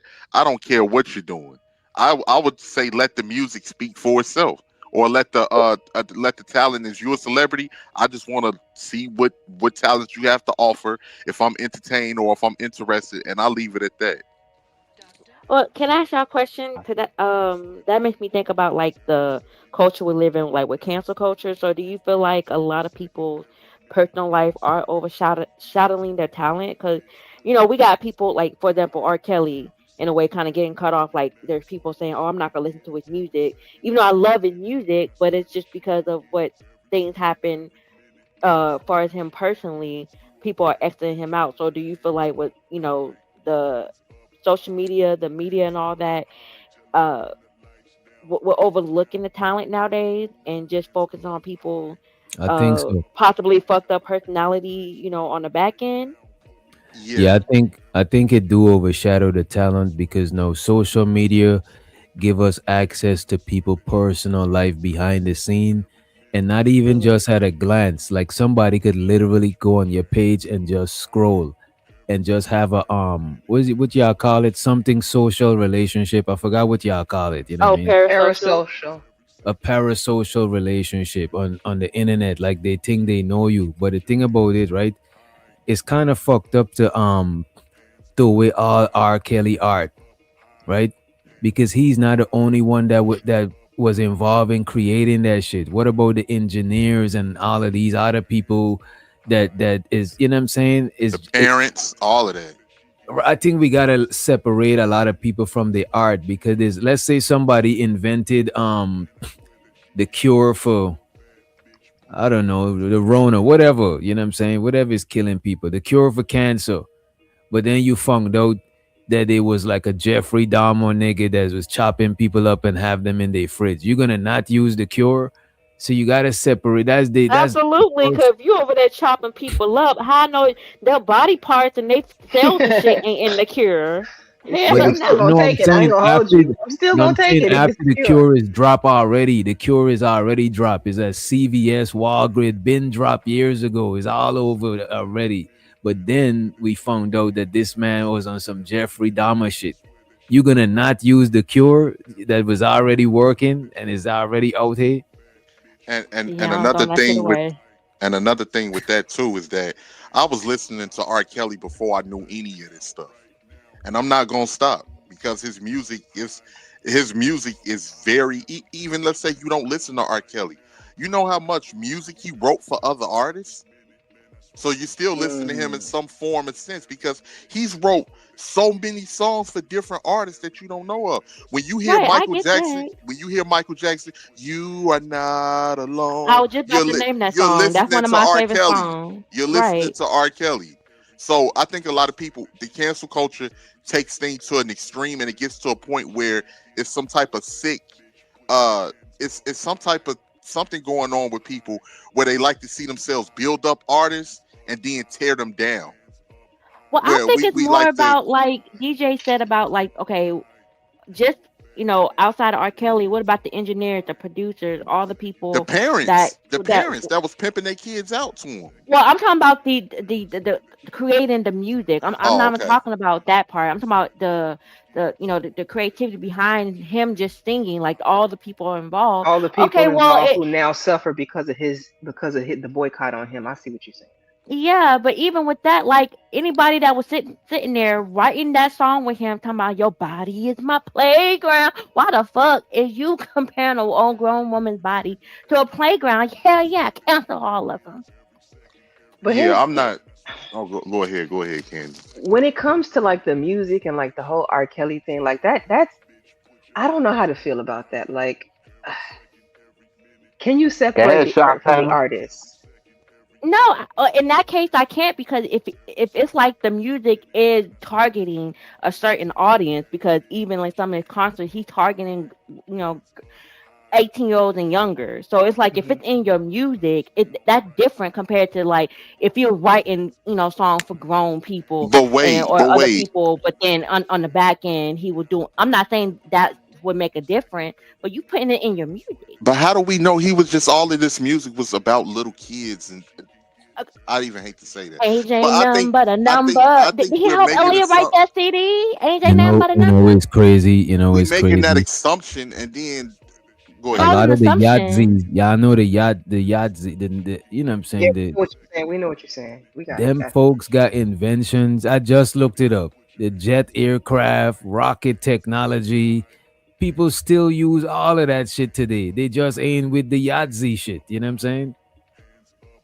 So that don't means you with golden showers and chomo shit if you listen to R. Kelly. That don't means you on that shit. Okay, so Definitely. for the white people listen to Elvis saying, he wrote a whole song about kissing cousin, and I'ma kiss my cousin, so that's okay too. It's just the music, I'm But not see, okay twin, with they that never part. canceled Elvis, though. You think about it, he's still considered the king of rock and roll. They So making all because they types didn't of. cancel Elvis, that Oh, means we should just follow in footsteps and say, well, you know what, these folks ain't getting canceled, so we shouldn't separate them from the but music see, here's the as thing. people. But here's the thing. A lot of people, you can get canceled for anything. People are taking this cancel culture to a whole new extreme, which I knew. And some people, they just the fact that they don't like something that you said or something. Now you trying to cancel a whole genre. The same thing I say with Diddy. People try to sit here. Yeah, is Diddy a freak? Yeah. Did Diddy do some? I remember, but they said a lot of lies about him too. But did he do some stuff that we don't agree with or we wouldn't do? Yeah. But to act like Diddy ain't a legend in black music from the '90s, from Bad Boy and everything else, it's crazy to me. Okay, It's he could be a crazy. legend, but then he could also be, and it's more than him just being a freak. And I think that's the assumption also people is trying to create about him. People want to cancel him because he's freaky. I think it was more than him just being a freak and having freak offs and stuff like that. I think, it's way more than that. So It I was don't one know. situ- it was one One situation with situation. domestic violence with him, and that people saw, that we saw on film, because we don't know anything about the other stuff because See what Hold what we happened. on. saw. We have no Whoa, clue what else happened, right? I saw something else on film. I'm just gonna put that out there. Mm, It Okay. wasn't just the domestic violence. I saw a mm. red room, and if you know, you know. Oh no, I know what you're talking about, but Let's that's not talk like, about him blowing up old boy car because he thought he was talking to but Kathy. see, okay. Here's the thing. Here's the thing to me. None of these people are perfect people. None of these people are people, and the funny thing is, the same people that we say shit about, it's a lot of other people that got skeletons in their closet. It's people that we know that it's certain shit that they've done that we've ignored or looked past. So that's the shit that gets me when it comes to a lot of this stuff. Like as far as his music and everything, I'm talking about the music because I don't know Diddy. I never met the dude. I never met nobody that was associated with him. But as far as his music has been in our childhoods and in our lives since we was young, since we You was have kids. a lot of people to cancel. If you cancel Diddy, you got to consider all the Mary J. Blige songs he was involved with, all of the other bad boy artists. Like where Total does it end? 112. Total Right, 112. Even Missy doing songs with him. Notorious B.I.G. Faith right. Evans. Of course, the stuff he did with Mary, being on Uptown Records. The stuff he So did with are we talking Jodeci. about Uh, canceling the person or cancel the work that they did for other people? 'Cause I think those are two different things. how can you cancel the person if you can't care if you because the person is attached to the work? I mean, you don't have to agree with what they do in their personal lives, but as far as the music should speak for itself. What we're listening to them should speak. While we're listening, should should speak for themselves. Okay, I mean, So I I can agree to guess disagree. that would mean. What do you mean by cancel? What's your definition of canceling Diddy, Tiff? Well, okay, maybe cancel is not the exact word I'm looking for. What I'm saying is, it's like certain things that happen with people, and the question I asked was, should people be canceled based off, because I've been noticing a lot of people like are starting to like move on from certain people based off what we found out about them personally. So my question was like, should that be a thing, or should people be separated from their art? If okay, let's talk like Jane Brown. Okay, we found out that he was a abusive son of a bitch, but he's the godfather of soul. So we just like toss that to the side because he makes great soul music. Who I never canceled If who James gives a if Brown, damn? if even after knowing. I never if you like. if we gonna do this, we got to cancel everybody. Y'all ready to I'm about cancel to everybody say. and throw music in Hey, the garbage right along together? Because it's Because people I think it's we less about being perfect. Because I think you threw that in there 18th about nobody's perfect. I don't think it's about some people being perfect. I think it's about the boundaries that people have in but these see situations, but see and people because can the say fact that okay, go ahead. I'm sorry. sorry. No, I was just gonna say, Okay. see, people can say stuff like, "Oh, I don't like the fact that he's homophobic. We gonna cancel him." Because you see a lot of people doing this now, and you see a They lot of you people doing that, and we're you gonna they get to the point. tried that with the Yeah. Harry Potter creator J.K. Rowling. Remember, Oh, they was yep, trying to they sure boycott did. and get They her up sure out of did. here. And while y'all and other people ain't holding the same standard to they heroes the way that y'all holding it to ours, y'all gonna turn around and throw our whole culture in the garbage. And everything. And then you know Okay, what's baby. and then you know what's crazy? They still honoring all of the Elvises, the what's his name, Mick Jagger, who had a 15-year-old, a 13-year-old girlfriend. They still you ain't never hearing them getting rid of Mick Jagger or Well, from that the just Rolling tells you Stones or their anything. I guess that just lets you know where their head at. That means that the music or their talent means more to them than the actual person themselves. So that just means let them all run loose as long as they sound good and they making our ass, making us dance and do the Ricky Bobby on that. You can do what you want. That's Well, fine. no, I still don't think you answered me though, twin. What consists of canceling to you?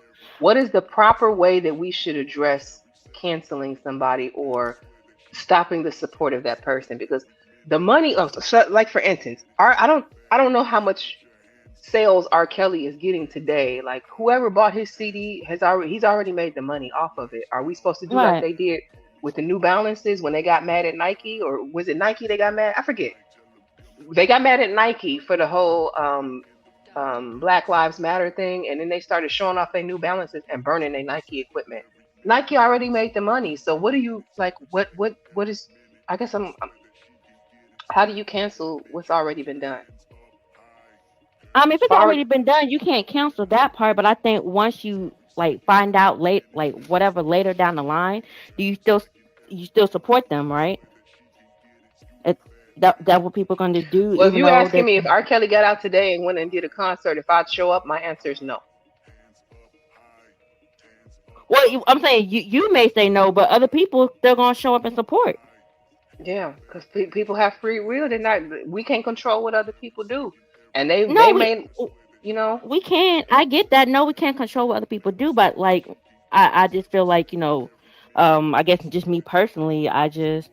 It just there's certain things that or people I just don't listen to these days just based off what I have learned about them. And hey, if that means one of my favorite songs, I believe I can fly, gotta go to the archive somewhere, that's fine.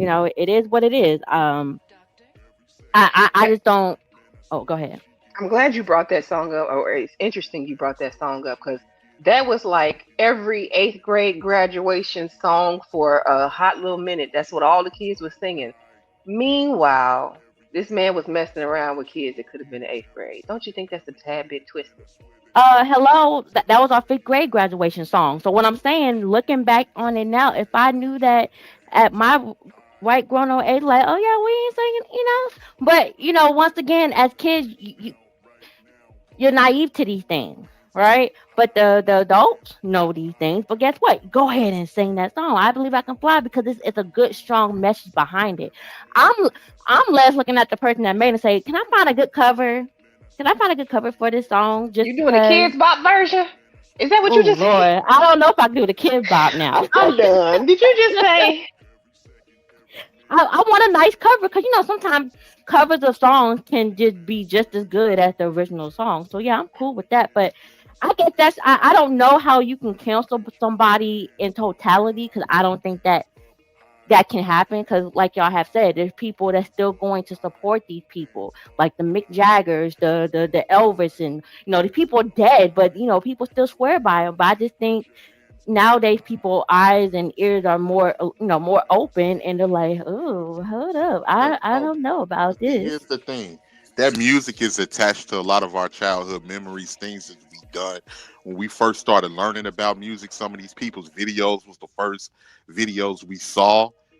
Some of that music have a lot of lifetime memories and that you can't get rid of. It's been the soundtrack of a lot of moments in our lives. So I Hmm. don't think that you can just automatically get rid of because they did something in their personal life that's Right. unbecoming. I think a lot of people got selective morality. I think I think it depends on the people that they like or what they don't like, because it's no way that we can depend on regular human beings just because they have talent to walk a straight and narrow when a lot of us don't even walk a straight and narrow I on mean, I certain mean, things. yeah. I hear you, but it's certain things that I'm gonna I agree. vehemently be. Yeah, I you know what I'm agree. saying. I I agree get what you're saying. I 100%. like if I found out R. Kelly cheated on his wife, that's between him and his wife. That ain't my business. Him diddling kids is a different thing. But Yeah. to each their own. No, I agree 100%. And like him dealing with Aaliyah at 15 and uh dealing with other girls at 15, 16 years old. I can never stand on something like I can never respect or respect anything like that. But what I'm saying, as far as the talent goes, as far as what he's done in the past and the music that he's made, you can't deny that. That I mean, can't no, be you denied. can't deny it. Like that's something you can't deny. From my understanding, that man either like he's illiterate or he can't really read. But look at the music and the songs he create. Like you can't deny that's talent. But I guess I'm looking further than the talent at this point, and more about like how these people sometimes operate in real life, and if they Because operate in a way, the funny I'd thing that rather gets not me, support that. I don't agree with none of that. But the funny thing is, it's still going to be people that's going to offer their kids up to somebody like this. It's going to be And guess people what? And he's gonna take them. So I No, get no, I that we get you. have I'm to I'm just saying.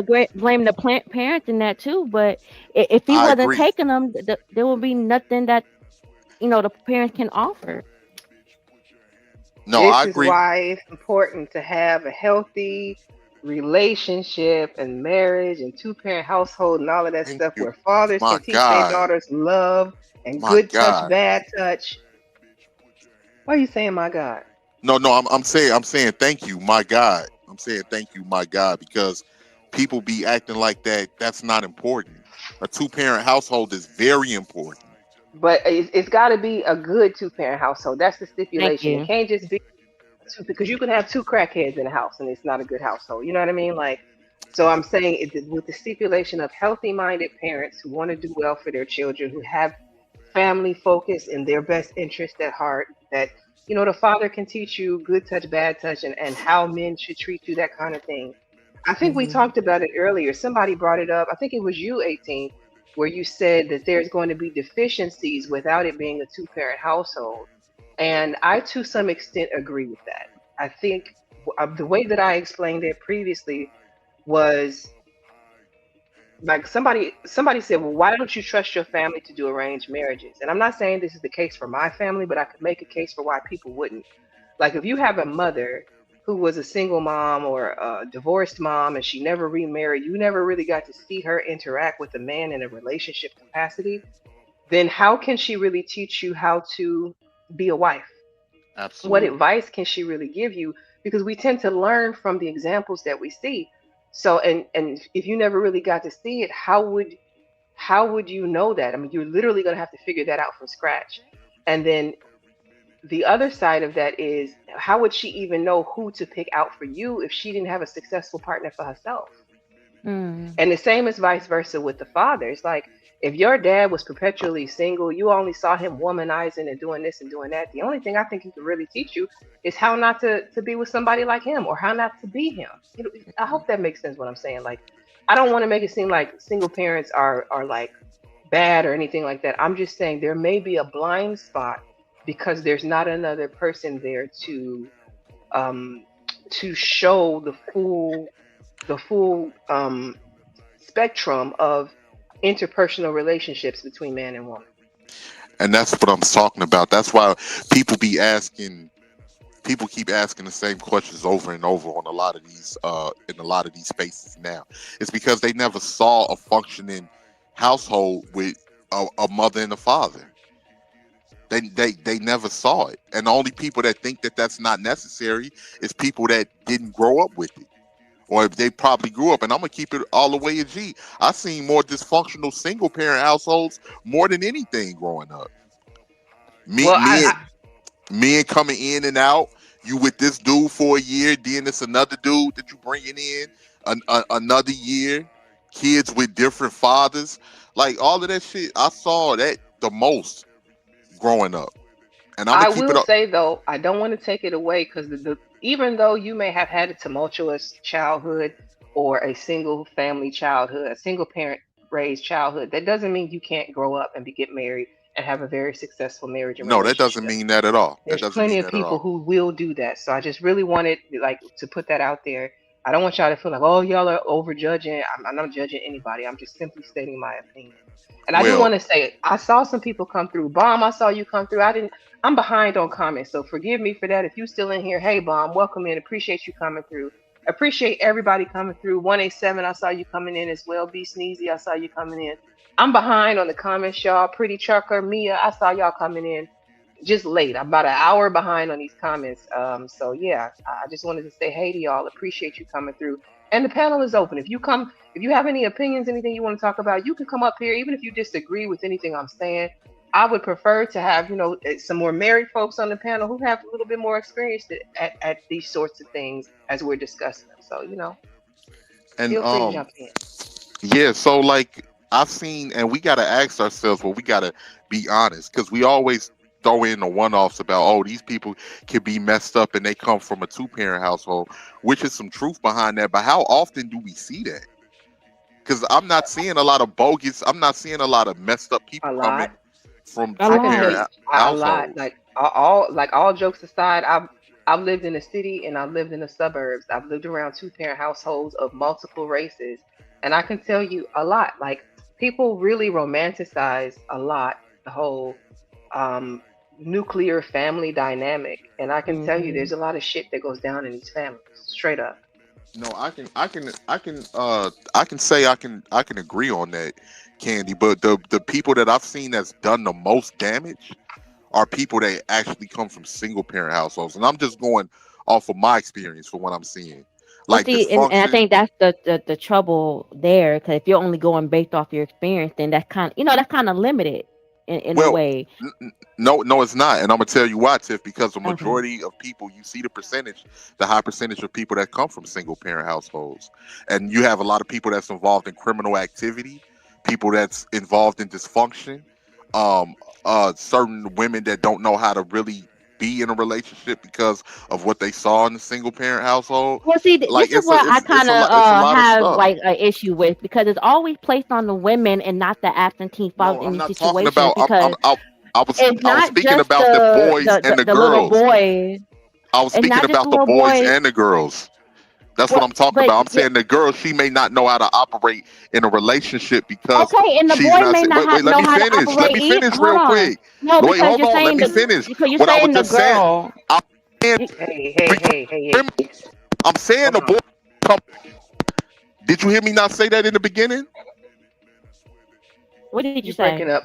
You breaking up 18. You're right now, just now when you started talking, it started going in and out, just so you know. Did anybody not see me? Did anybody not hear me say that the boy will become a criminal? Did anybody not hear me say that in the beginning before I got to the But girl? but but I okay, but said one she of the may not know things how to that, operate in a relationship because she and didn't he see may growing not up in a either single because he parent. didn't have that male figure in his life. So I think it's kind of, I to was me saying it that he will to become me it's a lot very of the times they it's become very criminals. problematic where, Oh God. so you're saying that all criminals are because a product of a single parent household. The A lot criminal, of them. the A criminal lot of rate, them are. Yeah. the okay. I don't know about this. I can't attest to yay or nay in this argument because I've never looked the stats up and I don't want to just get up here and talk out my ass. So I don't know. But I can tell you that I have known some folks who have I gone to mean, I'm gonna jail say and nay, just because I feel like on both sides it can be both. I've seen I both, think so we're going it's off of hard for me to feelings based say, off oh, of it's a single parent household. I think we're going No, off I'm of not going feelings based off of based off feelings. You want to of say you going based off your experience? I grew up in an experience where I've seen households with two parents and also single parent, whether it was just the woman who was raising the children or the man that was just raising the children, or you had both parents in the house. Sometimes the children will go up either way, and it's not.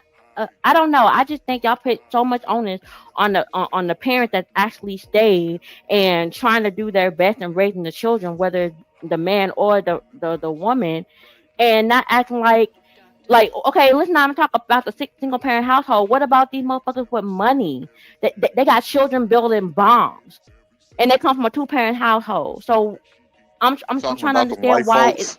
That's yeah, they don't have okay. to be. Okay. I mean, Well, we know yeah. it what? ain't many We know niggas. majority of the It bomb ain't many builders are not niggas building no bombs right. in no 2 parent households. Okay, well, all I'm saying is when y'all want to throw in white people, it's fine when it comes to like PDF file and what they allow them get away with. But if I bring up a white person and what they're doing in their community, whether they are it's a single parent household or not, then it's like, oh well, we know we ain't built them. I said who? We don't know that, but I don't know. Y'all got it. I'm gonna just I just I'm gonna agree just to say this disagree real that quick. it's not a single parent issue. I think that people do the best they can with the situation they got, and I'm sorry if Some that was your only experience that you saw, but like that's why I say sometimes when we have these conversations, it can be limited based off our own personalized experience. That's a I lot of want to stuff that we. Oh, go ahead, kid. before you go, I will say this. If we are saying that single parent households are detrimental, then the alternative to that would be to not have a single parent household. That would mean half of our community wouldn't exist.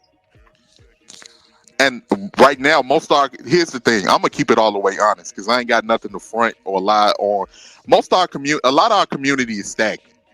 A lot of our community is stagnant, and we're getting outdone by communities who do have a nuclear family. And we keep having the Oh same God. conversations over and over because we don't want to be honest and say that what's going on within our community is not normal and everything is in reverse. That's why people don't know their roles in our community. We steady questioning what our roles is. We steady acting like we're confused and we don't know how to build with each other and we don't know how to do anything with each other. And meanwhile, a lot of people are progressing past us.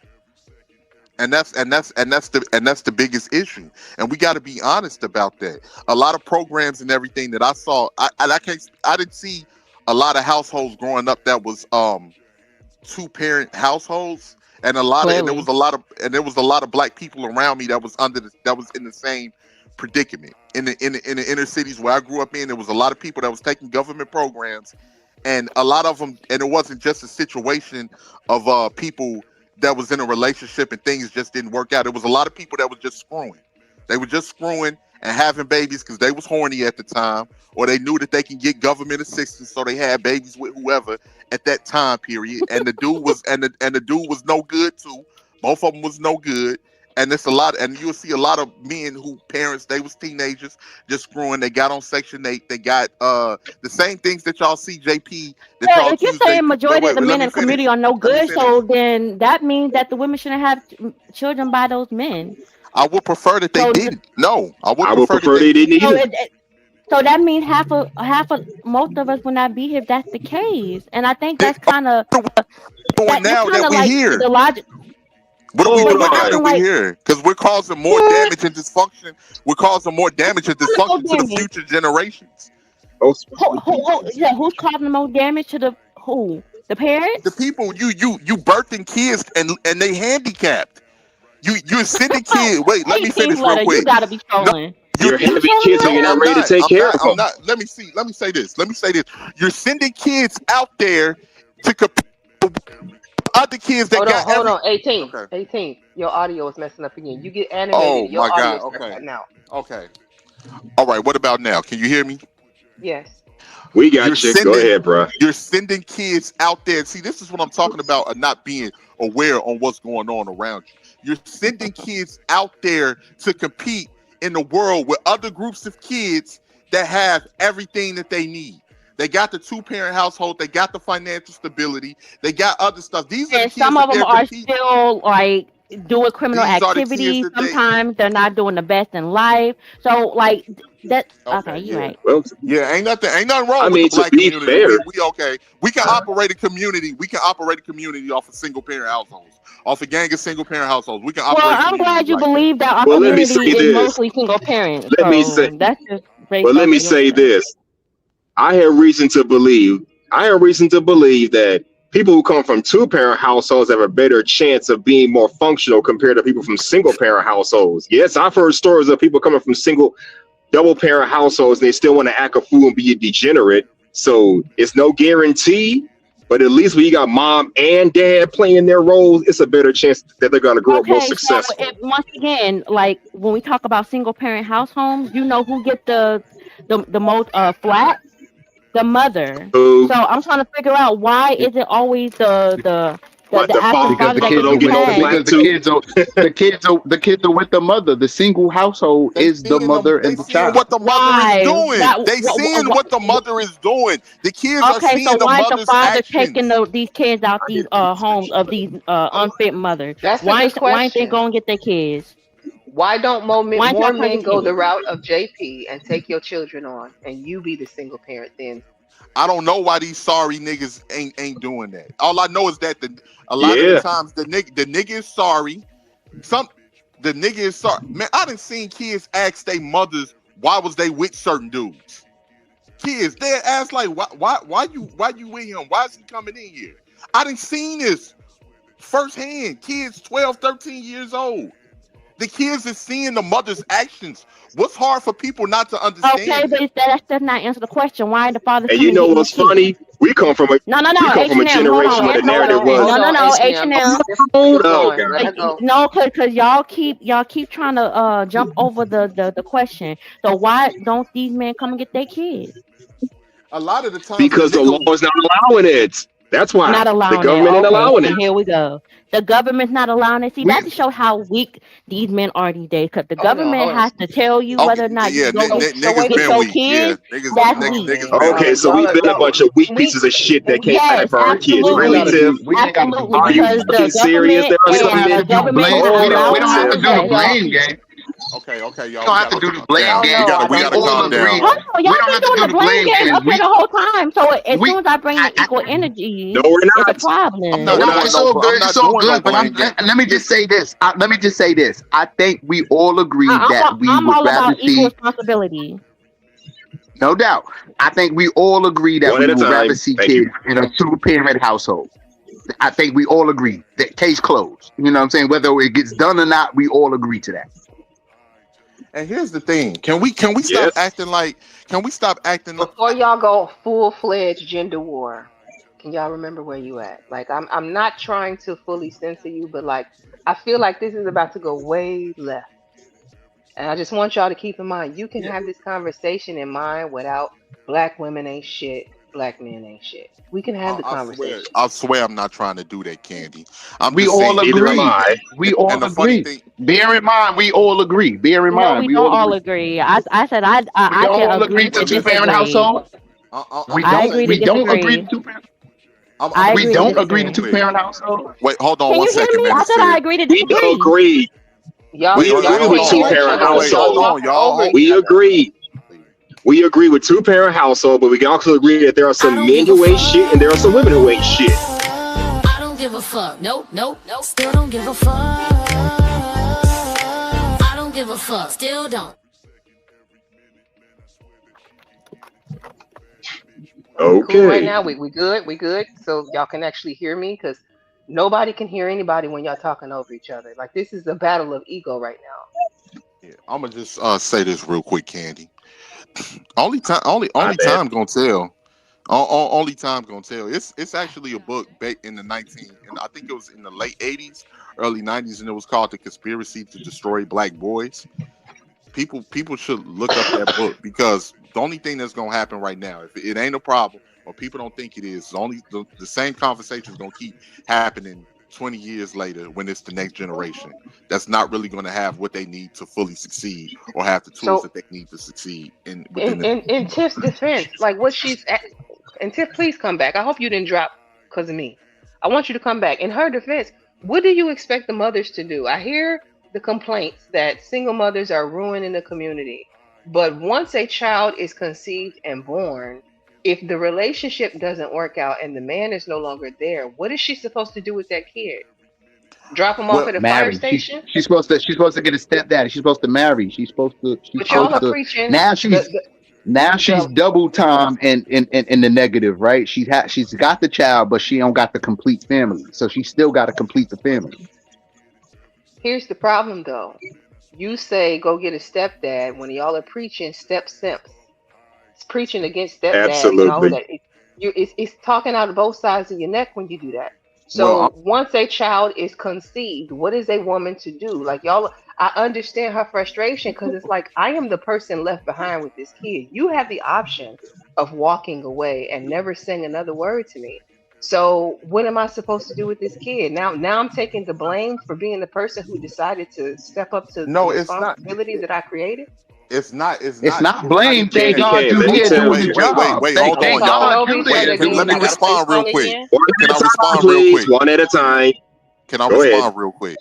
It's not even that. The thing that gets me too, Candy, we got to stop acting like it's certain women that had the best intentions when they got pregnant. Some of them actually seeked out men that they knew that wasn't nothing, and they knew he wasn't about nothing, and intentionally got pregnant by that person.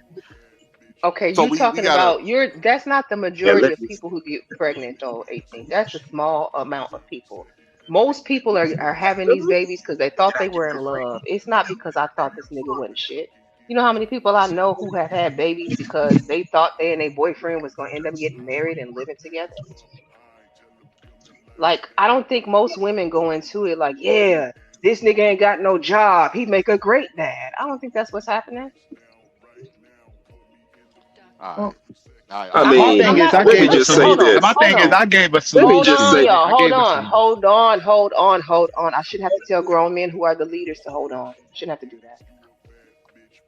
18. Do you understand why I'm saying what I'm saying? I get exactly why you're saying what you're saying. But I'm gonna just say this, Candy. Majority, if you look up the stats right now, majority of black men don't even have kids, which means the percentage of black men that do have kids, they're the ones. A lot of women are sleeping with those men. Those the men that got 3 or 4, 5 baby daddies. Those are the men that have 6 children by 4 different mothers and all of that. When I don't even think like it's a lot of men that don't even have one child. I'm one of them But I'm because gonna say you're wrong though, 18th. I know men with one kid. I know a lot of them with one kid. Y'all, this is a stat that We has know been that online that exists. y'all. Yeah, I'm sorry. What? I'm saying we know that exists. I mean, but we got 3 guys here that don't have any children, so I think we're gonna feel And away, I'm a woman who or you know what I doesn't. mean. So what are we arguing about? You got And a then we're bunch not of arguing. childless There's no people on the argument. panel. No, and there's no argument. We all just talking and voicing our opinions. There's no argument, and there's no gender I didn't. bending. I didn't. I didn't literally mean argument. I guess what I'm saying is, what is okay?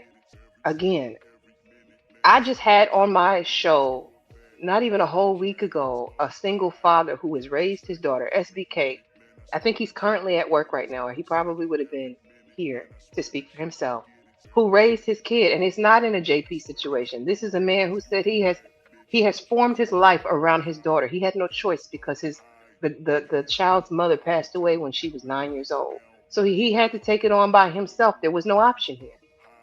And it's from what I can tell, from the outside looking in, it looks like he's done a damn good job. So you're telling me just based off of what could happen in a single parent household, we should have told this man to throw the child away? No, because it's also been proven that children fare well coming from male single With the parent father. households than they fare well coming from single parent households where it's just the mother. Because the man can enact discipline. If I'm your father, I can extend the ass whooping all the way to 16, 17 years old. You can't whoop me, boy. You can't whoop me. You ain't stronger than me, and you're gonna do what I tell you to do. It's a That thing. It's a sense of discipline that has to be there. Even the way I am with my nephew, right? When my nephew acts up with my sister, hey, check it out. We ain't doing that. You can cut that out right now. We ain't doing that because of not only his respect, but it's an underlying fear there that you can't whoop me. You know you ain't about to do nothing. My point is, That he listens and he calms down.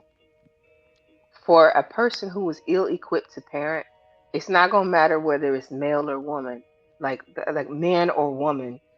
An ill-equipped person is an ill-equipped person. Again, I brought on somebody who seems to be well adjusted and has done the job, but we've also seen the example of the opposite of that. For every argument that you can make, I can make an equally valid counter argument. I mean, I'm not saying that men are not necessary. I never said that. But I do want it. I think that's the whole point of what Tip was trying to get at. Like, y'all are blaming the women for staying there to raise these kids, but A lot. also where are the fathers? Why aren't they there? Now, granted, that's why I said when I brought up the whole, I want you to want this child more than I do, because that's the type of man who's going to stick around to take care of his kid, whether we work out or not. That's the only way I would ever have a child. Anything else is bullshit. I don't know what to say.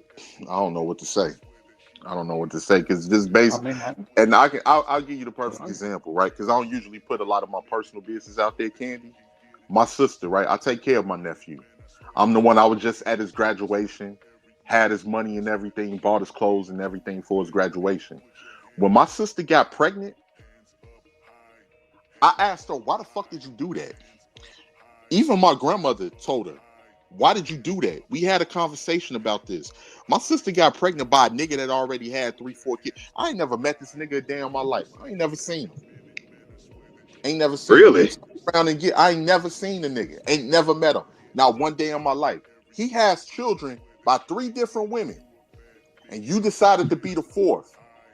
You know what my sister told me when she had the baby? I just need you to help me out. I need you to take care of him. You purposely went and got pregnant by this nigga that ain't have shit. This nigga that had nothing.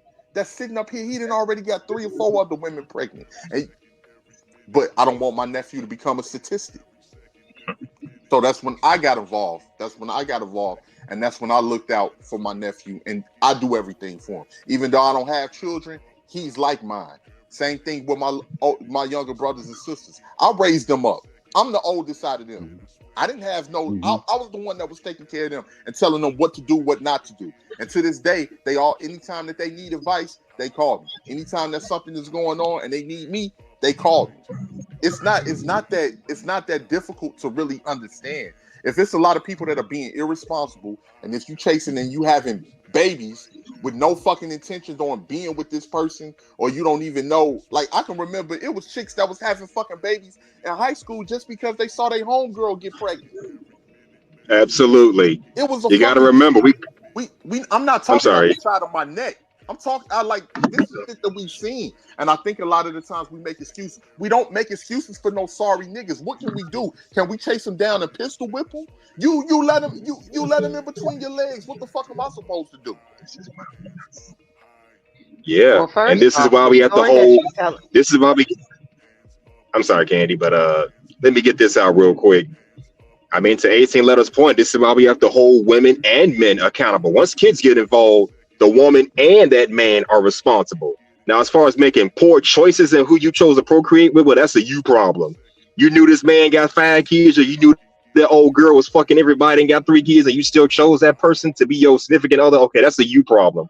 Poor mate selection, and women and men are guilty of that stuff. I've seen it too many times. And plus, we come from that generation where having kids out of wedlock was kind of the norm. Thankfully, it slowed down since we've grown up, but yeah. I told my sister, you know what? I ain't gonna tell grandma. You tell her. You make sure you tell her. Okay, Because so if 18. another woman looks at you and tell you that you stupid, why the fuck did you do that when I told you not to do that? It's obvious that you're doing something wrong. And that be people's decisions out here that they be making. So before Yeah. anybody else goes, you just sat here and the same story that you just told me was my own story. 18. You preaching to the choir on that. Everything that you just said about your sister making irresponsible decisions, you taking on the responsibility of your nephew. For me, it was my niece. Like I'm not really understanding the disconnect here, but at the end of the day, I didn't just look at my sister and say, "Oh, I looked at both of them and said they were irresponsible." It was a bad choice in having this child with this man, but he was not a pookie with a bunch of kids. He didn't have any kids. He was just not a good choice. Period. That's a So I don't know different where, scenario. like, I get what you're say saying, what? Candy Cane. That's a difference. I understand where you're coming from. That's a different scenario. But if a nigga show you that he got 3 other fucking baby mamas, that's a track record that you should take heed to Apostles' warning on. Now, I can't speak for your situation, but for my situation, from what I've seen too, I've seen women turn around and get pregnant by niggas that already got kids that they ain't taking care of. How old was your sister when she got pregnant? 18. She was 20. I don't know. I can't. She was speak to her 20 and I was 23. I can't speak to why she did what she did. You can't really speak to it either. Like, at the end of the day, that girl made a choice. Like, and here's the thing about people: good, bad, or indifferent, people are going to make choices for their lives, even if the family doesn't agree with the choices, even if we think it's. And trust me, when I'm talking to my people one on one, I'm not really all that gentle.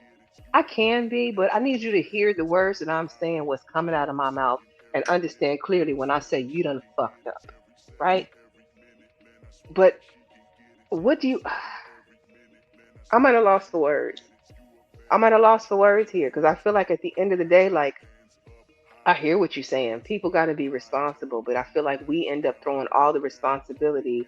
Yeah, she probably should not have gotten with a guy who showed you that he couldn't be a baby's dad, a responsible baby's dad 3 times.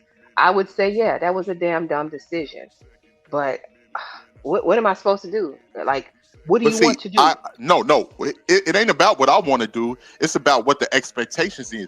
Don't be thinking other people have to come in and clean up your fucking mess that you created on your own. Because nobody's obligated to do that. That's when we have these conversations. The only people that talk about that village is supposed to raise a child bullshit. And don't get me wrong, I agree to that to a certain extent. But I'm not looking at you to look at the village. Oh, the village gonna help me raise the child, so I'm gonna go out here and purposely get pregnant or fuck with the wrong nigga and then just put it off on the village. No, it don't No, fucking go like that. I don't think they all do. In fact, I'm the one who preaches about the village. That's my mentality. But my sister never would have said anything about the village. In fact, when I told her when she had her second child, what did I say to her? I said, "You need to go get your damn tubes tied. You need to stop." And she told me, "This is my Yeah. body. I'll do what I want."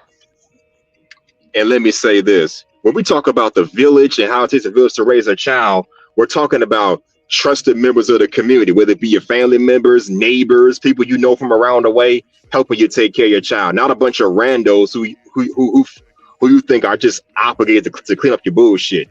That's not how No, that works. Uh-uh. That's Then not what I another mean thing when I too, say Candy. village. I'm Well, talking about the people who have a vested interest in the success of your family, and that usually means your Absolutely. very close family and your very close friends. I ain't talking about no neighbors and none of them because I don't trust none of them motherfuckers around no kids. Sorry, I don't. Well, back in the day, we did. Another Back then, we thing did. too, Candy. The mother, the mother wasn't just handling her responsibilities on her own. A lot of the times when the mother ain't want to be bothered, she dropped the babies off to the fucking grandparents. It's a whole generation of kids out here that was raised by their motherfucking grandmother or their grandparents in general. Now, to be fair, I dealt with a chick that was doing that shit. I mean, she had 2 kids, but every time we go kicking, I gotta Why? take care of the kids. When she's finally free, it's like, oh, take them to her mama house or the auntie house. So I've seen how that plays out. So I mean, again, y'all want me to say what to the women?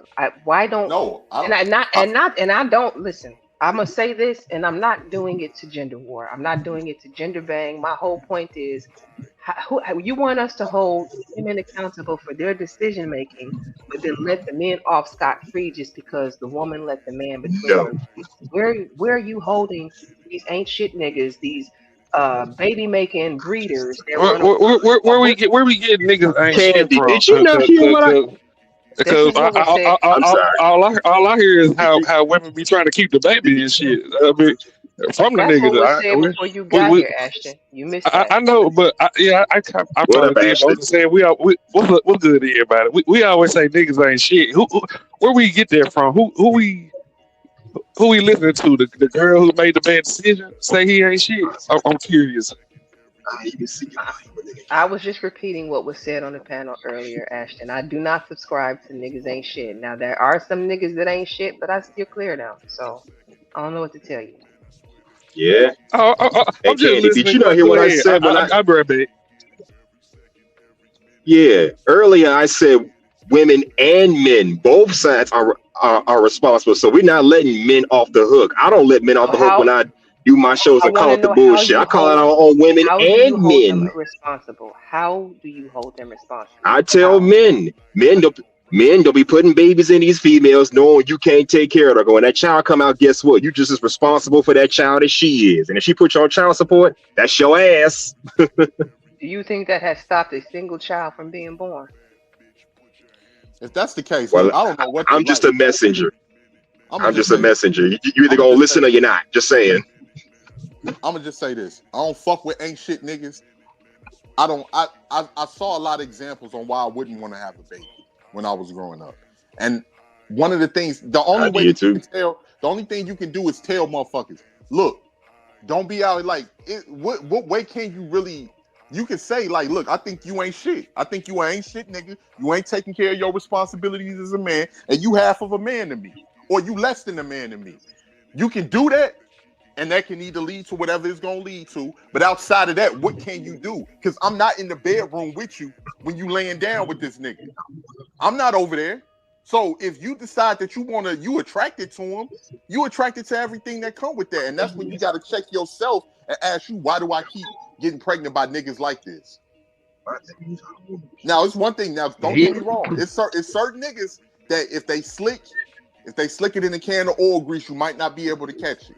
But then there's certain niggas too that if they got a track record of not being responsible fathers, or you just listening to it, or maybe you just dickmatized. I don't know. I don't know what these niggas telling you to make you like, yeah, you know, my baby mama, woo, woo, woo, you know, she ain't doing this and that. And you just like, all right, baby, well, because some bras think they can change niggas too. They think, oh yeah, that was his baby mama, but I'm different. I'm a change, whatever the That's reason, but whatever the see, reason. 18th, you going back into blame. This is going back towards the women. I'm asking you as No, a no, I'm man saying how you. I just said exactly what I would say to him as a man. But outside of that, how am I going to hold? How do you expect men to hold other men accountable? That's Candy. what I. So how? Why How do do you? y'all always But want women to hold women accountable, but you can't because tell me how men no. hold each I would other? expect you to think a little bit more critically as a woman when you know that you're left holding the bag. If I know that I'm left holding the Right. bag on something, if I know you're not about to fuck me over because I'm the one that's got to hold on to this bag. I'm not expecting if I know you can run off, that's just like if we do some type of business deal.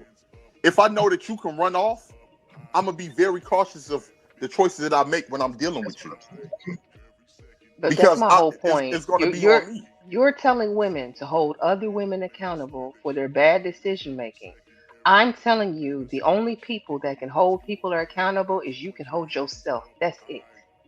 There's no men can hold me accountable. There's no women that can hold me accountable. I can simply hold myself accountable. That's what I'm getting at. So you saying like just like I asked you, how do you I hold these men understand. to keep? Please stop cutting me off. I'm really trying, y'all. I'm trying. I don't want anybody getting cut off, and I don't like being cut off. I hear that you agree with me, but listen. The thing about it is, I'm asking you, how can you hold another man accountable? Simply calling him a deadbeat ain't gonna do nothing to that nigga. It's not gonna stop him from getting pussy. It's not gonna stop him from raw dogging. It's not gonna stop him from making another baby and dipping. It's not gonna stop him from looking for women that are gonna allow him to make that baby and dip. And the same as vice versa. What do you want me to say to these women who are having these babies? I'm not the one responsible for taking care of them. They're not listening to me. They don't give a shit what I gotta say. The only people in my direct vicinity, my AKA family, barely even wants to hear what I have to say. I told you what my sister said to me. My body, my damn choice. So how do you hold people accountable outside of just poking your finger at them and then calling them names? What do you really want us to do? No, I'm not saying hold people accountable in that per se, but I just like when I speak to what it really is, because it's a lot of half truths or just outright lies that's just being told. Like people just like I said this in plenty of streams, like people acting like they laid down with Barack Obama and woke up next to DMX. You knew that nigga wasn't shit when you decided to have a baby with him. And I In a feel lot the of same cases, way when these men complain about getting put on child support and she don't let me I see don't my have no kids. yeah, I don't feel no When sorry they for do the them same either. thing, I don't everybody feel needs to sorry for do them. better. Yeah, I don't feel Everybody sorry. does. I don't feel sorry for them because and what it really comes down to is it's a lot more undisciplined people that are breeding more than disciplined people. So then That's why doesn't that our mean that you and I, the four of us on this panel without kids, isn't that more our fault then? Because maybe we should have been breeding in. How you letting them outbreed you? No, Well, Candy I'm not Cane, putting to the be blame on fair, anybody. Let me just say this real quick, Hustler. I'm not putting go the ahead. blame on anybody, because the idea of being selective with who you're dealing with is to make sure that your kid is fully prepared and and your kid have everything they need in the household. But people wonder why so much dysfunction in the black community and why the fucking Richter scales are tipped over, and that's the reason. We're saying that, and that's the reason why. Because the people that's handling their business, they don't have these type of issues. Okay, let me say that you said something about outbreeding. Come on now, we not finna go around here talking about, oh, you outbreed this person outbreeded you. Maybe we just didn't want to have kids at an early age. It just wasn't our time. Everybody's situation is not the same. So come on, we got to stop with all that outbreeding stuff. And what if you never have them? Because a lot of people Then, could end up then that's my never having a problem. kid. Okay, so that's your problem. So why are you speaking on the future generation if your lineage ain't even going to be here to suffer or give a shit about it anyway? Just because I don't have a lineage, that doesn't mean I can't preach about other people who want to, listen to my message and do what they got to do for their own kids. What's that old saying? Those who can't teach, that's what I'm doing. You see, I don't bash Those other who people can't who are married. do, You see, you're saying it wrong. It's those who can't do teach. oh yeah, what did I say? Those who Said can't those who do can't teach. teach. Those who can't teach, okay. Those who can't do teach, okay. You see, I don't go around here bashing other people who want marriages and relationships and families. It may not be for That's me, not but what it this. doesn't give me the right to bash it. That's not what So, this stream was for, and I hope everybody understands. This was not an anti-marriage stream. It was not at all that. This was not a I'm against marriage. Marriage is bad. It was just simply asking people, why do you want to get married? Do you even know? Because if we're all saying that people get married for the wrong reasons, then what are the right reasons? Have you actually even thought about it? Yes, I I mean, know there why are I want to various get reasons married people want to for get married. I know I want to get married for love and for family, to have children, to raise a stable family. That's why I want to get married. Yeah, I would say that I'm definitely for marriage. Like I'm definitely for marriage because I would want to get married, not just for love, but to build a financial stable for my family and for my future generations to come. To be able to see my children to see a 2-parent household and see the dynamic between me and their mother, instill knowledge within my child, instill self-pride within my child, and for my child to continue to go on and instill that in my grandchildren.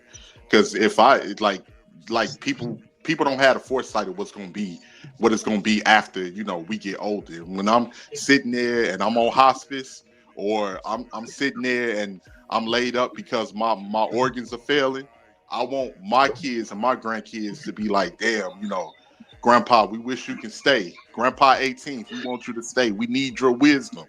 I want that for my children, and just to make sure that they have everything that they need to carry on after I'm gone, and know that they saw love in the household. They saw, their grandfather and their father taught them to respect themselves and to, think 3 steps ahead. That's what I want. And Tiff, you came back up. Did you want to jump in here? Give me 1 second. I'm on a phone call. Sorry. Oh, okay. Roy Chess says, unfortunately, there is no equal responsibilities when the dude only wanted one thing and not the responsibility. The man dog only wants the fun. Women are choosing these guys. That's BS. Y'all let yourselves off the hook with that. You know, I every want the time you, responsibility. I'm sorry. I'm sorry to cut in. I just want to Don't say I they want the choose each other? responsibility. I want the job. I want the work. I want it all. I want it. I'm sorry, Candy. no, you fine. You fine. You fine. It just, I agree with Big Giz. Big Giz said, and I'm still behind y'all trying to get caught up on these comments, but I saw he came in and he said, um, where is it, Big Giz? I saw your comment. Nobody will take fault for this. It's a loop conversation. What's up, people? I agree with him on that. It's like everybody wants to point the finger at everybody else, and then I'm like, where is the accountability? And welcome in LA, welcome in Dollar Washer, welcome in Big Giz. I hope I didn't miss anybody else, y'all. Um, like the only thing I can tell y'all is do the best you can with what you got. Can That's it. can I ask you a question, Candy? Sure. Who has more influence over the child, the person that's there or the person that's not there?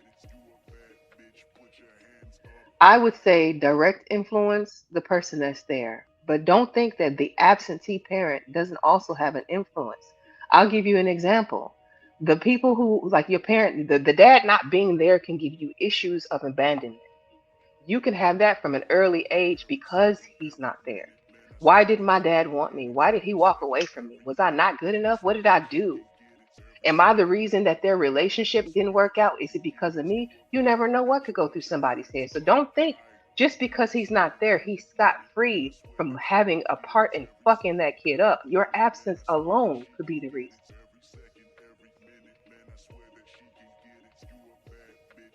You know how many kids I saw who didn't have a two-parent household when it was time for like events, looking at the other kids whose dad would show up to school and they envious of the fact that why does Jonas get a daddy and I don't? Why is like you at graduation and you looking out into the crowd for your family and you see your mom. You know how happy some of these kids were to see their dad there too? Like I do think y'all really do downplay a father's absence as though it's no big deal just because the mother was there. She takes the brunt of fucking up that kid, but you not being there fucks them up too. It does. Absolutely. That's why we Well, have to we hold know both that. parents accountable. Yeah, that's why we got to hold Absolutely. both That's why parents accountable. we don't respect no man that left the job. You know what I'm saying? That ran away from the responsibility. We don't respect him. We don't No, big him up. not by a long shot. No, not by a long shot. The mom has a role. The father has a role. If one abandons the mission, then that person is responsible. Absolutely. We don't. The man's responsibility is to stay on the job no matter what.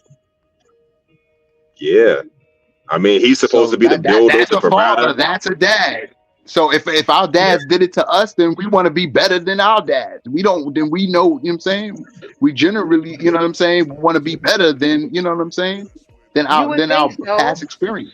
You and to would be think so, fair, but do you know how many dads? Do you know how many men in my age range I have seen? And I will give praise to the good fathers and tell their stories. But I'm also going to talk about the ones who are not so good. And here's the thing: I've seen it where you like there was a kid I knew growing up whose daddy just was all the way not really there to the point where he would promise to come pick him up and he'd be sitting on his porch with his little bags waiting on his daddy to come, and that nigga would never show up. You know, he would be making promises, and the kid never lost hope that his dad still loved him, still wanted to be there with him, blah, blah, blah. Fast forward, now he has a child. The child has autism. And instead of him doing a better job than his father, he uses the excuse that his kid has autism to kind of stay away. You don't even live in the same state as your child's mother. You chose to go live somewhere else. There was even a point in time where his job gave him the opportunity to go to Korea. What do you think he did? Took his behind over there for 2 years, knowing he had a son here. You had the opportunity, you had the funds, you had the education to do better than your father did, and you did just barely more, just enough to say, I'm still present. So Damn, that sucks. you would think that men would want to be better fathers, given the fact that they know what it's like to grow up in a household where your daddy wasn't there. But some of y'all, this is why we have the term generational curse. Some people just like to perpetuate what the fuck they saw. Absolutely.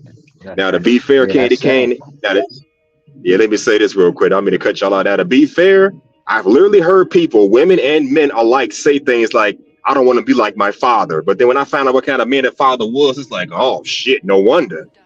Whether he's in and out of jail, on drugs, an alcoholic, whatever. I've heard people say they don't want to be like their parents for whatever the reason. So she ain't lying about that. And I grew up in a 2-parent household, and I don't want to be like mine. But that doesn't mean that there aren't good things that I can take from my family. Of course, I'm going to chew the meat and spit the bones. The great things, the good things, the things that I feel like I want to embody and carry forward, I will. And the things that I feel like were things that they may have messed up or could have done better, that's the stuff that I'm going to either toss by the wayside or try to reconstruct in some way. Right. Yeah. And that's kind of strange. Yeah. And that's kind of crazy. You abandon your child to go to a foreign country the same way your father left you. You became the same person that you said you didn't want to be like. Ain't that some shit? I think he used it. Mm-hmm. I think he used that. I think he used it. He pays the child support. He sees himself as more because his daddy wasn't doing that. He's doing it. I'm doing at least more than my dad. My dad never paid child support. My dad would show up when he felt like it, type of thing. I think because he's doing just a little bit more than what his dad was doing, he feels like he's doing a good job. But I think he also has the luxury of having a mostly nonverbal autistic child. Because if that boy who was about to be 17 years old could tell you what he really thought of you, you might move a little different. Right. So he used the whole sickness and he used that as an excuse, like, you know what I mean? That's a certain to not have to have that bond or that closeness or do but so much. Yeah, he just used that, which sounds about right. I could see that in men. I don't know. I just like you said, if he could talk and walk, or if he just had like a slight autism, like, you know what I'm saying, he would want to foster a better relationship, and he probably wouldn't let it get to this. But because it was at such a severity, he used that as a I can back out, or I could just do but so much. Because your kid, the worst thing, anybody else, you can probably brush it off when they say shit to you about what a terrible father you were. But when it comes from your kid, I think that hits different. And when the child doesn't have the ability to critique you in the way that other children will, I think it hits different. I don't know. No, it's clear. He definitely used that to, get outside, out the back door. Yeah.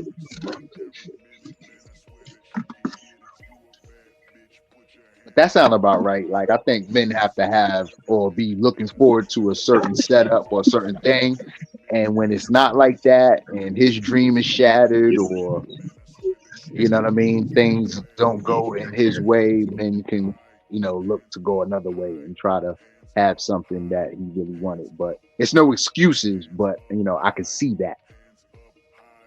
So how men think and how men look at things. B Sneeze is asking, so is it okay to delete a single dad because he failed at life? When you say delete, do you mean the kind of delete? When I say delete, because when I say delete, I mean take them off earth. What delete are we talking about? Because I don't believe you should delete someone because they failed at life or didn't do a good job at life. I believe that as long as you have breath in your body and you have your health, you can always turn things around. But I don't want you to wait too late. And when I say that, I'll give you an example. If you are the type, let me think about how I want to phrase this. Eliminate. Okay, no. I'm going to say no. But Here's an example. If you have, say, a father, let's say y'all, the mother and father didn't make it. She got pregnant, he dipped. Told her, ain't no ring on my finger, and I'm out of here and I'm gonna do what I want. And he left. And then here he comes back. This child is now, say, I don't know, 20, 25 years old. He pops back up and now I'm your daddy. I'm your pappy. I want to have a relationship with you now. Just like you got the opportunity to walk away from your child and decide you didn't want to be there, that child has the opportunity to reject you. So just because you feel like now I'm grown up, now I'm ready, now after all of the hard part has been done, that does not guarantee that that kid will accept you with open arms. So just like you walked away, understand your child has the opportunity to walk away from you as well. Keep that in mind. Some people feel like they can always circle back. You know, you can always spin the block on your kid. There's no guarantee that child is going to be sitting there waiting with open arms. That child might tell you, good luck. Good luck with life. I don't need you now.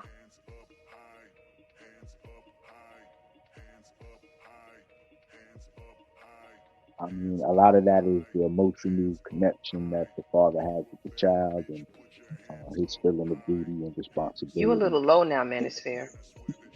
Oh, I'm sorry. Can you hear me? Yeah, much better. We got you. Yeah. I think a lot of that is the emotional connection that the father has with the child, and which is personal.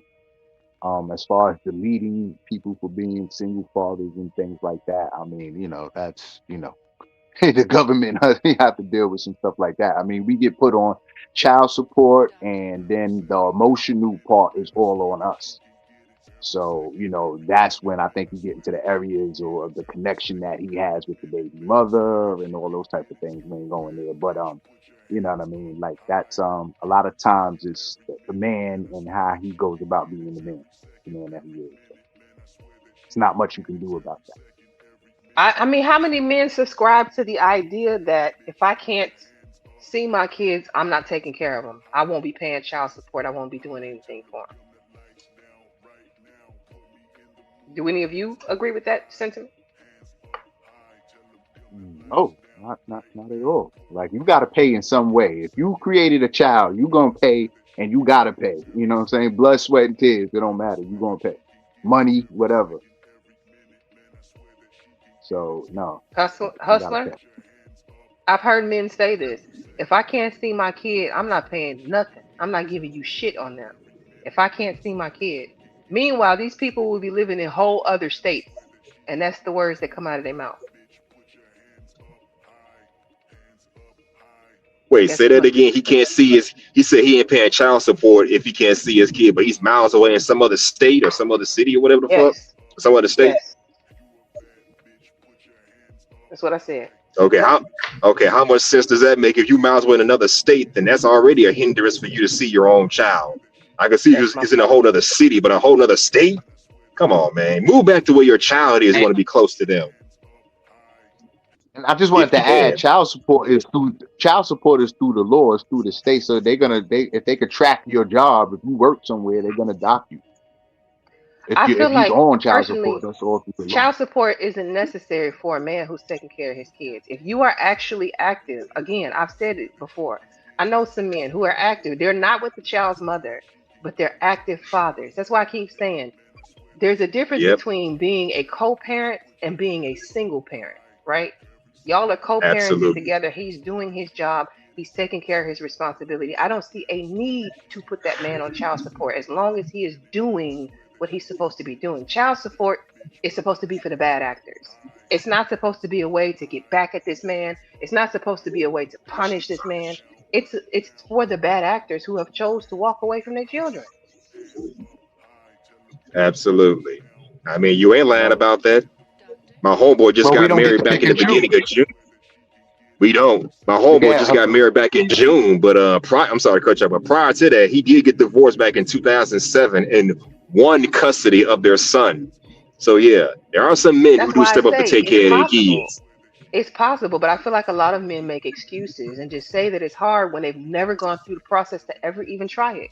They just hear from other men, I and that's the mean, narrative that's been put out online. If JP can get his kids, there is no excuse for none of y'all. Sorry. But why I let's gotta let's go through the let's legal stop system? comparing ourselves to JP. let's leave JP out of this for a while, because based on what I hear, first of all, his marriage was toxic as fuck. Second of all, his way of living is nasty as shit. And second of all, this man he said he got 3 kids and 2 possibles, meaning allegedly got 2 other kids. So he is not the best example of a father. Well, that don't mean nothing. That don't mean nothing. I think the point she's saying is, even a JP can get his kids, why the rest of these niggas can't? That's my point. JP is not the best example of a father. I need y'all. What to I usually hear is if I can't have sex. Hold on. I'm not downing JP when I say this. I need y'all to hear me clearly. What I'm saying is he's right when he says he's outdoing you Negroes. Because how is it that with all of those negative things you just said about him, he's still fit enough to have his kids? If he ain't taking care of the kids, then what are we? For anybody else, there's no excuses. Yeah, well, the thing I usually hear from men is if I can't have a relationship with the baby mother, if I can't have sex with her, if we ain't still dealing, then I'm not taking care. That's usually what I hear. Where you hear that from, bro? I ain't never heard that. I've definitely heard it. Corey, what's his name? Corey. I think I heard that one time, but I don't hear it all. No. Yeah, but yeah, you see what I'm saying? Hustle mother, niggas just don't walk around. Niggas just don't walk around saying that shit every day. It'd be a couple of about 2 or 3 niggas. Come on now. See, I think the problem is because y'all don't date niggas, you assume that niggas ain't saying shit. We are the ones. No, we know they saying it. We know they saying it. We just saying it ain't every nigga saying it. That's what I'm saying. I've never said it was, but I'm saying that even big. Look at what I just said. And so I said it, and he's got to hear. Some say, "F the kid, I'll start a new family." That's the same thing. Yeah. So I'm not saying that it's 100% or even the majority. Can we be honest? Niggas that talk like that and niggas who be up front like me, y'all be acting like we don't say that shit on a regular basis. We tell y'all before y'all do it, y'all still, not you, but you get on there like we'll tell a woman what the fuck we gonna do and they think we playing. Fuck them kids. Sometimes they do. Just saying. If he said it before you tried to play that game, I don't want them. Y'all be playing like these niggas that be up and doing shit out the blue. I can't get jiggy with. Y'all don't know what be going on behind closed doors. So Ashton, you just sat here and told this woman you don't want no kids, and if you get pregnant, that baby is yours, and you still gonna ejaculate in her. You still gonna raw dog her. You still gonna take a chance. You think that's how it goes, Candy Cane? Or you think that she played like she was on birth control? Yes, nigga. I'm just telling you. Raw in order to get her pregnant. What the fuck you think? You can't trust birth control, bro. Just saying. Hustle and muscle. Before y'all get to arguing, I said, how do y'all think the scenario go? And you said y'all just strictly went to the man. You do realize? Yeah, okay. I'm just, even if she did lie to you, you should have protected yourself. Why is my partner that I'm sleeping with lying to me? Like y'all gotta y'all be saying you knew she was a lying bitch when you first met her. Come on, man. Hustle muscle. How do you know? How do y'all know a person lying to you? Is y'all just gonna just overtalk me, or we gonna have a conversation? Let you me can know. trust a chick sexually, but don't trust her everything else. That's wild. Go ahead. My bad. Go ahead. Nah, y'all go ahead. Y'all seem like y'all got some shit on y'all chest. So go ahead. Well, let me say this real quick. Now, to be fair, you do have some bras that would try to be slick. Let's say you wrap it up, you wear the protection, the contraceptive or whatever, but you don't dispose of it properly. They'll just get the shit, rub it on their click, and now they pregnant. Now watch out for that too. Now that's on you. You don't get pregnant from rubbing anybody's nut on your clit, just so you know. Hey, that's not how biology works. I've heard about that shit happening, so... It has to go inside the body, baby. It does not go on a clit. That is just lube at that point. That's crazy. You're a woman, so I guess I'm not finna question that. You being female and everything, so you should know that. So the fact that you don't know that at your grown age, tell me we are not doing what we're supposed to do out here with the education. Well, a woman can tell me better, so. I'm just saying. No, you should know. You should know. I'm sorry. See, this is where like it does nothing. Oh man, y'all got my head. Girl, I'm sorry, Candy Cane. Pregnant with clitoris, sperm the clitoris. I learn something new every day. Backing away from it, Ashton, Mm-mm. back to what you were saying. Uh-huh. Even if that woman told you she was on birth control, why would you even chance it? Because Because y'all was you taking will sit here, and the reason I chances asked that, with my partner. A well, here's person the I'm supposed to thing: be y'all will trusting. sit here and tell me men can have sex with anything, and they don't. Just because he's having sex with you, don't mean he love you. Don't even mean he like you or care about you. He could just be sexually attracted to you. So I can't go off of, oh well, we in deep because we having sex. No, because y'all done already told me you'll, if it's a hole in a fucking tree, you fuck it. Ooh. But Candy Cane, that's the thing. You said I we tell still want y'all the one hole in the thing, tree and to like me. yeah, okay, go ahead. Y'all, come on, y'all. Let him talk. It's hard for me to manage. Y'all, I expect Yeah, adults. that's what I'm saying. We tell I y'all one expect thing, and then y'all put adults that to on all the self-govern. dudes. I'm not. I never. Here's the thing. Nobody who has heard me from the time I started doing lives can ever say I said all men anything. I ain't saying you. I'm saying in general. Calm down, Candy. I come in peace. So explain to me why You why been you fighting would me the feel whole like you time. don't What's need to going put a on? wrapper on it. Like, granted, I'm not. I get it. I'm grown. I'm not. Hold on. Before you answer, I'm grown. So I understand sex feels better without it, but why would you chance it? That ain't the point, Candy Cane. Let's be honest. Me and you go back a little minute. If me and hypothetically, if me and you was to get together, would you not say that you could trust me? Just from what you know about me, what you say about me and other sexes and shit. Just that alone. Ashton, don't make me answer that question. Hey, but okay, but thank you. That's what I'm saying. The fact that you can't say yes or no, we Don't don't make have me these answer that question. But Candy Cane, this is what I'm saying. We don't have trust conversations before the goddamn relationship. So why the fuck would I not trust you? Let's be honest.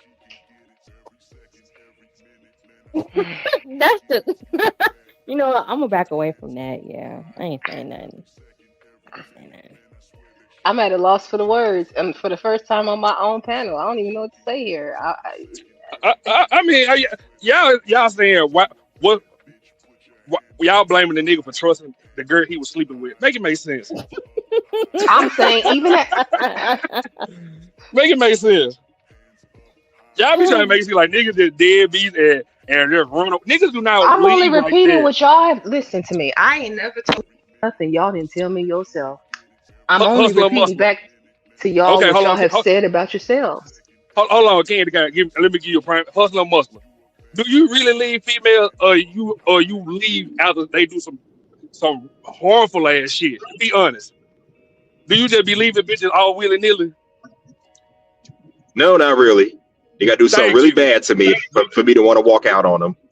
And I don't know hustler mother from a can. Most niggas act the same. We just don't tell y'all that shit. Y'all be. Our nature, Just our because you nature may be the same, listen, but our minds aren't. that's some bullshit. I call bullshit because just because you don't leave her, don't mean you won't cheat on her. Just because you're comfortable staying in a we, situation, we, don't we, mean you ain't gonna get your cake and eat it too. See, we Right? That means that he not even really in it. Like he don't really even. It's like whatever. Like he not even really in the hustler relationship mother, with. hustler mother. You see how they go from one negative to a negative without us debunking the first negative. You see what I'm saying? Because Who what would I'm live trying, in a house like that? what I'm Okay. saying to you is, you say men don't leave, men don't leave, men don't leave. You're right, they don't typically leave because they're able to get their cake and eat it too. And And then why the is he one, getting? But Candy Cane, we're gonna have a conversation today, motherfucker. Why niggas don't just cheat like that? We not in high school. Oh my god. Stop the You cap, did bruh. Ashton, I'm hustler sorry, but muscle. I gotta call cap on that. I'm sorry. Hustler A muscle. man can cheat like a woman can cheat, bruh. Come on, keep it real. Who did you just compare to men to I cheat? think we. I think men just say things to women to keep them cool, keep them on ice, keep the sex flowing, and I think They that's do. what we do. And you know what I'm see, saying? I this is think where that's I what get we do. stuck at because these conversations end up circular. Y'all will say men aren't just cheating like that, and in the same breath say if he's a quote unquote high value man, he has options and you should expect him to cheat. Men Yes, because themselves will be the ones perpetuating the idea that all men cheat. And then y'all get mad when we regurgitate it back in your faces. yes, I'm because confused. because because we try to No, tell we y'all certain shit and y'all can't handle it, and y'all get to bringing up the old. Like motherfucker, just listen. It's some new data. You still bringing up the old shit. No, that's not how this works. We ain't even. I ain't heard a nigga say. I ain't heard a nigga talk about a high value man with options in years. Y'all still talking about that shit? We talking about your boyfriend that work at Goodyear cheating on you. That's what we talking The about. problem today. is you Negroes who At work at Goodyear? Goodyear think y'all are high value men too, Wait, and y'all should have options. wait a minute, hold on. Oh, wait a minute, hold on, Father y'all. I mean, a job's a job, ain't it? Hustle mother, bad. What's wrong with Goodyear? Hold on. So it's a problem working at Goodyear? What? That's what I just asked. What's wrong with No, working I at didn't say Goodyear? it was a problem. I said that No, Candy Cane. I heard Tip for Tat blow first. Is that I feel like Tip for Tat been having smoke with me for a while. What's wrong with Goodyear at Tip for Tat? No, that's what I'm asking you. You she's said on your that the good side. That's what I'm saying. You arguing with somebody who's agreeing with you. I'm the one. I ain't arguing with shit. I just ain't there been smoke I recently. use argument for this for the back and forth. Don't take it the wrong way. But what I said was the issue is them niggas at Goodyear feel like they are high value too and should have options. That's what I said. I mean, the Goodyear pay good. Damn What's right. wrong He with that? making $18. He making 18 plus at Goodyear. He doing all right. With no air That makes you conditioner? have Hell value? yeah. Hell yeah, no air conditioner. Nigga working in up on the cars and shit. How did we get here? Lord. The point is not Goodyear being a good job or not. The point is regular dudes, we all use high value, and then that shit trickulates down the system. And I think I just made that word up. Trickles down the system, and then regular men will be around here claiming that same thing. Men have options. Men are the prize. Men this, men that.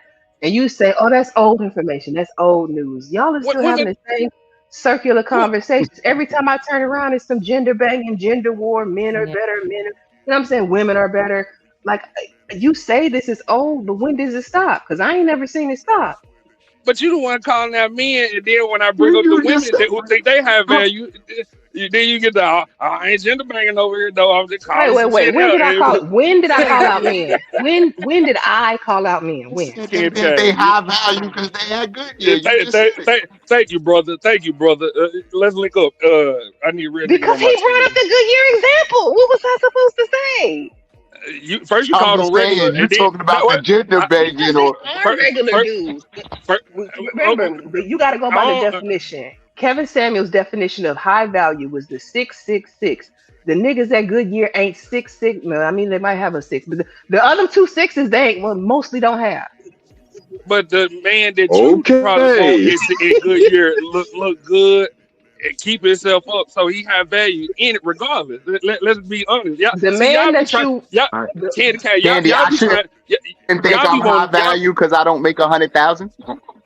Y'all be wanting to niggas that y'all like to do superhero shit. I'm going by the definition that y'all's godfather gave y'all. I never assigned. First of all, I think for any woman, the man that is with you is high value to you. But that nigga got online and told y'all a high value man has options. And what he defined as high value is 6 feet, 6, what was it? 6 zeros. Now, what do you call that? 6 feet, 6 6 inches. figures, 6 inches, and 6 feet. Yes, I'm sorry. figures, he was talking he talking to women. You're like, yeah, he's not talking to me. I ain't got to worry about a high value man. I know you don't, but then men use that. Y'all use that. To get. Right. Candy. I mean, they exist. That's my point of old information. Niggas would tell y'all stuff like Kevin, as good as he was, he sold y'all a book, basically. Like he didn't sell that book to me. He sold it to y'all. The men's was the ones. Candy Cane, that man died 7 years ago. I'm a heterosexual man. You still bringing up his points. That man sold y'all a book. That's all. Women was the only one talking about niggas being high value, so he created his show around that. And and he Yeah, I shook could. the world. Yeah, That's right. all I he could did. use that on a woman. Right. I could use that That's on a all woman. he Yeah, girl, did. I'm high value.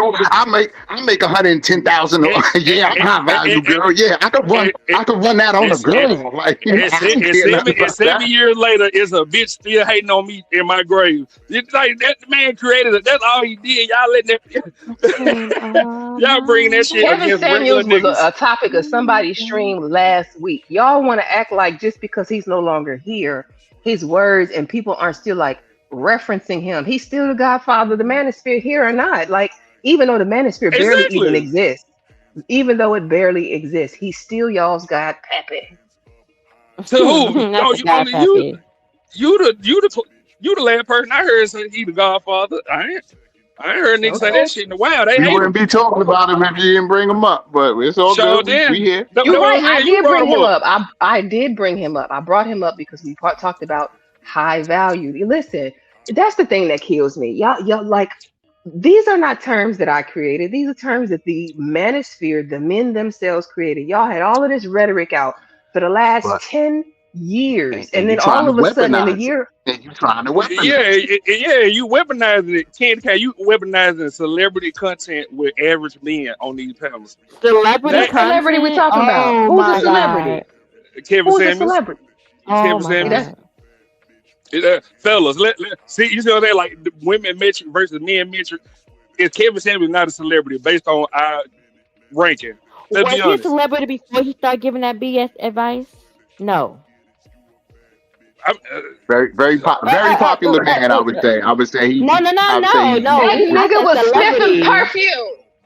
He was okay, right. He was still over there again, buying and fragrances and Candy merches. Cane, you say you still holding on to old information. Again, the man Look switched at up this. his image and sold y'all a book. He Again, didn't sell me shit. He sold that to yes, he y'all. did, man. Just like Derek Jackson didn't sell me shit. He sold it to y'all. I had To enough sense y'all, to Hey, read through his exactly. bullshit. if guys are rising and getting to their 100,000 and improving and hitting it, then that's a good thing. Hustler Muslim, you Alexa, know this. turn the You light know, blue. hey, Hustler Muslim and OG who been on my side. Y'all know that every woman since Derek Jackson got exposed all along, saw through the bullshit, and they never liked him in it. I ain't never followed that. First of all, when have you ever known me to be a follower? Just ask yourself that. And all of the time that I have been on the internet, And ain't nobody talking about you. you did. I'm gonna take. I heard the shot. I caught that little slick shot. But it's cool. Candy, I said 30 minutes ago, I come in peace. I'm talking to Yeah, general. you ain't coming no peace. Bang bang, bang bang. Absolutely not. I shot him Never did. down. Bang bang. Mm-hmm. He come in peace. But no, seriously though. I don't know. I don't like the circularness of how it gets to the point of men bad, women bad. I hate that part. And Tiff, I apologize if you felt like I wasn't trying to slow them down until you brought up women. I was trying to give 18th the opportunity to like work it out, and then when I saw he was going like the path that seemed to be Dropping fakes. women blaming, that's when I Dropping tried to fakes. slow it down. But everybody started jumping in at the same time. I'm No, not going to say he's. I didn't feel that way. I wanted to hop down before it got that way, because it's like I know it. Like at this point, I kind of know 18th letter pattern, and so I was just trying to prevent myself from getting to, because I'm all about shared equal responsibility, but somehow we get on this. Are you? I absolutely am, Ashton. Absolutely. Why you think Till. I'm not? I'm You don't just think I curious. am? What, we ain't never bumped into each other. I'm curious. Why not? Why is that? Oh, we never bumped into each other. I know you got a really faint memory. Ooh. I mean, So, Hustler, Okay. didn't I say? Did we bump into each other? I don't know when they bumped into it. I'm not aware of this, but Tiff seems to And remember. And so we haven't. If he says we haven't, he's absolutely right. Because I don't even think I would want to be associated with the like of someone like him. So I'm cool with that. You think you don't think I'm cool too? Y'all don't You be don't think I'm a understanding based on the shit that be coming out you your don't think mouth I'm a little funny? sometimes. Really, yeah, I think think I'm a you're little a funny? lot funny. A little funny. I don't think in a good way though. how do we? You know Why what, not? Ashton? I recall what you said when you came up. You said even when I tell them the truth, they think I be playing. So you'll be out here telling these women, You know, if I get you pregnant, you fucked, right? I ain't say that was me. What the fuck? I just said niggas that tell the truth. Y'all act like they never told y'all the truth before. Like, come on, man. Like you're saying, every nigga tells the truth. Jody I told y'all just and say that Baby at all. Boy that he Oh lied shit! in order to Oh protect his shit! motherfucking feelings. So y'all will, constantly say, "Hey, we don't, tell y'all the whole truth because we're trying to protect your feelings and all that bullshit." Right? No, And y'all he wouldn't tell the still truth and told the knock you truth. upside the head. You don't want to do Baby Boy with me because that's a dark skinned nigga. I'm on peace side, the light skinned nigga. You're the real What shooter. the hell that got to do with anything? A nigga is a nigga. But I'm just saying, you said that the nigga lied. He still came back and told you the truth at the end of the day. So, I just No, want he to said he before y'all lied. go further. I want Tim, you ain't never told a H&M. white lie. Hold Shut on, up and let Ashton. Candy talk. Hold on, y'all can come back to that. But I just want H&M. H&M. You see what Big Ed said? I was supposed to have 100 babies if that was true. Rub it on her, man. In the boats, get her pregnant. I'm clipping that. Wait. What did he say? I'm driving, so I can't see the screen. My bad. What did he say? I just read it to you. You know how you said women would go and get that condom and empty it out and then rub it on their clit and now they pregnant. And I was telling you that's not how pregnancy works. And Big Giz says if that was the case, he should have had 100 babies. If that were true, just rubbing it on Well, her. lucky you. Well, lucky you, buddy. Are you Lucky catching you. what I'm saying? Are you catching what I'm Yes, saying? I get it. If I'm wrong on something, just say so, okay? I mean, you're a woman, so you know how the female body works. Yeah. So are we admitting that women actually rub the coochie on their vagina? Are we admitting that part? Women rub coochie Rub on the the coochie on the vagina. When did we get vagina. lesbian? I mean, Rub the coochie on the vagina. What the fuck? Man, yeah. You see what I'm saying? Hey, what we talking about, Ashton? I forgot. We're not talking about that, Ashton. She said rub the condom. She said rub the condom on her vagina. Come on. That's what I meant. Yeah. No, that's not. It's not rubbing the whatever, condom. man. He said women went and took the contents of a used condom and then rubbed it on themselves to have a baby. Yeah, Drake. That's one time. You cannot get pregnant by a clip, idiot. I heard about the turkey based the turkey Well, based. Drake wasn't taking no. No, Drake we're wasn't not taking no talking about turkey chances. baster. He said, Even "Fuck with it, a I'm gonna put some turkey hot sauce baster, on you this gotta motherfucker." insert it. What are you talking about? They said he put it in the trash can and put hot sauce in it, and she I tried can to put it tell inside herself. a lot of y'all been Are y'all hunching and listening? not listen. Let me first. Y'all got it. Y'all got it. Well, to be fair, I done hunch. I done both shit. Candy, like I'm really flabbergasted right now. Like, and I think it's really going over their heads because I've oh tried to my explain God. it now a couple times. I'm gonna let it go because I feel like I don't know what to say anymore. So I'm gonna let it I go. mean, why do you think? Well, let me say this And this before is I let why, it go. and I'm this is sorry. why men don't know what they doing in bed. This is why they're trash in bed. This is a perfect example. They always say dispose of the condom after you didn't have sex, and you don't want to. You want to avoid the possibility for doing that. So I thought there was some truth to it. H&M, do you realize you said all you got to do is rub it on the clit and you can get pregnant? Well, put it inside the click. You. Nah, it don't matter. It don't matter either way. Y'all. It's gotta go. It's gotta go inside her and reach tubes and things, and it's gotta go through a process. You can't. The clit has nothing to do. Okay. Well, maybe I said the wrong word, wrong term, or whatever the fuck. Put it inside of her. Then that's how she can get pregnant from a used condom. Bad choice of words, People have maybe. heard about that. Yes. No, people have heard about that. Yeah, that was a discussion on the internet 2 years ago. I don't know, Drake or somebody can do some things. Yeah, okay, What right. I say that Tip started acting crazy like online and shit. So I don't know. What a Nick doesn't want you. I listen. And your man can't Drake, do nothing what a for you. woman would do to get sperm from a multi-millionaire is very different than what she's gonna get from you Negroes on my panel. I don't know. I think they'll do anything for a dirty nigga with a gun. For what? For a dirty nigga with a gun. I think they do just about anything. Mm. All the same, tomato, tomato. You have a very high self-esteem, Ashton. I will say that. Who got H&M, you still a virgin? Do I sound like a virgin? Why would you even You insult want me me to by answer asking me that? that ridiculous You question? want me to answer that? Why would you? Why would you even ask me that question? Seriously, Tiff, don't play with me. I'm I, not playing. Why you ain't That ask was me a to? serious question. Why you ain't ask me He to? can I hear the already know whore in you you. are. It's No, I clear. He think can hear the women know whore in men can you. have. I we think know, women know we can know know Ashton them. a virgin. Men can. We know Ashton a virgin. Tim, you said because you know I am.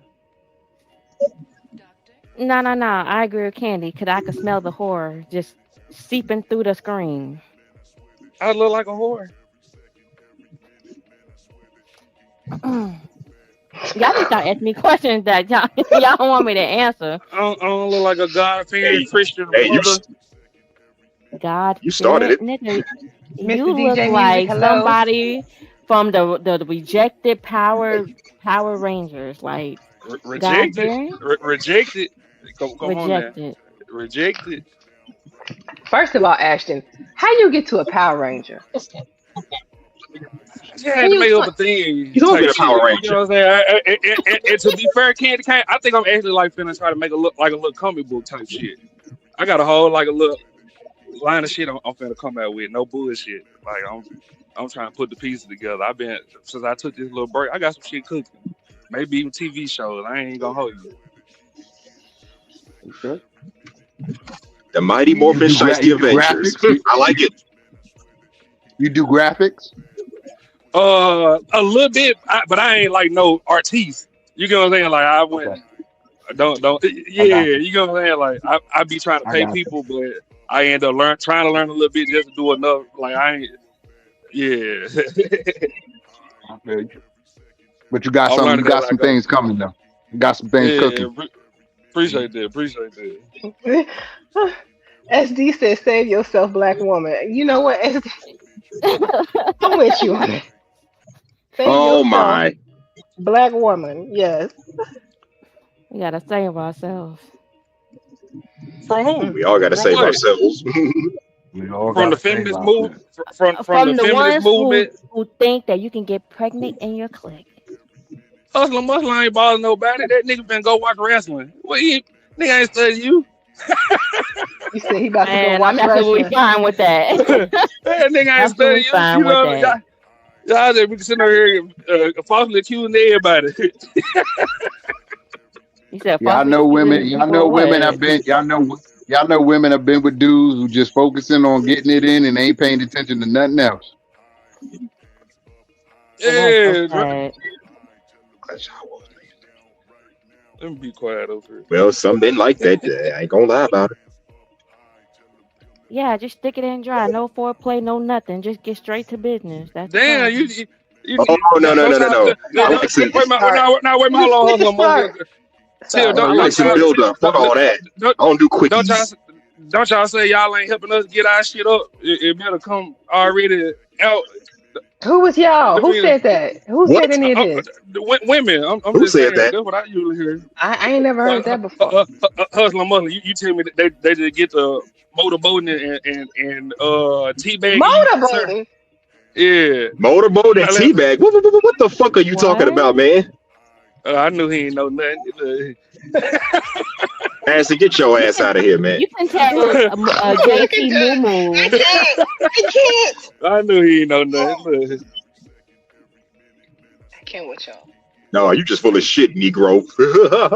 be up here perpetrating.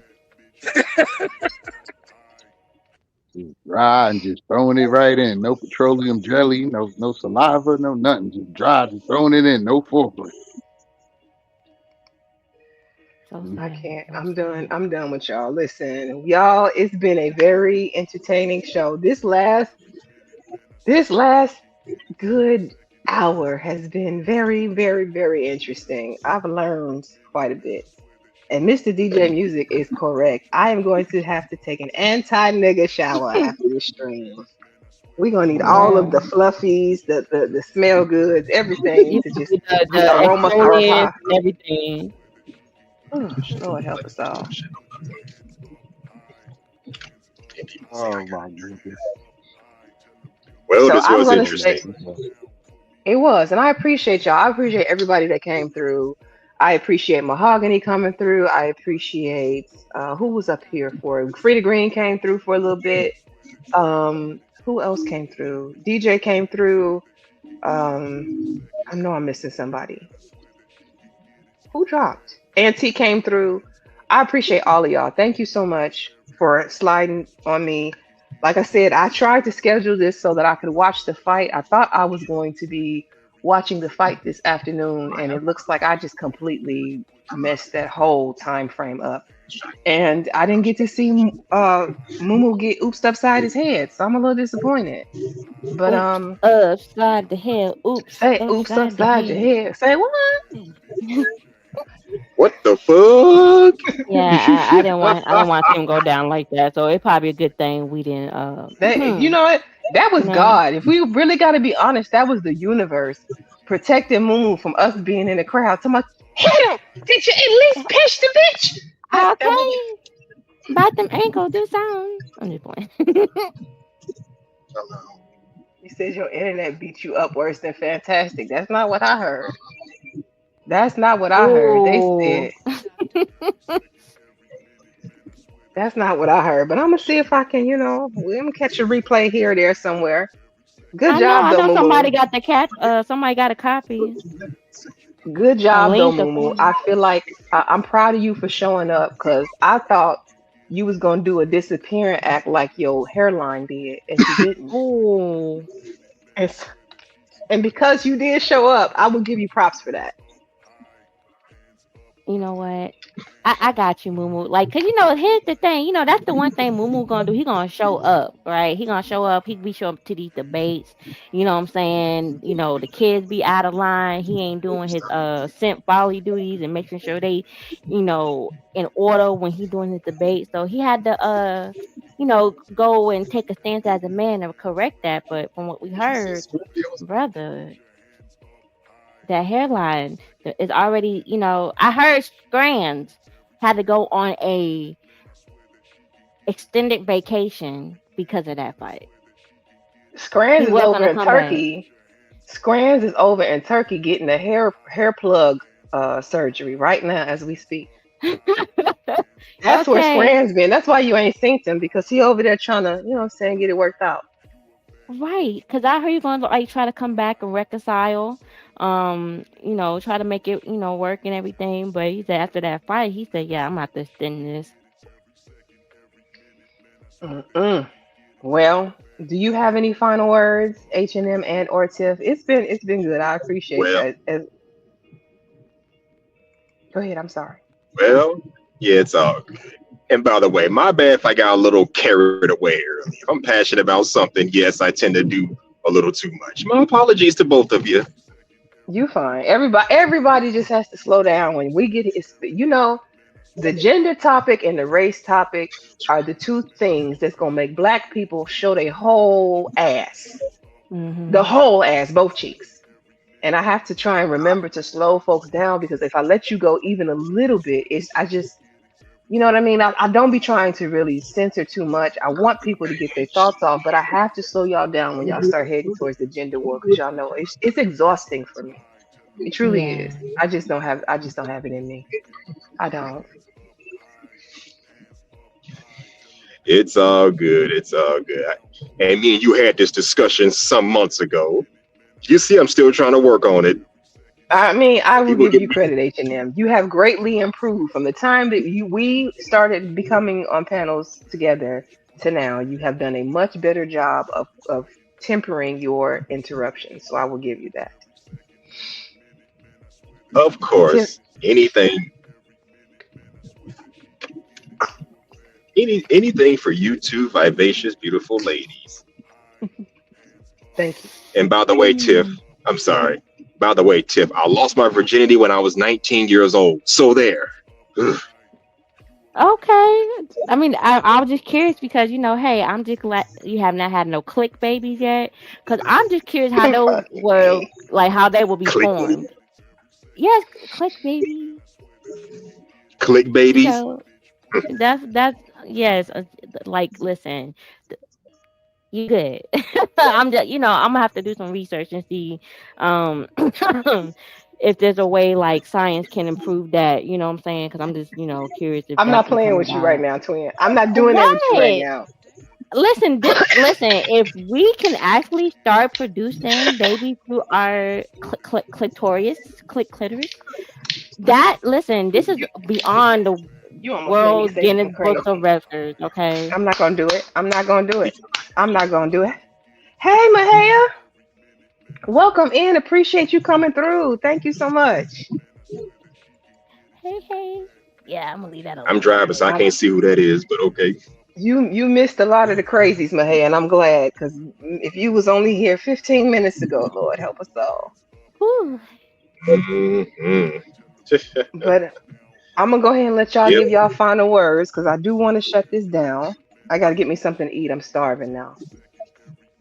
Yeah, I'm going to get myself something to eat. I'm finna do a little shopping before I head back to the crib.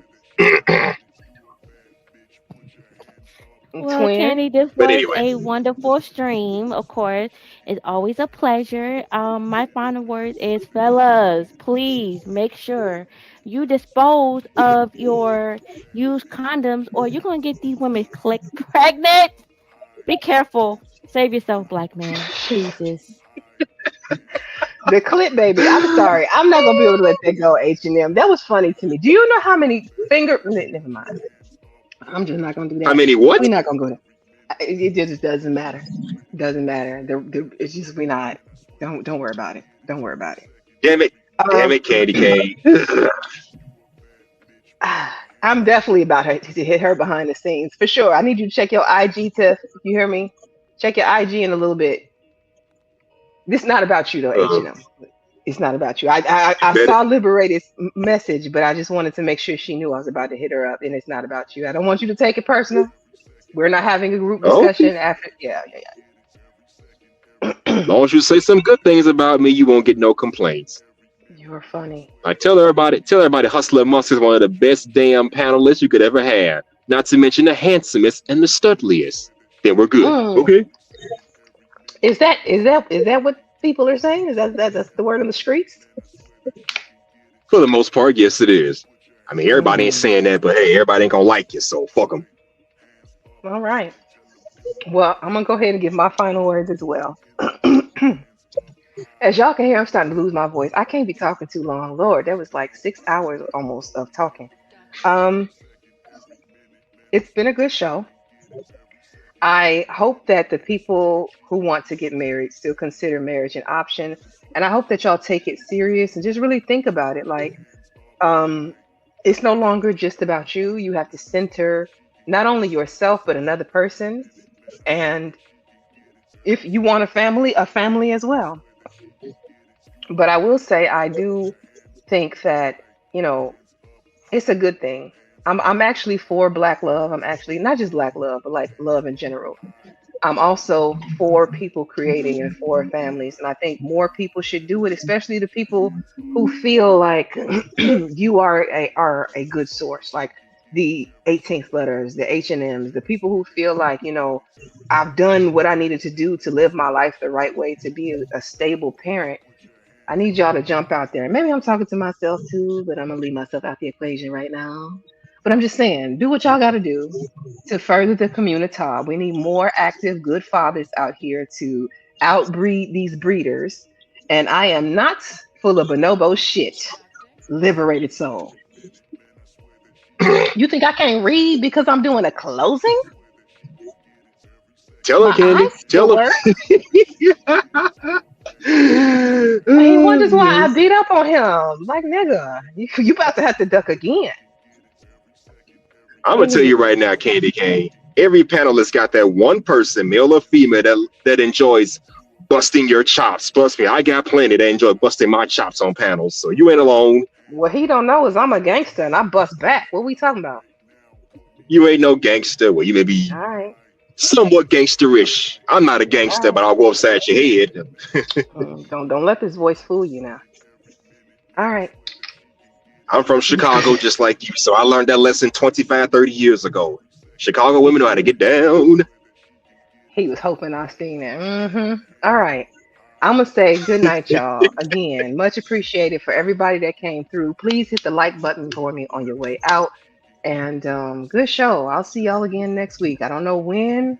I think actually July. July is going to be a calmer month. We're going to be back on our regular schedule. I may throw in some pop-ups here and there. I'm going to keep you on your toes. Stay ready. Bye, y'all. Yep. Shout out to Candy Cane Lane. Got beauty and brains. Best believe she's gonna drive you so insane. Good night. Representing Shout Town. Good night and deuces.